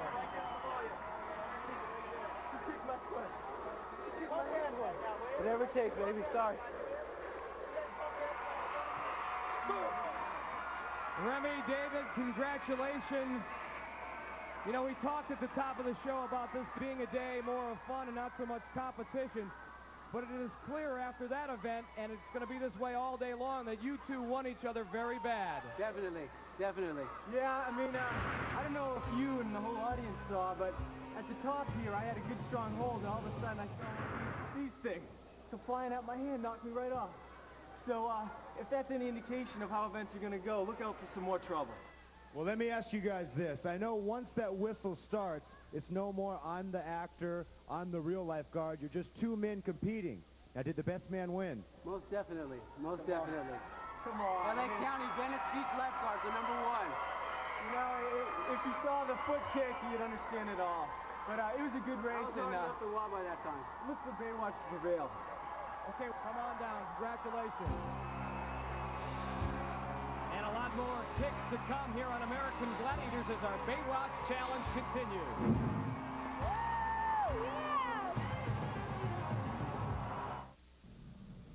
If you're going to eat fun. As our Baywatch Challenge continues, ooh baby, the next event for the women, tug of war. And for the Gladiators, Siren. Ready now. Oh yeah, I need a helmet. And first up for the contenders representing Team Baywatch, Gina Lee Nolan. Yes! The newest member of the Baywatch cast. She plays Neely Capshaw. Looked pretty good in the wall too, Nitro. She told me yesterday she was practicing saving someone on the set, pulling them out of the water. Maybe that will help her beat Siren here. Again, the platform's canted in the contenders' favor to offset the natural advantage that the Gladiators have in size and strength. Let's go to referee Larry Thompson. Contender ready.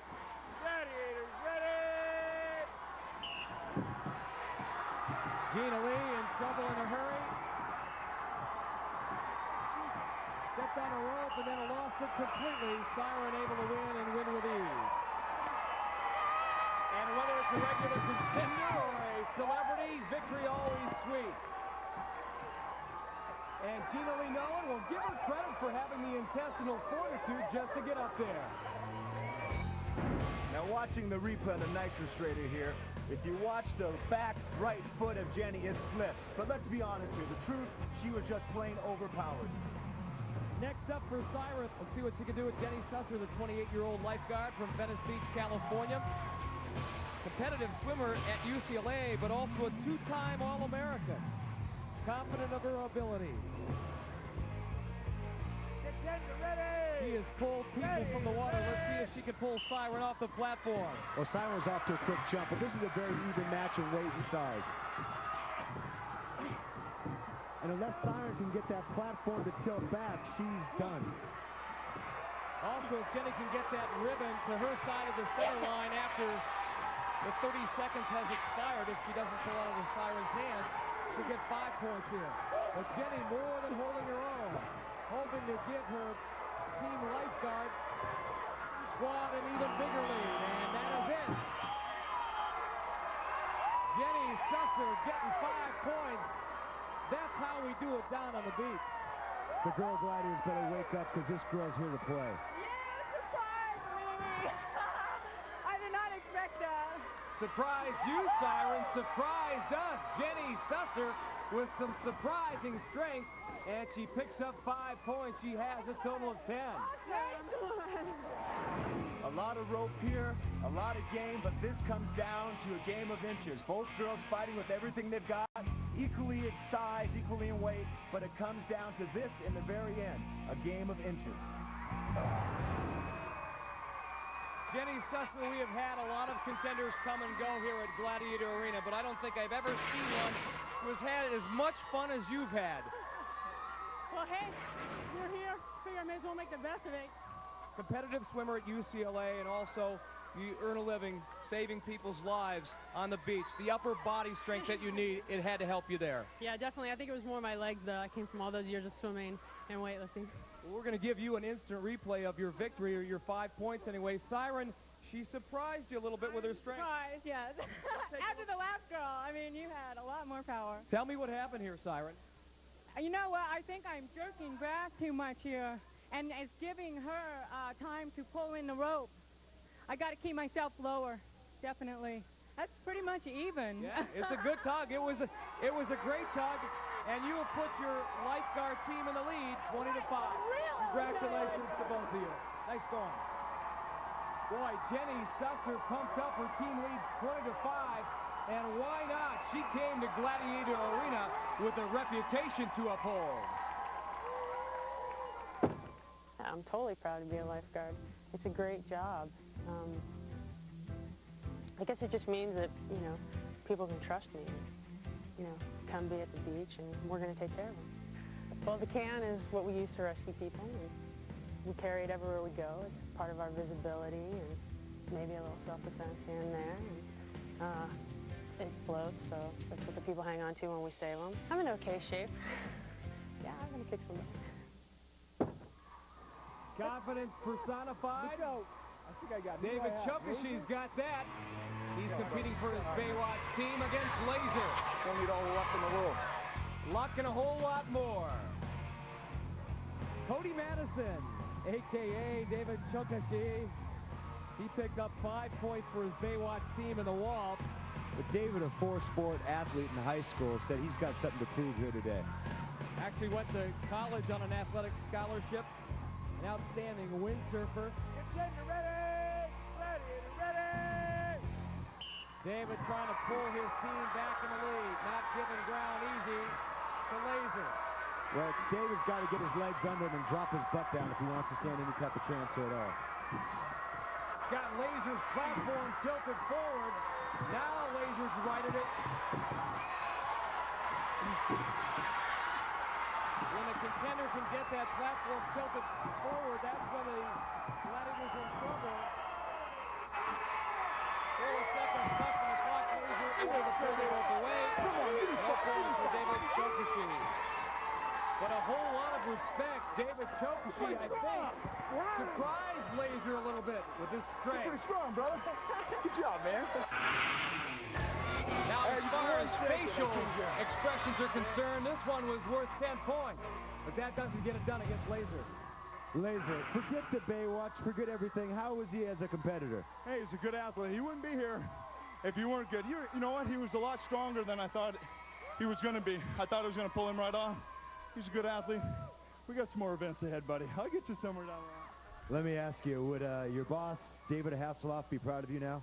He would. Hasselhoff would sing a song for me right now, I think. What about Pam? Pamela should do a little dance for me right now, I think. You know, one thing I want to commend you on, you were beaten, but you still held on with one hand, and you gave it all you had. You know what happened is I figured I was losing a little ground, and I'd try and drop him. So I thought he was going way back. Put me off balance a little bit. Well, the best laid plans of mice and men, you know what I'm saying? And watch the, hey, Laser, watch the jacket, all right? Good job, Bella. This is one actor who wasn't acting up on the platform. This was the real deal, hanging on until the very end. Well, Remy Smith can put his lifeguard team up even further now. However, at the other end of that rope, one determined laser. Here we go. Again, 30 seconds to time limit. This is a young man who in one day saved 16 lives from drowning. There's still just not enough size on Remy's part. I'm sure there's a heart determination, but you got to have size. Laser very close to pulling him off, and I think what Remy tried to do was a little... But you know, you can't use what you got. You got to go to your smarts. You can't let go of that rope, man. And after 2 events in our Baywatch lifeguard competition, our lifeguards lead it 20-5. He let go of the rope. Challenge continues here at Gladiator Arena. Event number 3 for our celebs and real deal lifeguards is assault and climbing the platform for the Gladiators. Ice, ice, baby. Baywatch! I heard Baywatch was a better lifeguard than you are, Jenny. Team lifeguard leading 20-5 coming in. First up, Jenny Susser, the lifeguard, 28 years old. 5 years, a lifeguard at Venice Beach, California. But a competitive swimmer at UCLA, a 2-time NCAA All-American. Go, babe. Fine athlete. Let's see what kind of quickness she has here. She's at station number 1. One shot. And before she can even get to that station, ice picks her off. So no point. I am the greatest assault player of all time. One shot, that's all it took. Come here. Okay, now. Stop about right there. Stop that right there. Okay, there we go. I'm not worthy. I'm not worthy. Say I'm not worthy. Well, not too many contenders are worthy against the ice in this event. Woo! Gina Lee Nolan will try to prove her worth. A gal who found out she made the Baywatch cast in the most unusual way. What happened, actually what they did is they taped it on Entertainment Tonight, so it was a big surprise for me. I thought I was going in for a screen test, and they went ahead and surprised me. David Hasselhoff put up a buoy that said, "Surprise, you got the part." So I was so taken back. It was great. Very nice and very funny. He's constantly cracking jokes. You know, I just did a scene with him the other day, and it was pretty intense for me, and he just totally just joke, you know, I was there, I know, you know, take a deep breath, you know, he's great. And if David Hasselhoff was here in Gladiator Arena, he'd be giving Gina a few pointers as well. Number 1, keep your head up and eyes on ice.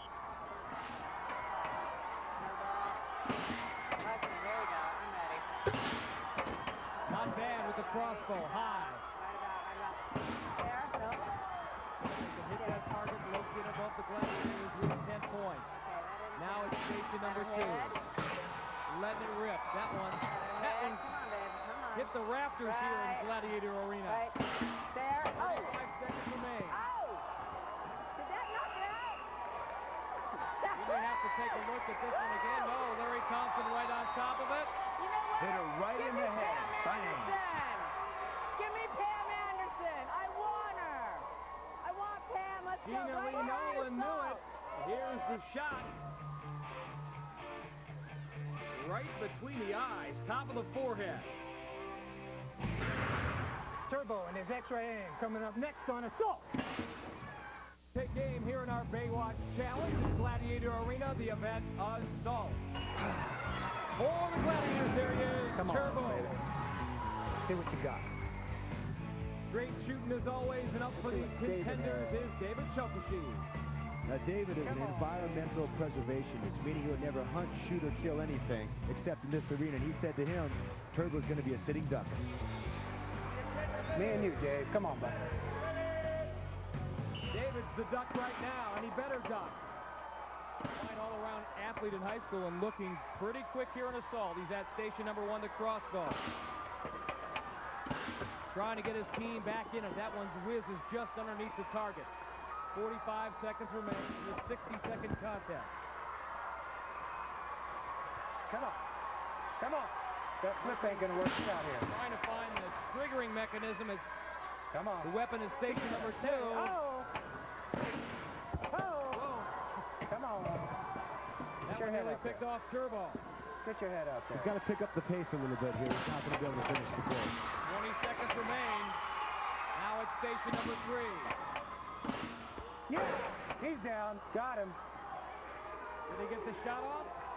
Boom. Take a back seat. Check the replay. I got you. Huh? Yeah, see, he knows it. I got him. I got him. He knows it. Contender was hit at the 3rd station prior to firing the weapon. Therefore, 1 point for each of the 2 first weapons. 2 points. 2 points for the contender. And that's the mark our lifeguard will try to best. Remy Smith, who once saved 16 lives in one day. And it's that humanitarian aspect of his profession that he likes the most. Remy Smith. It feels really good when you save a life. You feel great that you were able to get to the person for one and bring them back. But it's funny, like 90% of the people you save, as soon as they can touch ground, they take off. They don't want to, you know, they're embarrassed that they had to be saved by the lifeguards. I've had 16 rescues in a day, and, you know, I've had 10 plus, you know, I've had a lot of rescues, you know, working that beach. And it's a fun beach to work because you have to be on your toes and you have to be on top of your job or else people are going to drown out there. So becoming a lifeguard has been the best thing I've ever done, and I'm glad I trained hard to become a lifeguard. And the people who recreated Venice Beach happy to have Remy on hand. He's a punk. This thing's over before it even starts. Santa Monica College Athlete of the Year in 1993. For his exploits in swimming, doing the swim there just to get to station number 1 safely.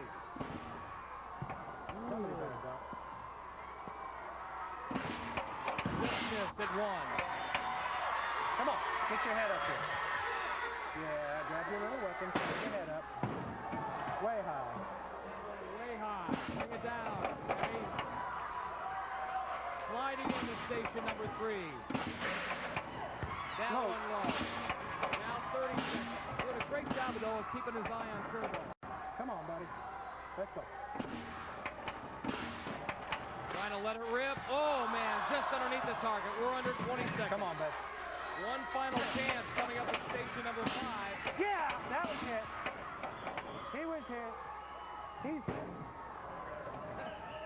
Better watch it, Remy. Turbo's going to let you have it. He's going to finish out the rack there.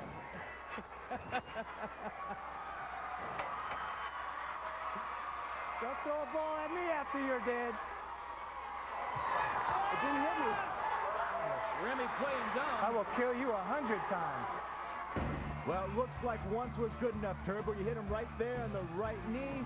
Good job.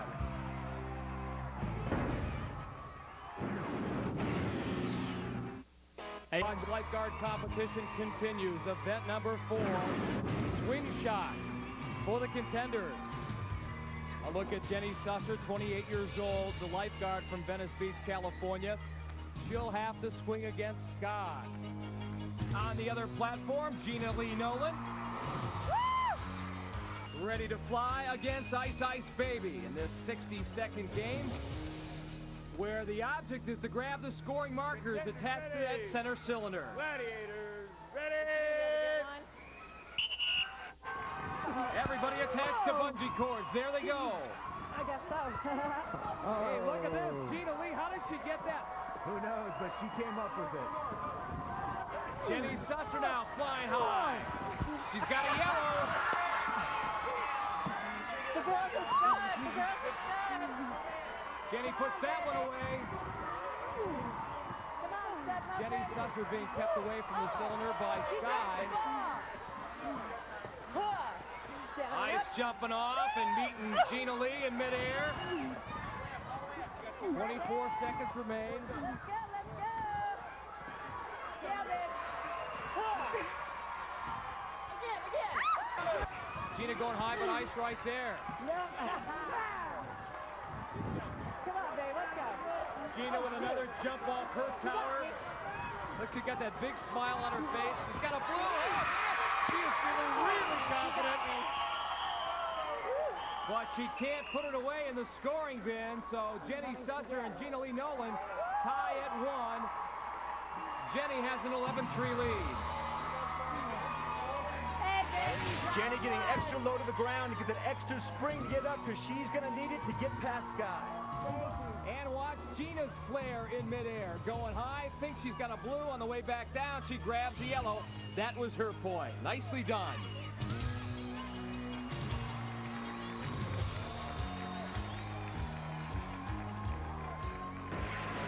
I'm so in the zone because I'm the go-to guy, baby. Woo. The men are ready to swing now at swing shot, and right now the Lifeguards lead Team Baywatch 25-10. A look at Remy Smith, lifeguard from Venice Beach, California, going up against the mighty Turbo. David Chokashi, there he is, needs a big score here to get his team back into the hunt. He has to swing against Toss. Let's go to referee Larry Thompson. Contenders ready! Gladiators ready! Well, every man attached to bungee cords, and here we go, swinging high. Remy Smith able to pluck away a blue scoring marker from Turbo. Definitely a man-sized effort from him. Yellow markers are worth 1, blues 2. Oh, I saw some kicking in there, Mike. Did you see that kicking there? This is going to get nasty. You can't do that! All right, you can't do that! Interesting maneuver there by Remy Smith.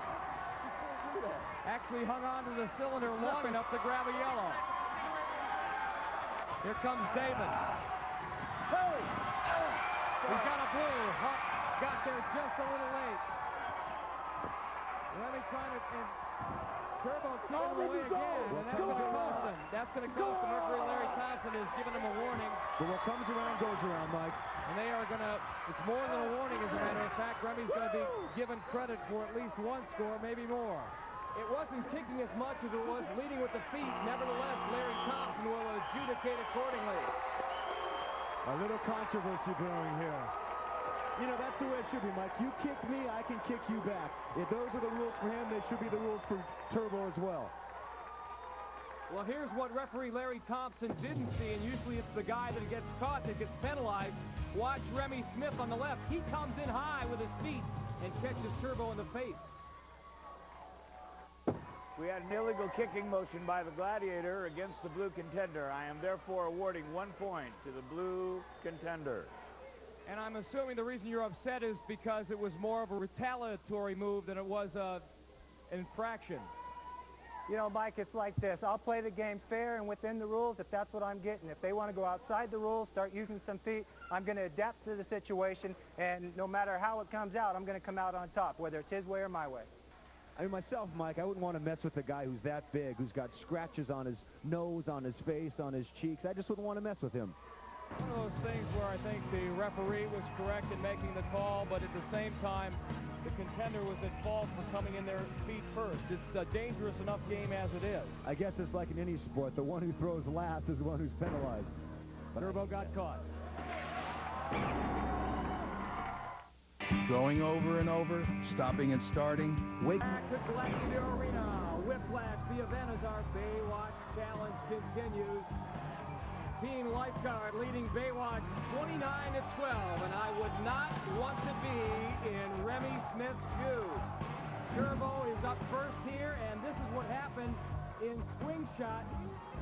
Remy went in with legs high, did it not once but twice, and Turbo has not forgotten. And it must not be a pretty sight, Mike, to be staring across from this guy. Scars on his face, that big body, and that look of the devil in his eyes. Remy not the biggest kid in the world, but he is tough. Keep your offhand out of the way. He's got 30 seconds to grab the dog bone, that double triangle, away from Turbo, or use it to knock him out of the ring. Come on. Come on. Turbo kind of playing around. That's not going to get it done, Remy. You're going to have to do something more dynamic than that. Do something. Turbo has got a counter for just about anything. Oh, there he goes with those feet again. Watch out. One quick move, and that was it. Now they're friends again. Now they're friends.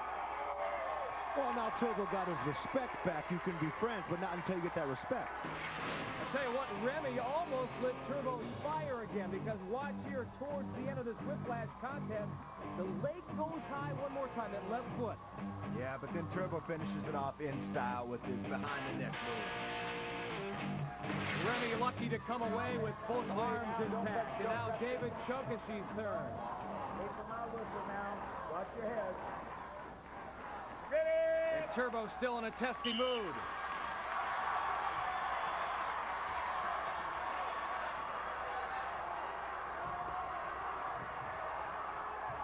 David trying to work pure strength. Come on, He's not going to be able to pull Turbo out strength-wise. Turbo's got a good base, his backhand down, his feet planted firmly underneath him. 10 seconds remain in the match. Give me something. Come on. Let's go. Give me something. 4 seconds. 3. Give me something. Turbo exhorting his young opponent. Give me something. And he has to make a move. You got to charge at the guy. You got to knock him. You got to hit him with an elbow. You got to trip. You got to do anything to beat Turbo that you can. David, take a deep breath now. It's all over. Good day and all. These guys are awesome. They go hard. You know, you're a very versatile guy when it comes to acting, both film and theater, but this may have been the toughest role you've ever had to play. It is. It's because there's no kidding around. This is not a joke. It's not a show. It's real athletics right here. And Turbo, you were having a good time, egging him on a little bit. Give me something. Show me something. I got to take my hats off to him. You know, out of 4 or 5 years now of this event, it's only the second person ever to sit back and say, I'm going to try and match him. And he's giving me a pull. It was a nice shot. Well, being an actor every bit as competitive as being an athlete, that's why he was on cloud 9 after being selected for the role of Cody Madison. I was thrilled. As far as shows go, I mean, it's great. You can't go wrong with it. You're outside 5 days a week, and I mean, it's long hours and hard work, but you know, you're in the sun and you're in the water and you're doing a good thing. You're rescuing people and, you know, portraying a good image. Hasselhoff's the greatest, man. He's just always got everybody laughing. He's non-stop humor on the show. He's hard to read lines with. Hard lines to hard times. The event for the women is Hang Tough, where Jazz is about to reign supreme, hopefully for the Gladiators. First up, Gina Lee Nolan, and there she is in our Slim Jim Super Screen, looking good. Again, what Gina will try to do, and I emphasize the word try, is get across this grid of rings in less than 60 seconds. She said she might have a good chance if she draws Jazz. Jazz is a little bit bigger. She said she might not be able to move that sweetly, but she's obviously wrong. Gina Lee doesn't look terrific, but she does have the knack and crossing over nicely. She's got to get a little more movement by moving on. But that was an excellent move there, Mike. Yeah, excellent move. But a better move by Jazz.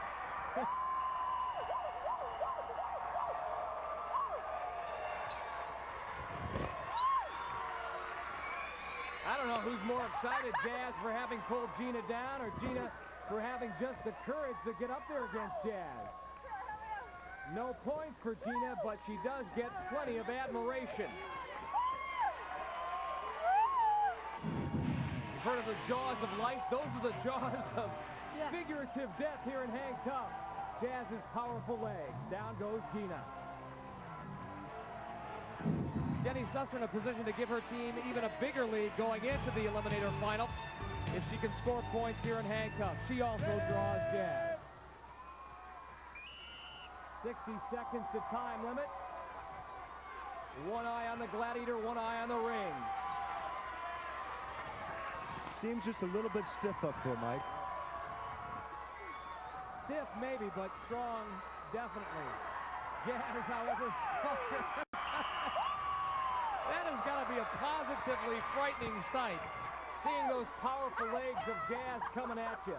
You know, talking to Jazz as a person, Jazz always felt she was too big. She never felt she belonged anywhere until she came here. Well, she's definitely found a home. Watch Jazz take up all this real estate in one move. Wham! She gets all the way to her opponent. Like a big, beautiful bird of prey, she is so sweet. Jazz. Jazz, over the years we've talked, and you've often told me that you didn't know the reason for your size, for your incredible strength. You told me that you never even had a chance to go to the prom. But to me, you are the queen, and this is your prom here.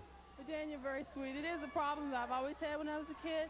I didn't have very many friends, and it was difficult to get along with anybody because of my size. But now that I'm an American Gladiator, I found the arena that I can be myself, and I love it. I've got beautiful fans, beautiful team behind me. What more can you ask for?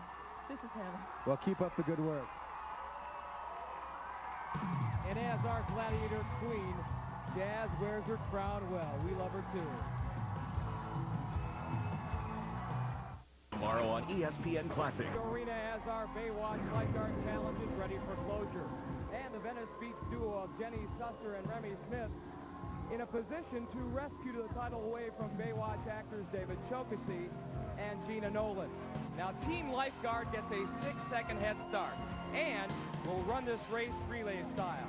Team Baywatch has to come from behind. Nitro's with them at the base of the VersaClimber. Gina, you're a little bit behind right now, but you've done your people proud. What would David Hasselhoff and Pamela say right now? They'd be proud of us. We got to get it, though. We got to get it. This is it. Well, I'll be pulling for you. Good luck. Thanks a lot. Appreciate it. Nitro, is she fired up or what? This isn't a cameo appearance. This is serious stuff. So Gina Nolan, the women, will start off the first half of this eliminator course, and the men will finish it up. Gina and Jenny will race up the VersaClimber, come down the slide, go across the handbike, through the ball pit, and then touch their partners, and they'll finish the race. There they are, Remy Smith and David Chokosy. We're set to go.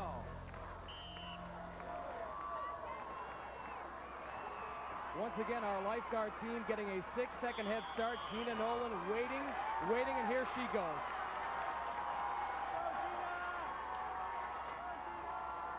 This VersaClimber, oh, so tough.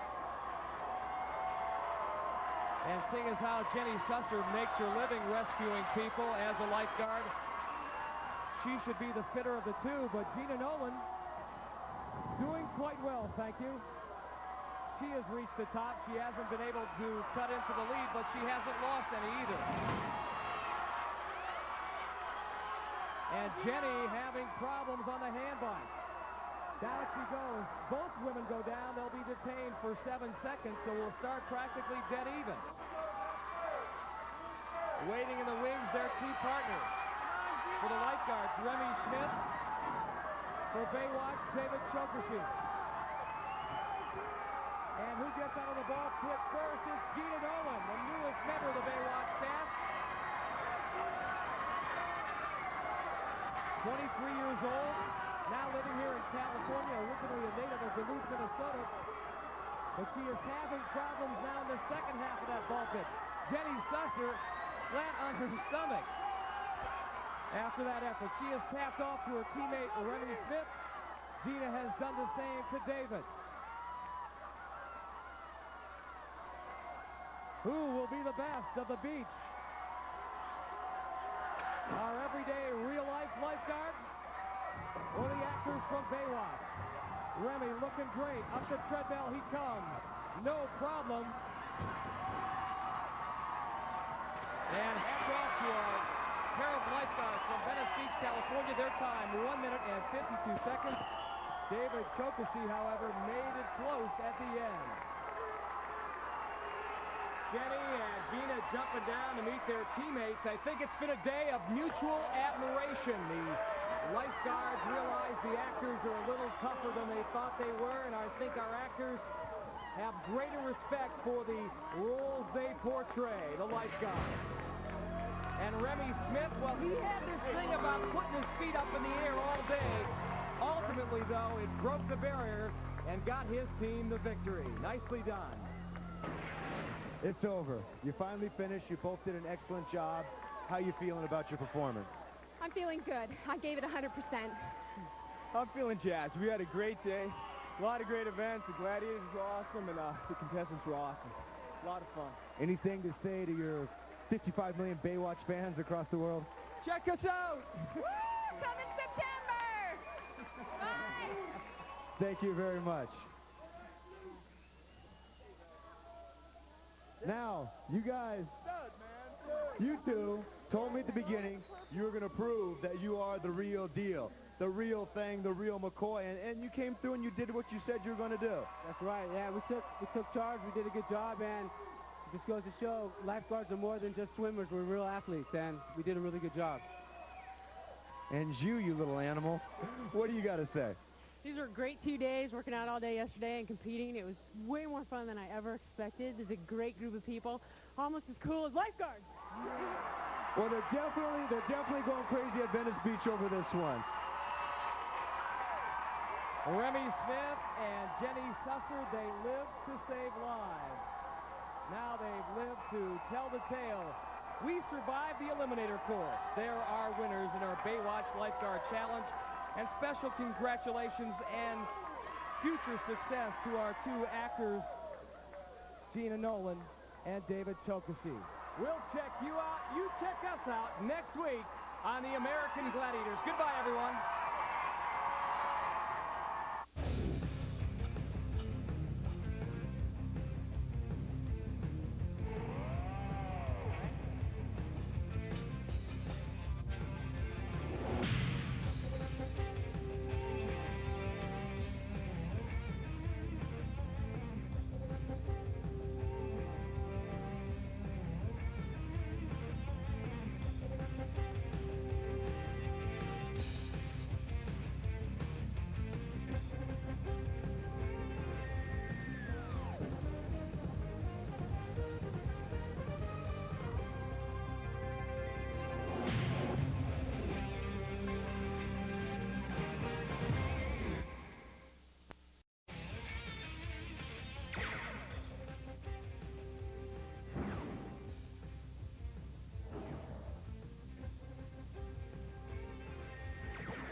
Clark, and welcome to an American Gladiator special event.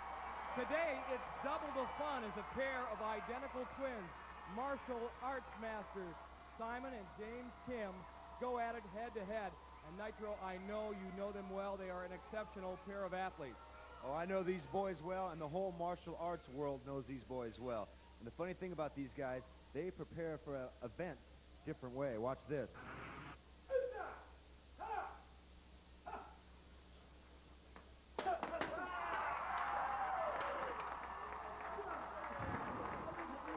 Focus, concentration, that's what it's all about. Let's see if they can carry it over to the arena floor.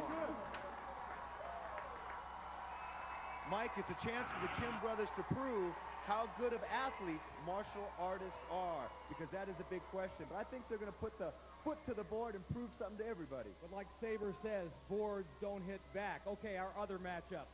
We've never done it before, but today is homecoming for a pair of Gladiator alumni. They're very special to us. First off, Doc.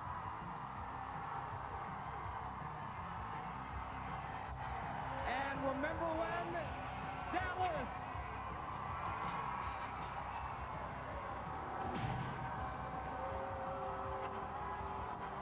Now, Zap, this is kind of a homecoming for you. You decided to retire the spandex, but now, for the first time, you can come back, but you can come back as a contender. What's that going to be like? Oh my gosh, I'm so nervous. I don't know if I want to go against my friends. All the Gladiators are my friends, and that's a tough thing to do, but I got Dallas over there giving me the evil eye. When it comes down to actually competing, let's say you're jousting or you're going through Powerball, Are you still going to be thinking friends? Or are you going to be thinking survival? Or are you going to be thinking win? We'll take one game at a time. It depends on the event. But I know I'm nervous because I'm really competitive. Everybody says, oh, have fun. I can't just have fun because I'm a competitor, and that's why I'm here. So she's here to win, Mike. Well, Dallas, I know you've been bouncing off the walls for the last 24 hours. You're so excited. But again, talking to something like Nitro was talking about, the whole idea of friendship. When you look into somebody like Jazz's eyes in the joust, if you draw her, what is going to be going through your mind? Well, good friends are good friends, and that's one thing. I think that makes the best competitors because there lies in understanding what friendship really is, and that it is just a game. But you play your hearts out. You owe it to that competitor to do your very, very best because that brings out the best in the person you're competing with. You're not planning on holding anything back, are you? Absolutely not anymore. It all goes today. Double fun, double jeopardy, maybe double trouble. Let's get things started. And in addition to personal pride at stake for today's winners, $2,500. Our first event in this special challenge, the wall. Let's go to the tail of the tape. Dallas, 25 years old, 5'11", 175. Gladiator class of 1993. And Zap, 5'7", 135. 29 years old and one of the all-time favorites here at Gladiator Arena. Contenders, ready! No head start. All four women start at the same time.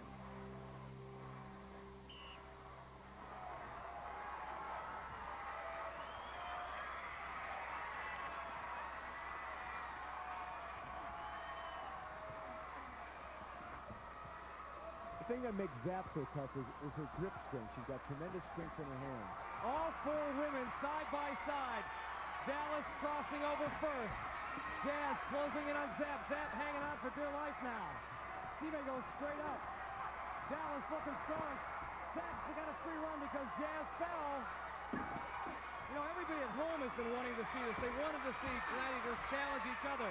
Wow, this is going to be great. Zap up the wall first. She gets 10. Dallas up second. She gets second. Did I call it? That's my girl. Zap gets up the wall in 41 seconds. Dallas up in 45. Only wanted to get up here. Now the first event is done. Zap has a lead here. Is it still buddies, or is there a little bit of competitive brewing here? My nervousness went away. Competitiveness is coming back. That's right. Back to the athletics of it, right? Both of you off to a great start. Come on down and nice going. Get ready for the next event. Zap and Dallas. And our martial arts twins are next to look at Laser. He'll be going against Simon Kim. Let's go to the tail of the tape. Simon, 29 years old, 6'1", 188. He says his brother is actually the better athlete and more competitive. James Kim, as you might expect, identical. 29 years old, 6'1", 188. He's going against Turbo. Again, 60 seconds to time limit here, and no head start. Simon and James named after the two apostles, but it's Laser and Turbo who may do the apostolizing here on the wall. Laser just waiting for Simon. Come on, baby. Come on. They had the misfortune of drawing our two best climbers.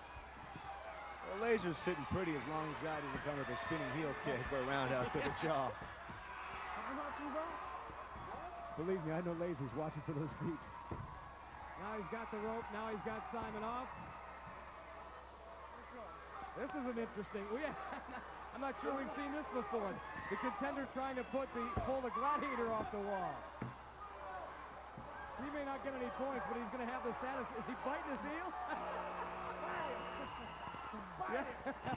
Turbo gets points there.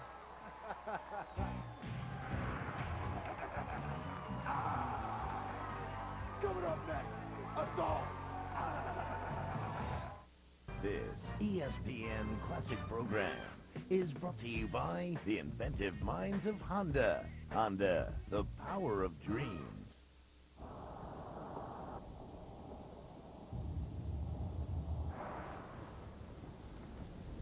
Hey, We landed.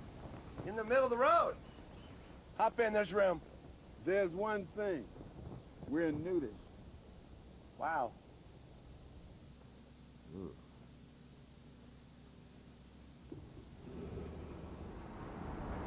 Rear view camera. Ride ready. The new Pilot, only from Honda.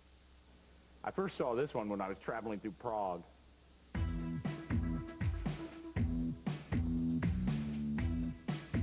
Gotten letters as we look at Sky. A lot of fans have wanted to see what it would be like if Gladiator went against Gladiator. Well, now here's your opportunity, but my theory's always been I'd rather be the hammer than the nail.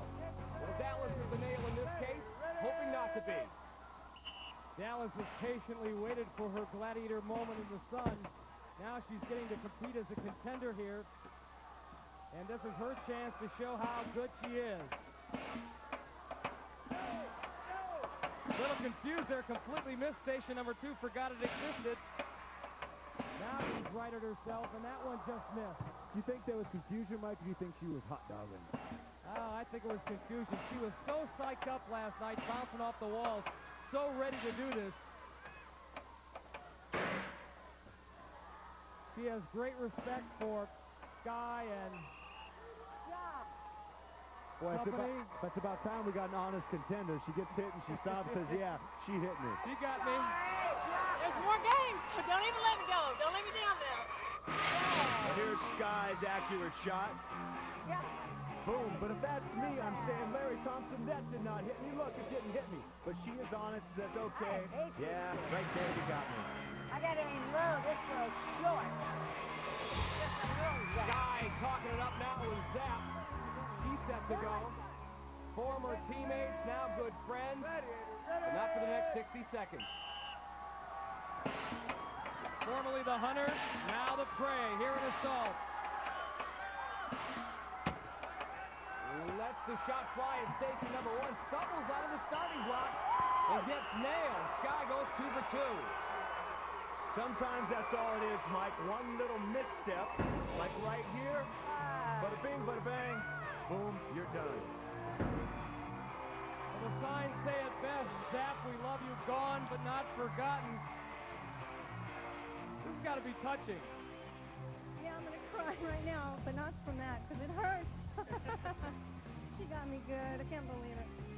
So out of the men we go. The Hawks are squawking.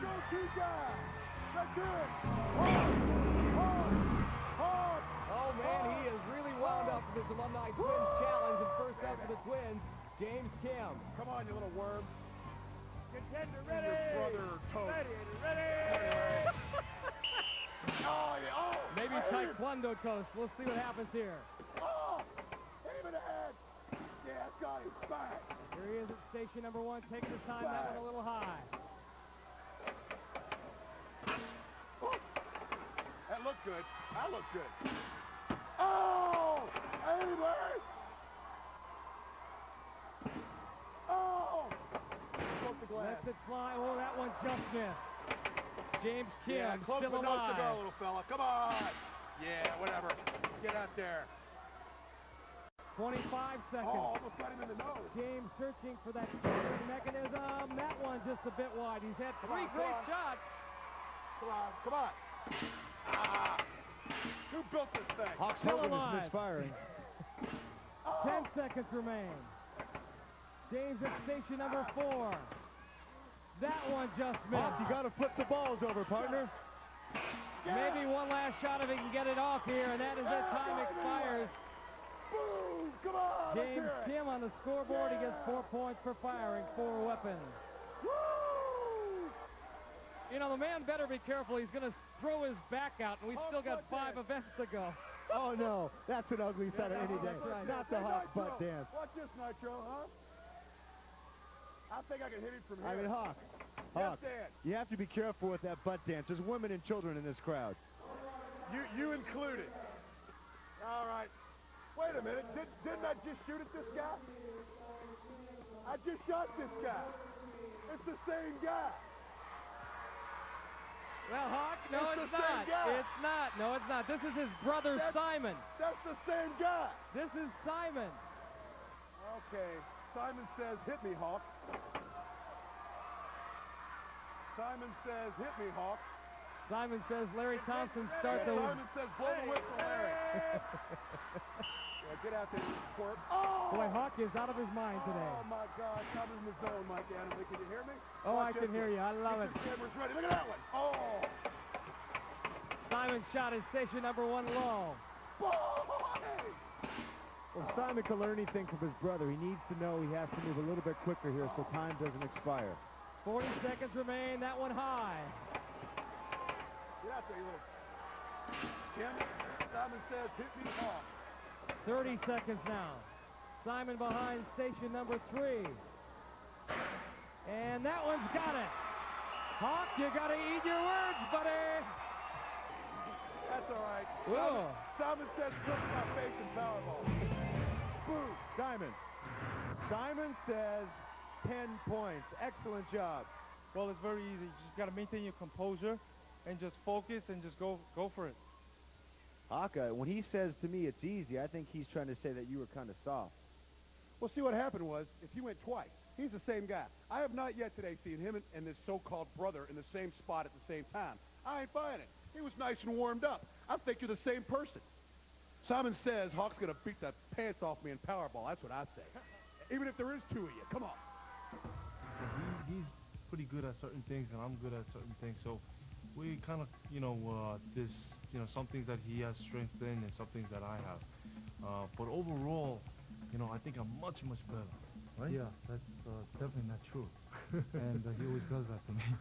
But I think I'm a little bit more creative when it comes into creating forms and techniques. My brother is more on the aggressive side. He loves sparring. He likes to fight. They'll need to be creative and aggressive in the next event. Turbo, Reigns, and Whiplash. 4-star crash right now. Dogbone, the object that James will try to use to pull Turbo out of the ring or pull out of his hand. We've had other martial arts guys in here, black belts before, who couldn't beat Turbo. Let's see how he does.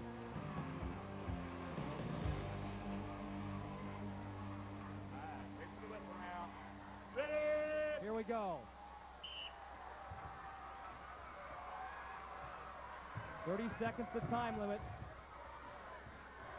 Contenders can also get a draw if they can last 30 seconds without having the bone pulled away from them, but it's over quickly.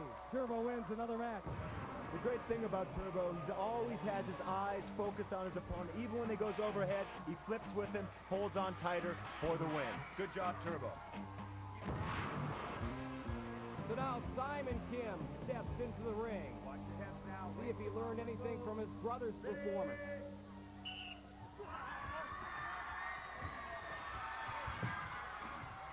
Simon trying hard. He's not going to get him out that way. He's got to attack him. You're not going to get there like that. You're not going to get there like that. Turbo echoing your comment. Move. Change direction, like anything. Let's go, buddy. Come on. 7 seconds. 7. Turbo content to let him have 5 for a draw. Good try, man. So Simon and James will go back to the drawing board, and time now for more of our Alumni Challenge.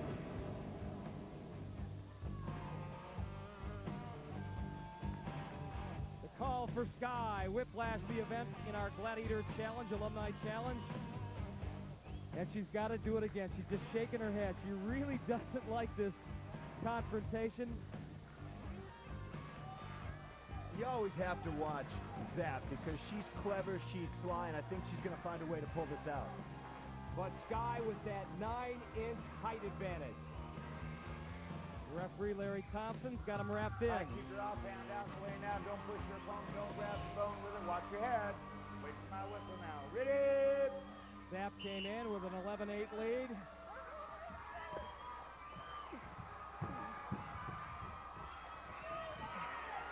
Sky's not going anywhere. Not yet, anyway. She was on the brink. Zap changing directions. 15 seconds remain. Gladiator against Gladiator. Well, Zap unable to cover up the height advantage. Maybe she needed not to use quite so much strategy and continue the bull rush. This last slip over here causes her to lose her grip and the match. Well, Dallas is up, and she'll rely on power, that's for sure. Dallas 5'11", 175. Now, don't grab the bone, don't push your opponent. Watch your heads down. Wait for my whistle. Ready?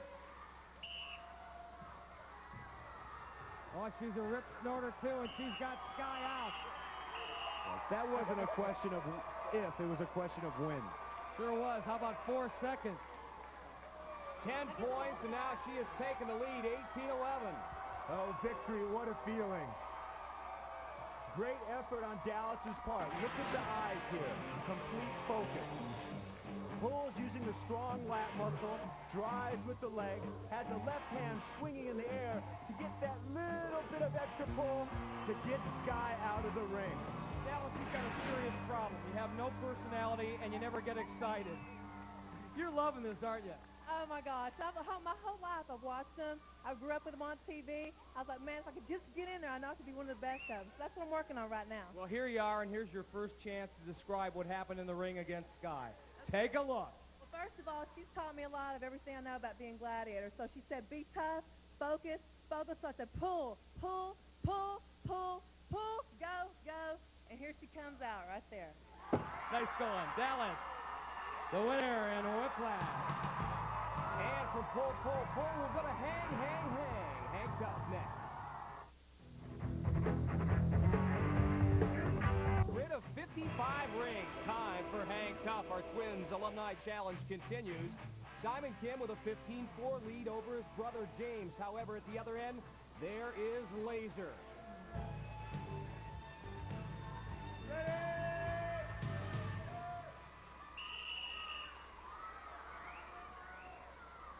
I wonder how the Grandmaster Tiger Kim is feeling right now, the father of the two Kim brothers here. He told them never to fight against each other. Now they have to go head-to-head.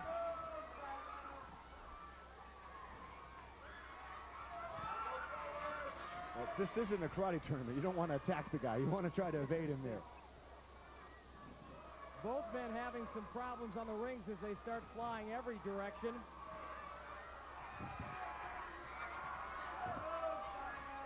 We're under 30 seconds. Simon, not a good idea having his back turned towards Laser.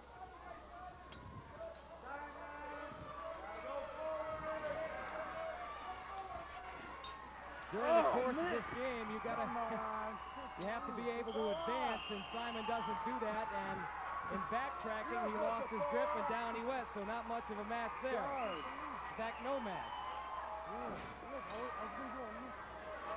You're not supposed to fall off. So a golden opportunity now for the other twin. The baby brother of the Kim family, James now, younger than Simon by 5 minutes. In a position to get closer. He trails 15-4. He draws Laser. Ready!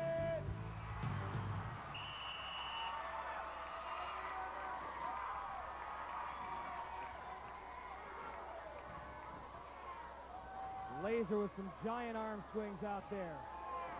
Going 2 rings at a time, right down the middle.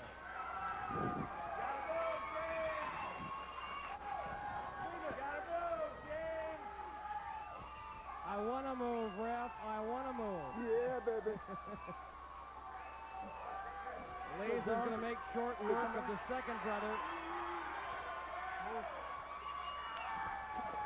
Down he goes. All right, I think Laser's trying to steal Turbo's name. He wants to be the new Showtime man around here. Showtime, good job, baby. Well, we're glad Dallas is up first in this Alumni Challenge, and climbing the platform for our current Gladiators is Siren, and this ought to be some kind of hang-tough match. Siren, one of the very best in hang-tough, and during her stint as a Gladiator, Dallas was equally fine. Here we go. Once again, Dallas has got 60 seconds to get across this grid of 55 rings. You know Siren's going to come right at her.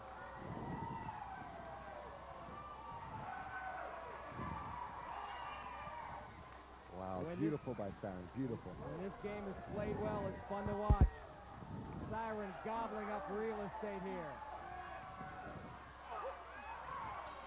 Dallas hanging on by one hand.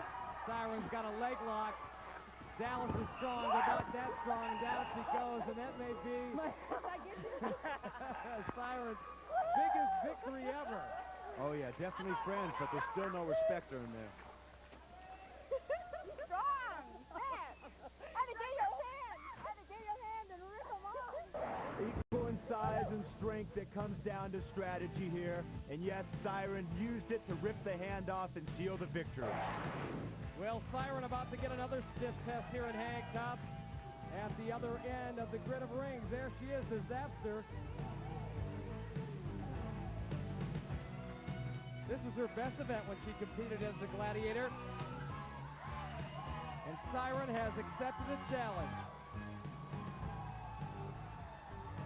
Again, what makes Zap tough is her extremely strong grip strength. She trails 18-11. 10 here will put her back in the lead. And for Siren, she said, this is the biggest challenge I've had as a Gladiator ever. Look at the determination in Siren's face right now. I mean, she is eating up rings left and right. Zap has to back off and change direction. It's almost like a chess game here, Mike. Look out. Zap almost got mated. Now she's got a breakaway going. And I think she's got it because Siren's run out of rings. 20 seconds remain. Can Zap get another one? Oh, so close. Siren desperately trying to close in here. Oh, man, Zap had it and lost it. How did that happen? She was right there, and then wham. A big opportunity missed by Zap for 10 points here. She's in the clear. Cannot finish it off. The beat goes on. Ice next in the joust.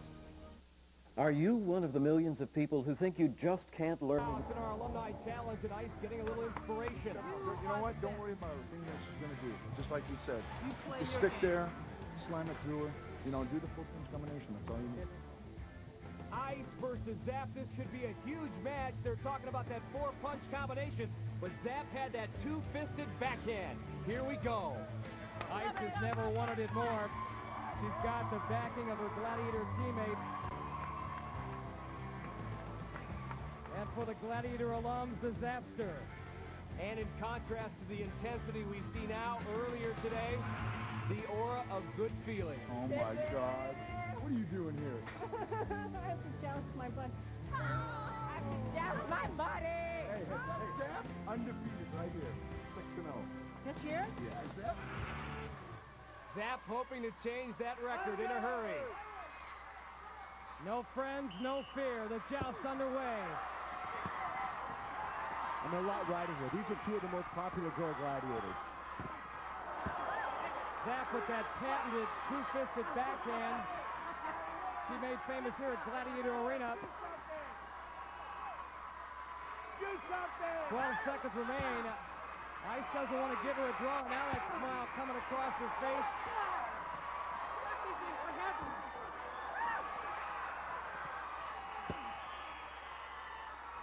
No one goes. It's a draw. 5 points for Zapster.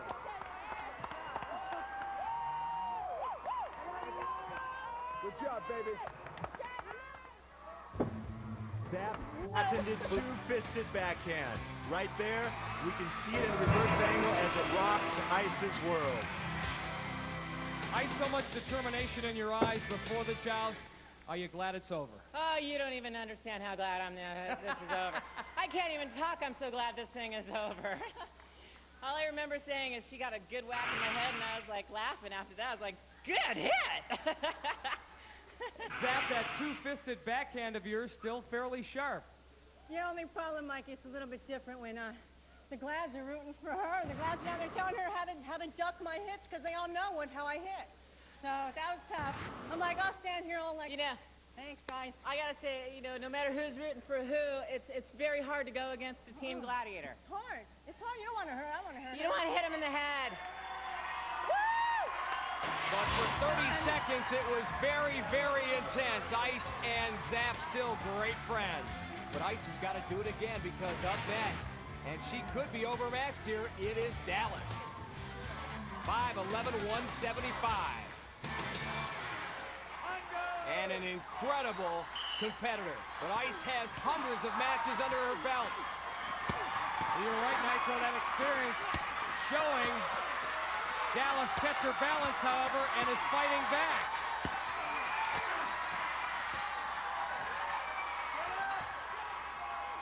Ice down on one knee momentarily. 10 seconds to go. Well, Dallas has her hands both at the back of the stick, being able to deliver some hard blows. Down she goes to one knee, and it's going to be another draw for Ice, and it's all over. From bitter enemies to best friends. Well, forget best friends, Mike. Ice brings on the thunder and splatters her helmet with some rain. Ice, that time I thought you had her. She was on the ropes on the back of the platform and almost gone. Well, I'll tell you, Mike, this is one of the hardest competitors I've ever went up in the joust. I've never dropped to my knees, ever. Dallas, it must be kind of strange up there to go against another gladiator. There must be some kind of mixed feelings. Absolutely not. I mean, if I want to be the best gladiator I can be, I've got to go against the best. I have to take it. She's the best up here. I've always known that. Why it's been the best to go against her? Because you have to learn from the best to be the best. So I'm going to work that out for me. Thank you.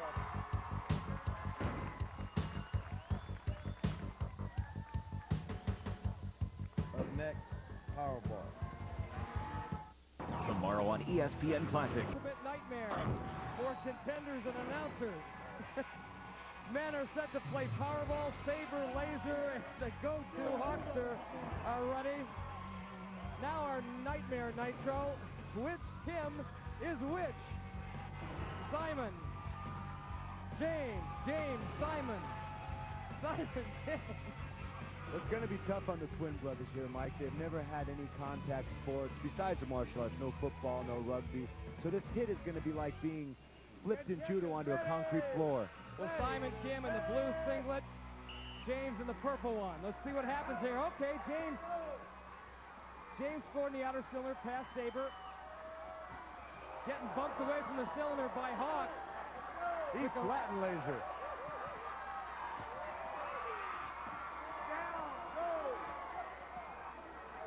25 seconds remain, and they're playing a little better than I thought they would, Nitro.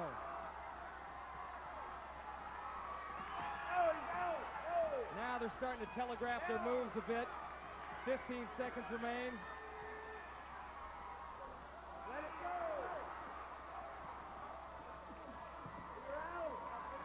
5 seconds.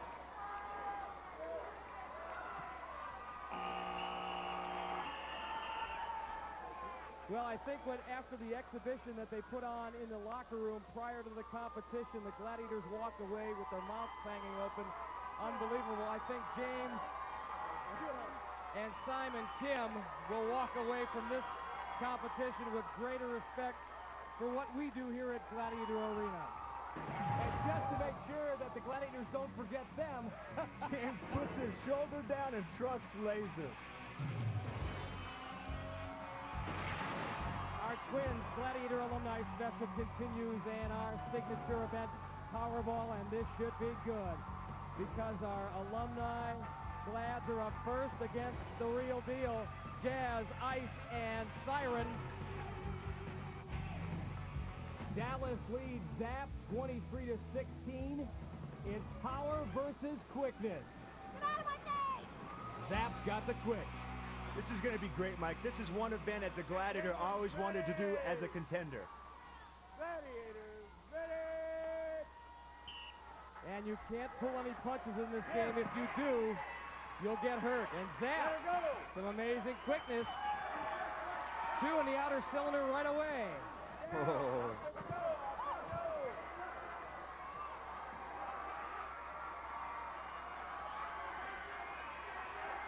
3 times in a row, Zap has shake and baked her way towards the goal there. 1 in the center cylinder. That's the experience paying off there. Let her up. Go, Zap. Let her go. Go, Zap. 13 seconds to go. Well, she's picking on the wrong girl, Dallas is. Now they're finding out what it's like to be a contender.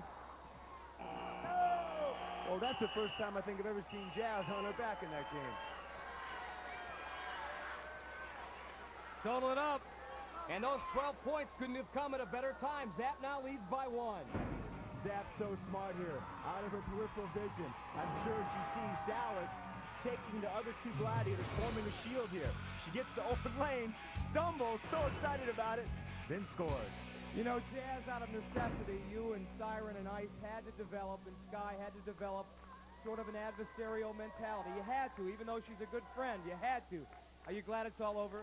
Mike, I am glad it's all over. You know, it's like a team. If one of these guys drops out or decide to retire, I don't think I could go up against her. It's just too hard.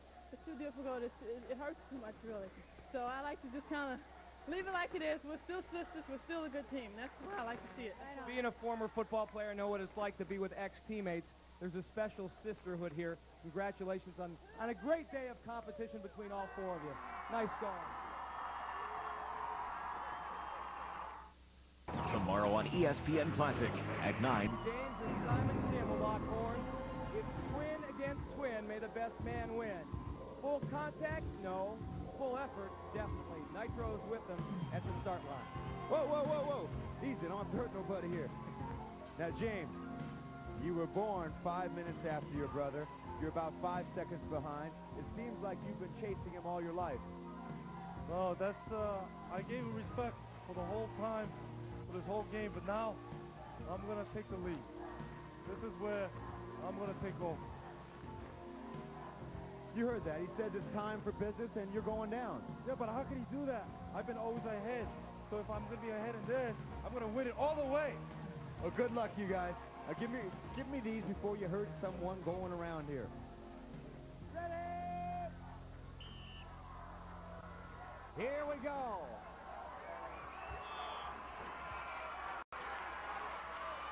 James on the right there, the more outgoing of the two. He says, I'm better looking, I'm a better athlete. There is no competition. I'm going to smear him. We'll find out. He needs to catch up. Might be here in the Versa Climber.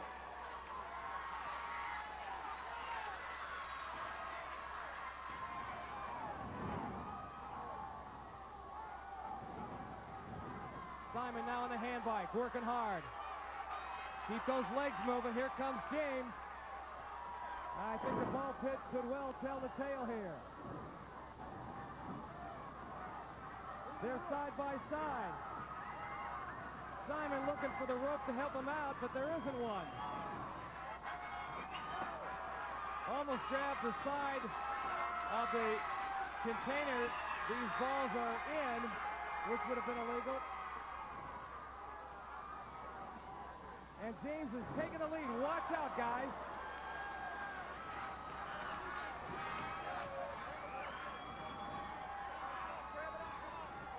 This is an incredible struggle. Two tired twins. Simon now out. James in the cargo net. Side by side, James in that purple top, looking to his left to find out where his brother is. It's a whole new experience for these martial arts masters. One man will be the master of the eliminator here, and it looks to be James Kim. He's the first down the zip line.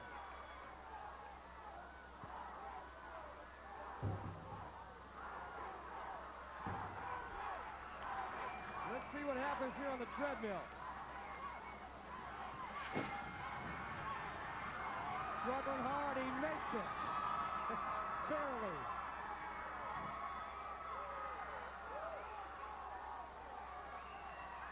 Pop it through, his time 2:19.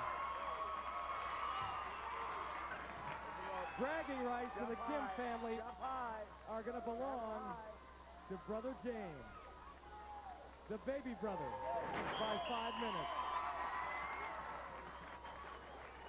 And let's go back to the ball pit as they fly in. Watch Simon nearly decapitate himself. James, all your life, you've been following this guy. Well, today is finally the day where you got to take the lead, just for the day. I just want to congratulate my brother. He's always, I think, an athlete that I always looked up to, and really supported me in every way. So I just want to dedicate this time to give this medal to him. If I could.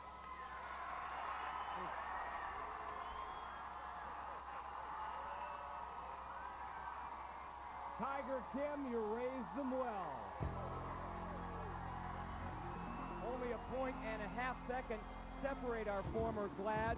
And here's the key thing. They have never been through this course start to finish before. But right now, there is no turning back. Nitros with both of them at the base of the Versa Climber.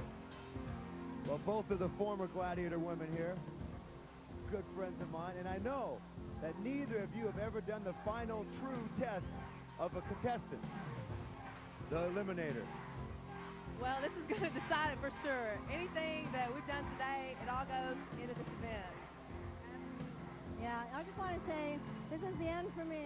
It all comes down. She's a great competitor, and by half a second I get to go up. We're going to give it our best. It's all we can give. Good luck. I'll see you both at the finish line. Which one first? I don't know. And we were never officially able to say goodbye to Zap the Zapster, one of the more popular gladiators we have ever had here on our show. But this is her swan song, her curtain call. She'd like to be the diva. Ready! Zap on the left, Dallas on the right. And look at Dallas pump that Versa Climber. Taking control of this race early. But does she have the stamina?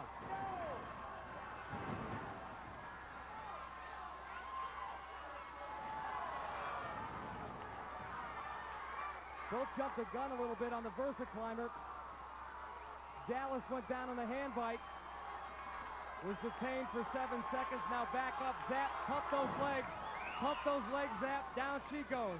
They are indeed finding out firsthand how tough it is for our contenders.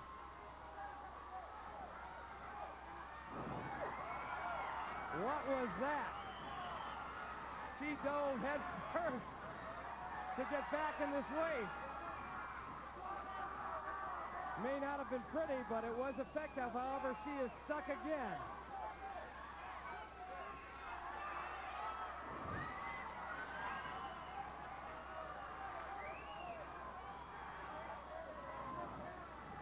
Problem is, once you dive under those balls, I don't know if you're necessarily going to come up.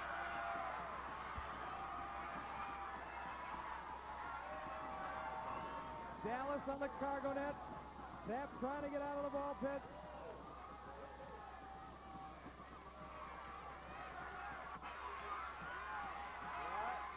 For a woman her size, she moves well, but she is gassed right now. Dallas, 5'10", 175, now on the zip line.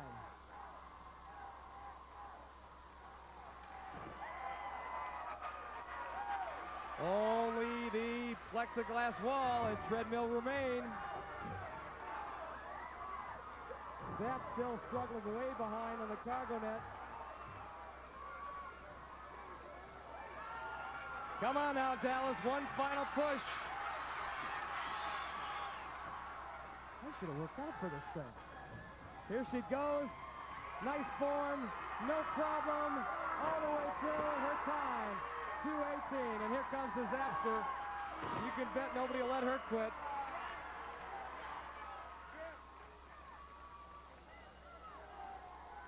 Just as long as she got through and she finished this thing.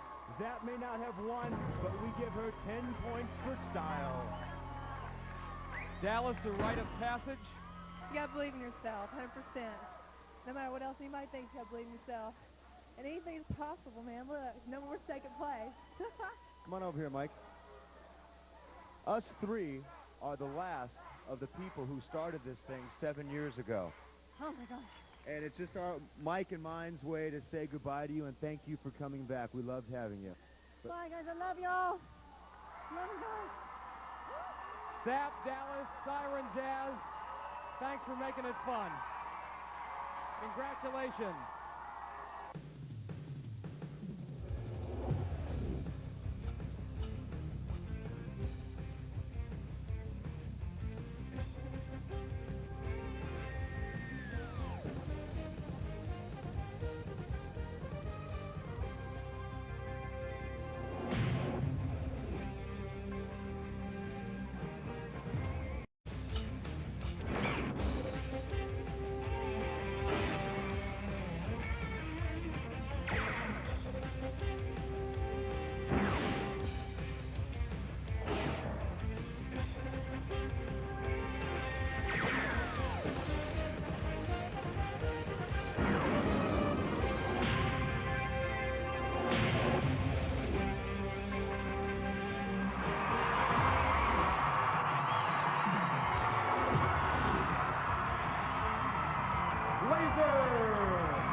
American Gladiators.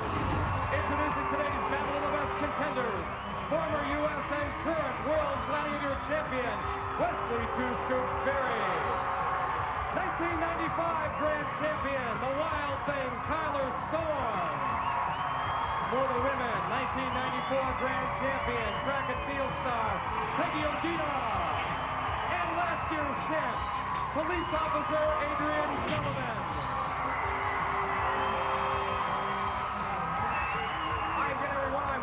Along with Dan Nitro Clark, and welcome to our Battle of the Best competition. Former Grand Champions renewing their rivalry with the American Gladiators. It could be outrageous. And let's quickly go to the men's matchup between Kyler Storm and Wesley Two Scoops Berry. Nitro. Now, Wesley has one of those love-hate relationships with the Gladiator. You love the guy because he's such a great athlete, but you hate him because as he's beating you, bam, bam, bam, he's talking to you. So we're going to be a lot of fireworks there. And as you know, Kyler is off the wall. He's a daredevil, but he's got the heart of a champion. And should Two Scoops have a bad day, this man definitely can win. For the women, we've got Peggy Odita and police officer Adrian Sullivan. Well, Adrian is our top cop of sorts. Now, she put on 15 pounds specifically for this event. Watch out for her. Peggy Odita, perhaps the finest athlete we've ever had here on the American Gladiators. Former Pac-10 heptathlon champion, going for another gold medal today. At stake, $5,000 for today's Battle of the Best winners. We're set to go with event number one, the Pyramid. This is the Battle of the Best. We're the best. Let's go to the tail of the tape. Peggy Odita, 27 years old, 5'10", 160, our grand champion in 1994. Against last year's grand champion, Adrian Sullivan, 5'6", 158, the police officer from Covington, Georgia. You need to put an S on Peggy Odita's jersey. She has never lost in this event. I talked to her just moments ago, and she has some, despite those victories, some very unpleasant memories about this event. It's all about stamina. It's all about quickness. It's all about speed. Peggy has that, but Siren closes and gets her. Now watch for Adrian to bring Sky down with her. She knows that Sky doesn't like to fall. She's going to try to take her down and beat her back to the top. Sky holding her own. Adrian goes to the bottom. Here comes Peggy. Long striding it. Siren gets her again. Just 3 tiers from the top. 18 seconds remain. Siren hanging on for dear life. That's how powerful the former Pac-10 heptathlon champ is. 9 seconds remain. Adrian won't make it to the top, but Peggy maybe will. 3 seconds, 2 seconds, 1 second. Oh, look at that. Oh, the first time in Peggy's contender career here on the American Gladiators that she does not make it up the pyramid. All credit to Siren. It has to be a strange feeling for Siren to be holding on to her ankle with all of her might and still not pulling her down. What a strong woman. Sky a little more successful against Adrian Sullivan, another strong woman, but nicely done. Battle of the best. I think we're the best. That's why we're here. Talking Turbo, the best. Ain't no battle. Let's go to the tail of the tape, and boy, this ought to be something special. Kyler Storm, 26 years old, 6'2", 197, 1995 grand champion, hometown Stockton, California, now lives in Milwaukee, Wisconsin. Against two scoops, Wesley Berry, 6 feet, 180 from Duarte, California, our grand champion in 1994, and the current world Gladiator champion. Contenders ready! Gladiators ready! West taking it right to him. He's going to cause instant confusion, hopefully, in the part of the Gladiators. Turbo right there. He's got him wrapped up. Sends him back down. Kyler Storm now. Again, the Gladiators have to play one-on-one. He's got it! He's got it! Kyler Storm dipped in between Turbo and Hawk, got the center, got the 10. So that is a huge victory for him.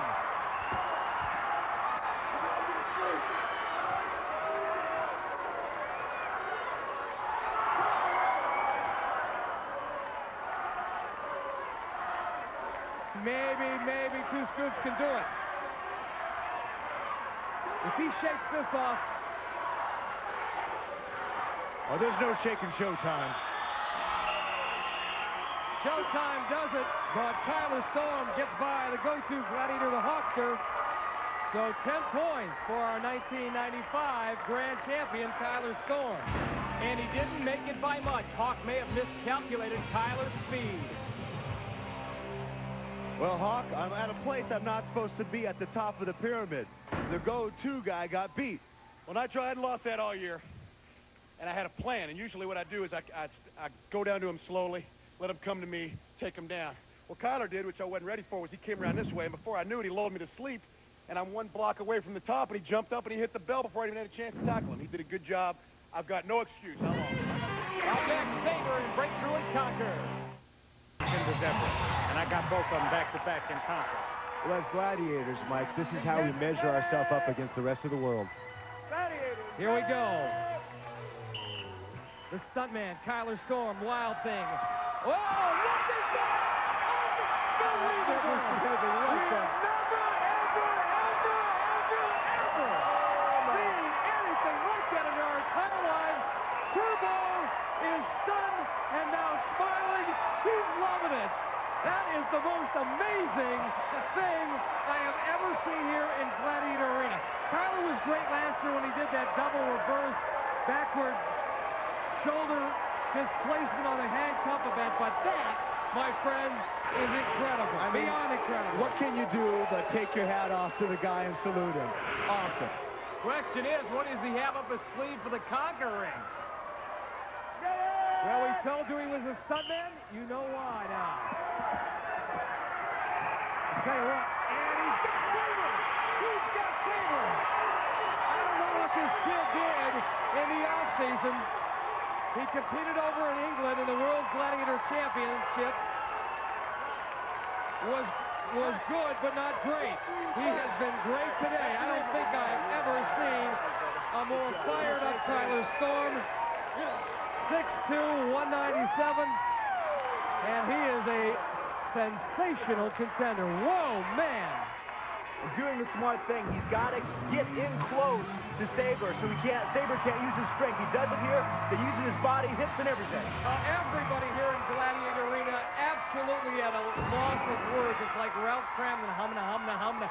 What do you say about what Kyler Storm just did? Kyler, the last time we saw you, you were in Birmingham, England at the World Gladiator Championships. You look bigger, you look stronger, and was that preordained, that move, or just something that was spontaneous? Well, let me tell you something. When I came out here last year, I wanted to do it, but I opened my mouth up and told Larry, can I do this? You know, he says, no, insurance and stuff, you know, I understand. But this time I kept my mouth shut. All right, let's give the people what they want. Everybody's crying, replay, replay, replay. Here it is. Turbo? Hey, I was there. I couldn't believe he gave it to me so easy. Next thing I know, he's gone. And another view, this time from overhead. Here's what it looked like. Again, I'm lined up. He's dead to rights. Sweep my arms. He's just not there. Nowhere to be found. Today, everybody that's in Gladiator Arena, you will be blessed to see the greatest two contenders in the history of the Gladiators, Kyler Storm and Wesley Two Scoops Berry. They are, without a doubt, the greatest contenders ever. Well, Sabre, I have to agree wholeheartedly, and now Scoops is up. He is down 20-0 here. Got to come up with some points somehow, some way. Got a little okey-doke, a little shake and bake. Turbo wasn't buying. Wait for my whistle. Scoops equally dangerous in the conquer ring. He's got Sabre up high, locking him up. He's got him going. Big win. Big win. Boy, he needed 5 points. He got it. And I think he had it jacked up to what, about 3,000%? And you know those guys love each other. Sabre and Wesley, great respect for each other. So at least Wes walks away with 5 points. But he trails after 2 events, 20-5. And like some other contenders we have seen, 2 Scoops not afraid to stand toe-to-toe with Sabre. Now, Wesley, now do your thing. Well, I tell you people like this, somebody say yo! Say yo, yo! 2 Scoops is in the house! Somebody say Scoops is in the house! That's all right, 30,000%. I'll see you at the next event. A thing of beauty. Forget Air Jordan, the American Gladiators have Air Kyler. Not just a sellout, but the largest crowd we've ever had here at Gladiator Arena. And everybody's still buzzing after what Kyler Storm did at Breakthrough and Conquer. Can Adrian Sullivan duplicate the feat? I don't know about the flip, but she's certainly capable of getting 10 points. The police officer from Covington, Georgia, up first against Jazz, and then Ice in the Conquer ring. 1995 grand champion. Won that title this past spring. She reached out for the goal line. Did she break the plane? I don't think so. Awful close, Mike. Ready! Sully.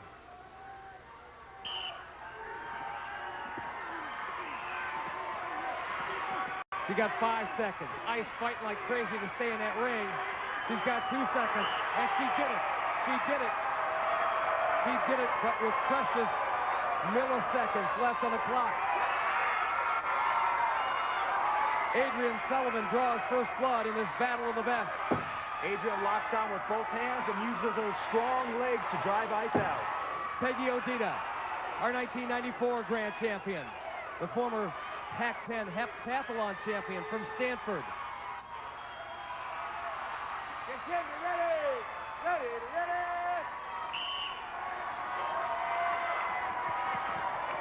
Oh, she tried a little burst of speed there. Jazz is able to close in a hurry, knee down, no points. Jazz shutting down 2 very excellent contenders, the 2 best contenders we've ever had, Adrian Sullivan and Peggy Odita. Now, Ice has never beaten Peggy in this event.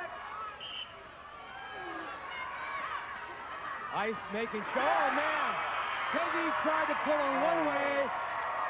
Ice thwarted that effort and what can you do? Direction, slammed right into her. Peggy Odita and Adrian Sullivan get 5. Ice starts off smart, tries to control the head, but she has a problem here. She gets on her heels right there, and that gives Peggy Odita the chance to attack. Up next for the Gladiators, swing shot. Right now, our Battle of the Best competition continues. Event number 3, swing shot, our bungee game. And for the Gladiators, it'll be the team of Sky and Ice Ice Baby. And after 2 events, Peggy Odita and Adrian Sullivan tied at 5. Ready! All 4 women attached to bungee cords, now skying high. Peggy rips away a blue. Adrian a yellow. The blue's worth 2, the yellow's 1.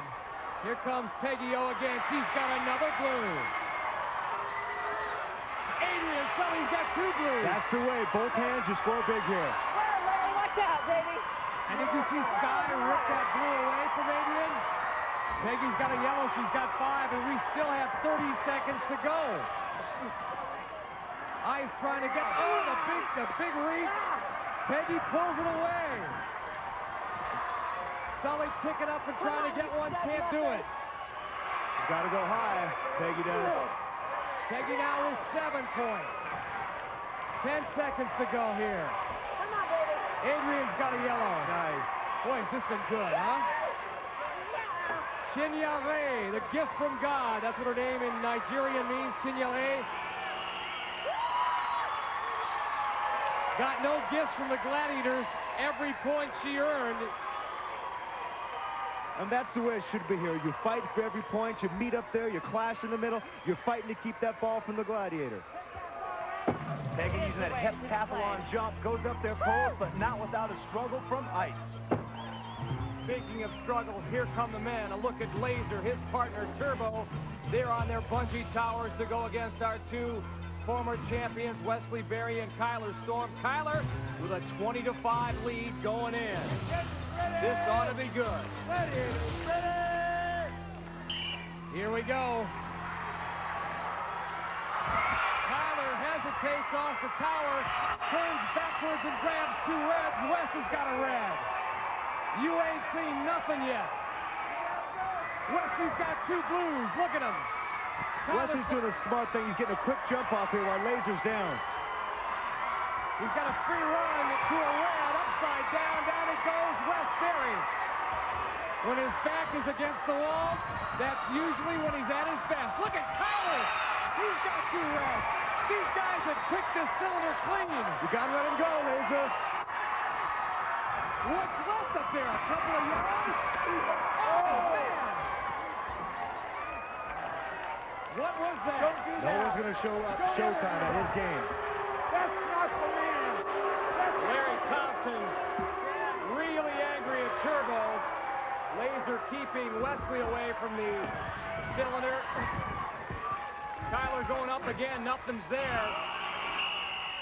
Things got a little ugly. Well, I'll tell you one thing. Turbo punched Kyler Storm right in the face.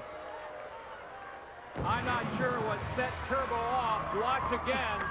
But that is uncalled for. Completely uncalled for. It was a good hit, man. You know why? It was nice and square. So it didn't hurt too bad. Yeah, well, look, it's just the heat of the competition, you know. I mean, we have rules here. You were breaking them, and I just like... That was breaking. Yeah, you can't. You're not allowed to fake up there. I mean, I do play dirty, but a little fake like that no way calls for a big sock in the eye. Anytime 2 talented guys like Kyler Storm and Turbo hook up in swing shot, anything can happen, and it did here tonight.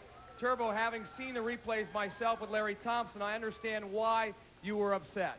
Yeah, you know, we have certain rules. I found out afterwards that he hadn't been brought up to date on the rules. You know, I'm hanging out here trying to play by my rules. He starts playing by his. Between a whistle thing, it's called competition. I'm giving 100%. I went outside the realm of where I'm supposed to be. That's why I came back out here. Apologized. He's an extremely good athlete, and it's all cool now. Kyler, your thoughts here. Okay, it's competition. You know, you're here with America's best. Some stuff's going to fly, you know. It's a fist in the face. Things happen. I'm also at fault because, you know, like you said, there are rules. So sometimes, you know, violence is never the way to do it, but this time that's how it turned out, you know. We've got an official ruling here on Kyler's score. Let's go to referee Larry Thompson. One of the basic fundamentals of this game is that the contender must jump immediately. There is no faking in this game. In the review of the tape, I find that Kyler Storm had 2 different times when he jumped and faked, and each time he gained 2 red balls for a total of 6 points each, or 12 points total. As a result of not abiding by the rule, I am removing all 12 of those points. I'm sure there's got to be more. Oh, yes, there's more. The Gladiators try hard, but they cannot let frustration control their game. And therefore, because of the overhand right thrown by Turbo against Kyler Storm, I am disqualifying Turbo from the game and thereby awarding Kyler Storm 6 points for the disqualification. 6 points. And lost in Kyler Storm with Turbo. Wesley Berry, how about his score? 16. The gauntlet next. Our Gladiators 4, Siren, Jazz, Ice, and Sky. Short order drill and set for gauntlet. As our battle of the best continues here at Gladiator Arena, and we got standing room only. First up, Peggy Odita. She leads Adrian Sullivan 12-7. Peggy O. the Pac-10 heptathlon champion. In 1994, American Gladiator contender champion. And she knows how to play this game. Peggy O spinning powerfully. And again, constantly moving forward. That's the key. But Ice holding her up in station number 3. Sky working her out pretty good. Peggy O bounces through. In 14 seconds, she gets 10 points. They didn't hold them for 5 at each station, and that was the key. Adrian now ready. Now, I would consider Peggy a Jaguar and Adrian more of a Hummer. Which is easier to stop? I don't know. Adrian, a narcotics detective in Covington, Georgia. She says she enjoys busting the bad guys. Well, here she's got to bust the bad girl. She's got some tricks, too. Jazz barely touched her. Siren didn't touch her. And she gets through in 10 seconds. 10 points for Adrian Sullivan. Well, I guess the Hummer's a little bit harder to stop because she got through quicker. My girls, man. The Gladiators did change strategy there. Give it up. Only 50%. They let Jazz be the point woman that time, and that didn't work. No, try like she did, but she couldn't hold her. Yo, Adrian! Yo, Peggy! It has got to be nice to know that even after all these years, well, actually 2 or 3, they still remember you. It's great. This crowd is so awesome. You don't even know. It's great. How important when you hear all these fans cheering for you. They don't know you personally. They've never been to Covington, Georgia, but here they are, and they're behind you 100%. Yeah, I tell you, this is the greatest. Hearing these people out here cheering for me, not knowing who I am, just steps me up 150% more. And you two have a great match going. It's 22-17. Adrian Sullivan, Peggy Odita, keep it up. What percentage will our men crank it up to? They are set. First up is Tyler Storm, who leads Wesley 2 scoops Berry, 26-21 coming in. And we go back to swing shot and an altercation between Kyler and Turbo. Turbo in the gauntlet, the anchor leg, so to speak. Get ready! Ready! Ready! Tyler Storm, twisting, turning, gets by Laser. Hawk trying to put the hurt on him. Puts him down. Oh, right now, they're 5 seconds each section. They're doing a great job. Saber holding him up. I don't think Tyler's going to make it. He's up there. He's got 3 seconds to get by Turbo. Oh, it came close, but the Gladiators bound and determined to stop this talented young guy. Did it. Again, the mistake he made, Mike, he didn't go forward. He shifted back and forth, not moving ahead towards the finish line. That'll kill you every time. 2 scoops? Well, we can tell you this. He holds the record in the gauntlet. He has flown through this thing in 9 seconds. And that was with 5 Gladiators. We changed the rules this year. Now there are only 4. You need high-speed film to catch this guy on camera. Get your stopwatches ready. He was a 1990s version of the Galloping Ghost. Hawk didn't hit him. Saber trying everything to do it. Look at that. Constant movement. High second. Oh, baby. Oh, baby. I'd say that was about 4,000%. Wesley Berry has taken the lead. His time in the gauntlet, 10 seconds. But that's what you hate. You hate for a guy to beat you. Then he's in your home yelling at your fans who are cheering for him. Now that's enough to drive a guy crazy. They didn't stop him when he won the Grand Championship 2 years ago. They didn't stop him today. Wesley, last time you were here, you did it 5 Gladiators in 9 seconds. Now this time there was 4 Gladiators and took you 10 seconds. What's the matter? You getting old? No, I'm not getting old. I just have a chance to look into my mother's recipe. She said anytime you're making chicken, you always got to shank and bang.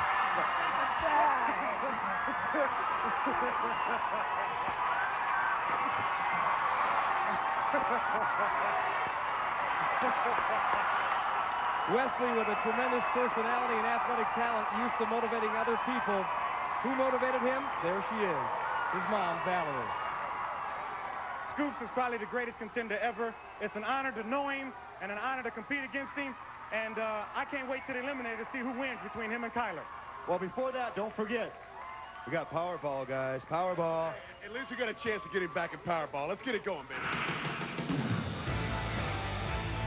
Arena, why not? The battle of the best continues with women's Powerball. Ice, Siren, and Jazz set to do battle with a pair of adversaries they've met before, and they remember how good this woman is.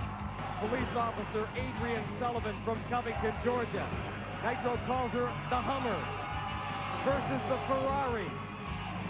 Peggy Odita, there she is. Again, 45 seconds here. And we could have a scoring avalanche. See what the Gladiators have to say about that. Peggy Odita splits the double team. She owns them right now, Mike.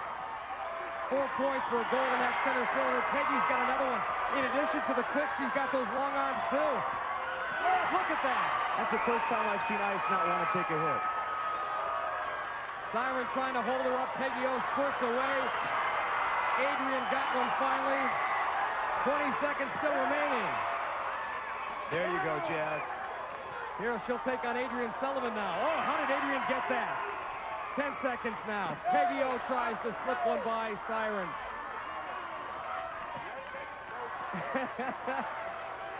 They're putting on a show, Peggy O and Adrian Sullivan.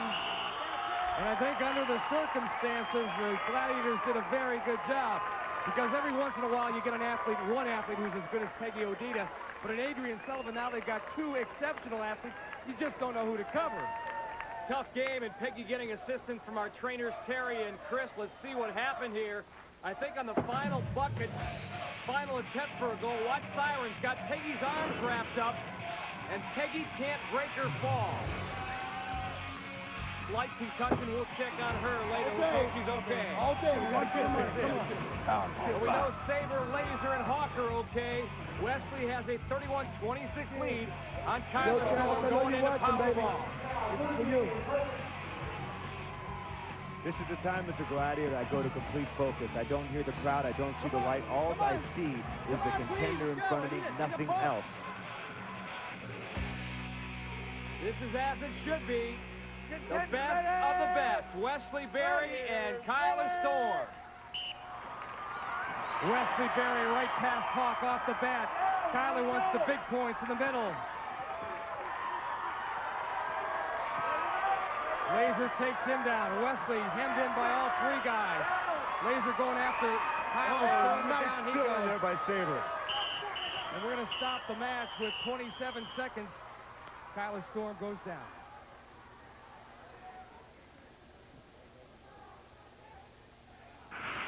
Not quite sure what happened. Watch again. Laser missing the tackle. Saber cleaning up in there. The right foot caught underneath him, and he's bent backwards. Well, Saber's 235 coming at you full force. That's a lot of weight for one ankle, especially in a low-top tennis shoe to take. Kyler testing that right ankle. He's up. He's moving about. He's going to go again.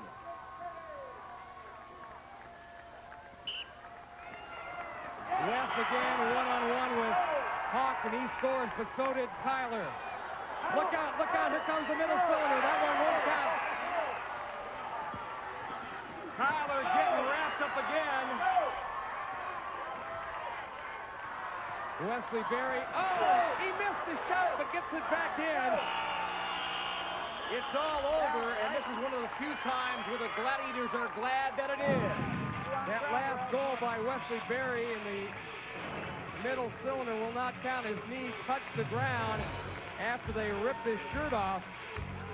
Watching Wesley reminds me of Barry Sanders. What great lateral movement. And this one does count. Excellent job. Peggy, you don't look miserable. You just feel miserable. Take 2 aspirins and call us in the morning. What happened, and you okay? Take 4 aspirin. I guess when they went to tackle me, they tied up my hands, and the only thing that was left to hit the ground was my head. So it did, and it hit pretty hard. And Chris and Terry, our trainers, they've cleared you for further competition? Yeah. Yeah, they have. So hopefully I don't get hit in the head and joust. We'll be playing defense.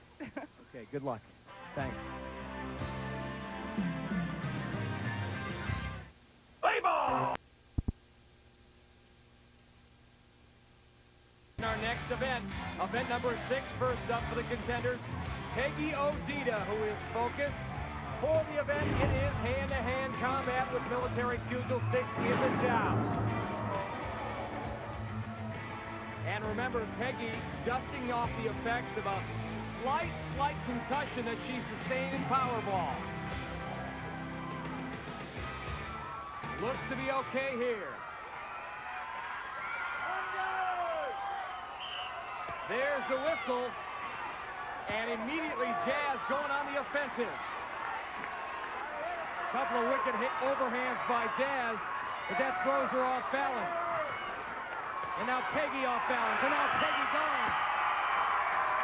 That is a huge victory for Jazz. Jazz simply wanted it more. Now Peggy's got to play smart here. She's got a concussion, so I'm ducking again, but it wasn't enough. Now Adrian Sullivan, the police officer from Georgia. Things won't be peachy here.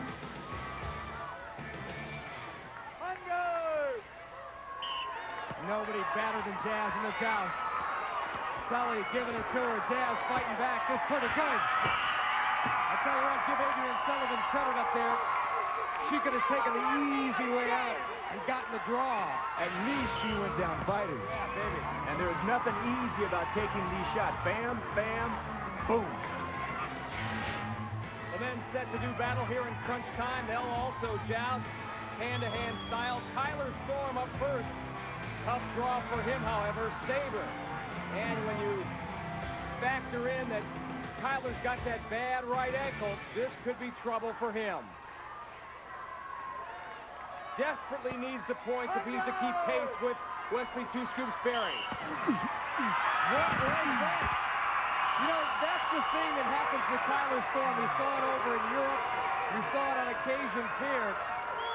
He tries to outbox himself. He wants to come up with some crazy move. I don't know what it was he thinking. Maybe backflip or something? Well, sometimes, Mike, you can't think, and you just have to do. Sabre, did you hit him? And Kyler, did you take a dive, and are you saving yourself for the eliminator? First Sabre. Ask him first. Kyler. No, man, I wanted to rough it up a little bit, but they call him the Sabre because it felt like it went right through my forehead and right back out the other side. Hey, you know, I hear somebody up here hollering, wimp, wimp. I bench press 550 pounds when I feel like it. It may look like a jab, but I could probably knock you out, too. You can't question this guy. He's a champion. He went to England in the World Championships and represented himself perfectly. You understand? So now I want everybody out here to clap for the contender. We ain't got time for the wimp thing, all right? Not everybody buying into what Sabre has to say about Kyler. Well, Wesley Berry, I guarantee you, he's not going to fall flat on his butt and back off the end of the platform. If he goes, he'll go hard. Third time these guys have met over the years. The first one, Wesley hit Sabre's helmet so hard it knocked it off, Wesley wins. Second one, Sabre drops a hammer on Wesley. Sabre gives him a concussion. Sabre wins. So this, the rubber match, the rubber joust. Let's go to Larry Thompson.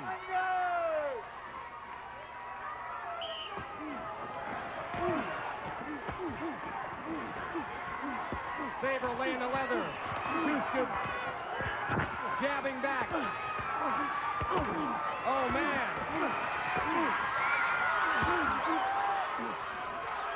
Oh, look at that. 10 seconds to go.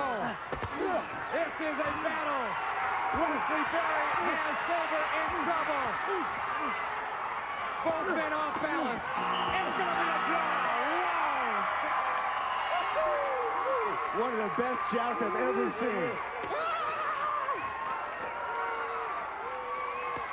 Maybe that's the way it should be, too, Nitro. We won one. Sabre wins the first one. Wesley wins the second one. Third one's a draw. And you knew that was to the tilt. You heard the grunts. You heard the joust pad hitting him, boom, boom. And now you got to watch Wesley do this. Sabre, knock him on.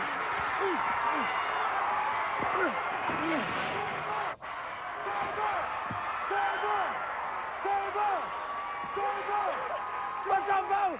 What's up? Two scoops! A tie in the joust and a tie in the popularity contest.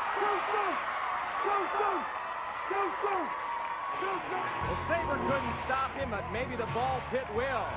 He's never seen it, and the Eliminator is next. And lying up ahead, an obstacle they've never seen before, the ball pit. 2 of them. We're set to go. Peggy O getting the 4.5-second head start. Can Sully come from behind?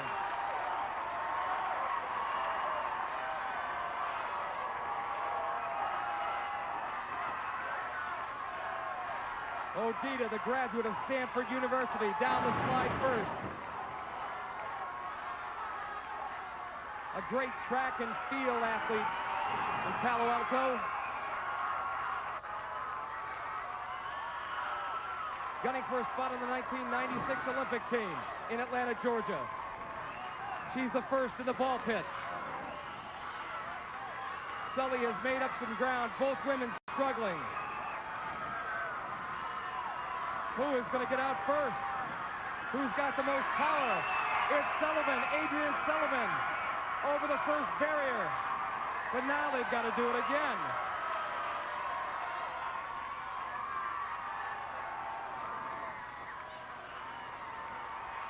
Peggy O weighs in, and now she's regained the lead. They've got to be thinking, who invented this?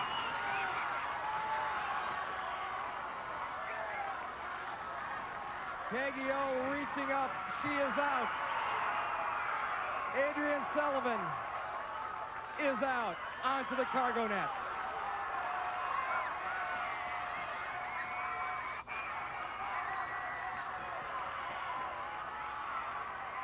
Two former grand champions, two great athletes. Battling it out here in the Eliminator. Winner will take home $5,000. Peggy O, the first to reach the zip line. Sully's going to have to beat down inside to find a reservoir of stamina. Peggy O, up and over. Let's see how she can do on this treadmill. Down she goes. The rule in the treadmill here, you've got to come up at least halfway in one of your attempts. Your 3 attempts to be considered bona fide. She's got 2 bona fide attempts. Here comes Sully. Can she do it in this one time? Keep on pumping. Keep on pushing. No. That's 3 bona fide. 3 bona fide attempts for Peggy Odita. She's going to win it. Peggy, our Battle of the Best champion. Adrian, well, she, like Peggy, will have nightmares about that treadmill tonight. Tell you one thing, Peggy Odita and Adrian Sullivan put on a memorable performance. Nightmares on the treadmill, that ball pit, something out of a Stephen King novel. Peggy, the heptathlete, 7 events. How about we add the ball pit number 8, the treadmill number 9? My God, that was really rough. I didn't expect the ball pit to be that hard, but it takes a lot out of you. It's like 2 treadmills. Wow. It's really hard. Well, kind of a warm-up for the Olympics, I would say. If it's this hard, I'm staying home.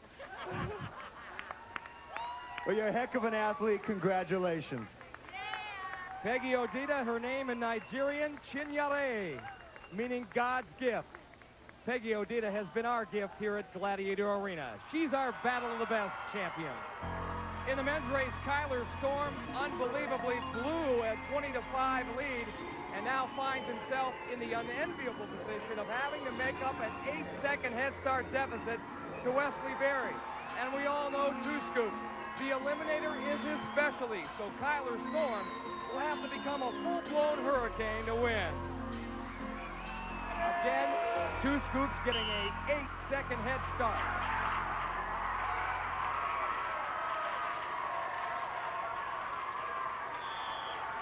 And in their grand championship years, we should mention once again, neither man has ever had to deal with the ball pit. That ahead for Wesley Berry first. He smokes the hand bike. West flying into that sea of balls. No problem for 2 scoops. He is a juggernaut. Tyler Storm doing his best to make a race of things. But how do you stop this man? Wesley Two Scoops Berry, our grand champion in 1994-95. His name already etched on the American Gladiator crystal. The current world Gladiator champion. He won that title last year in Birmingham, England. He adds another trophy to his case. Our Battle of the Best champion, Wesley Berry. His time, 1:08. Hey, boys! We got to know. Tyler Storm finishing strong.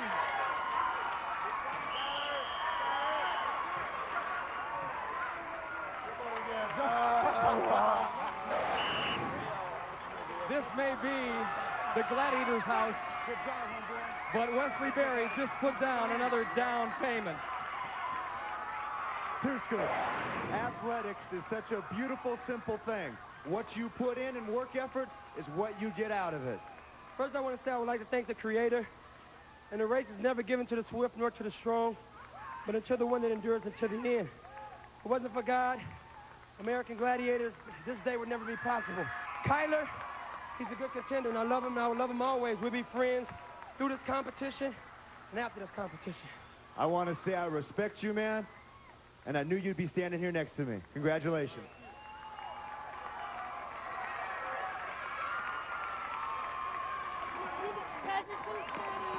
This is my mother, my lovely wife, Antoine Douglas. Brothers, Pops, and the rest of the family, to you at home, peace. God bless you. We love you. We're out here. And so are we. See you again next week on American Gladiators.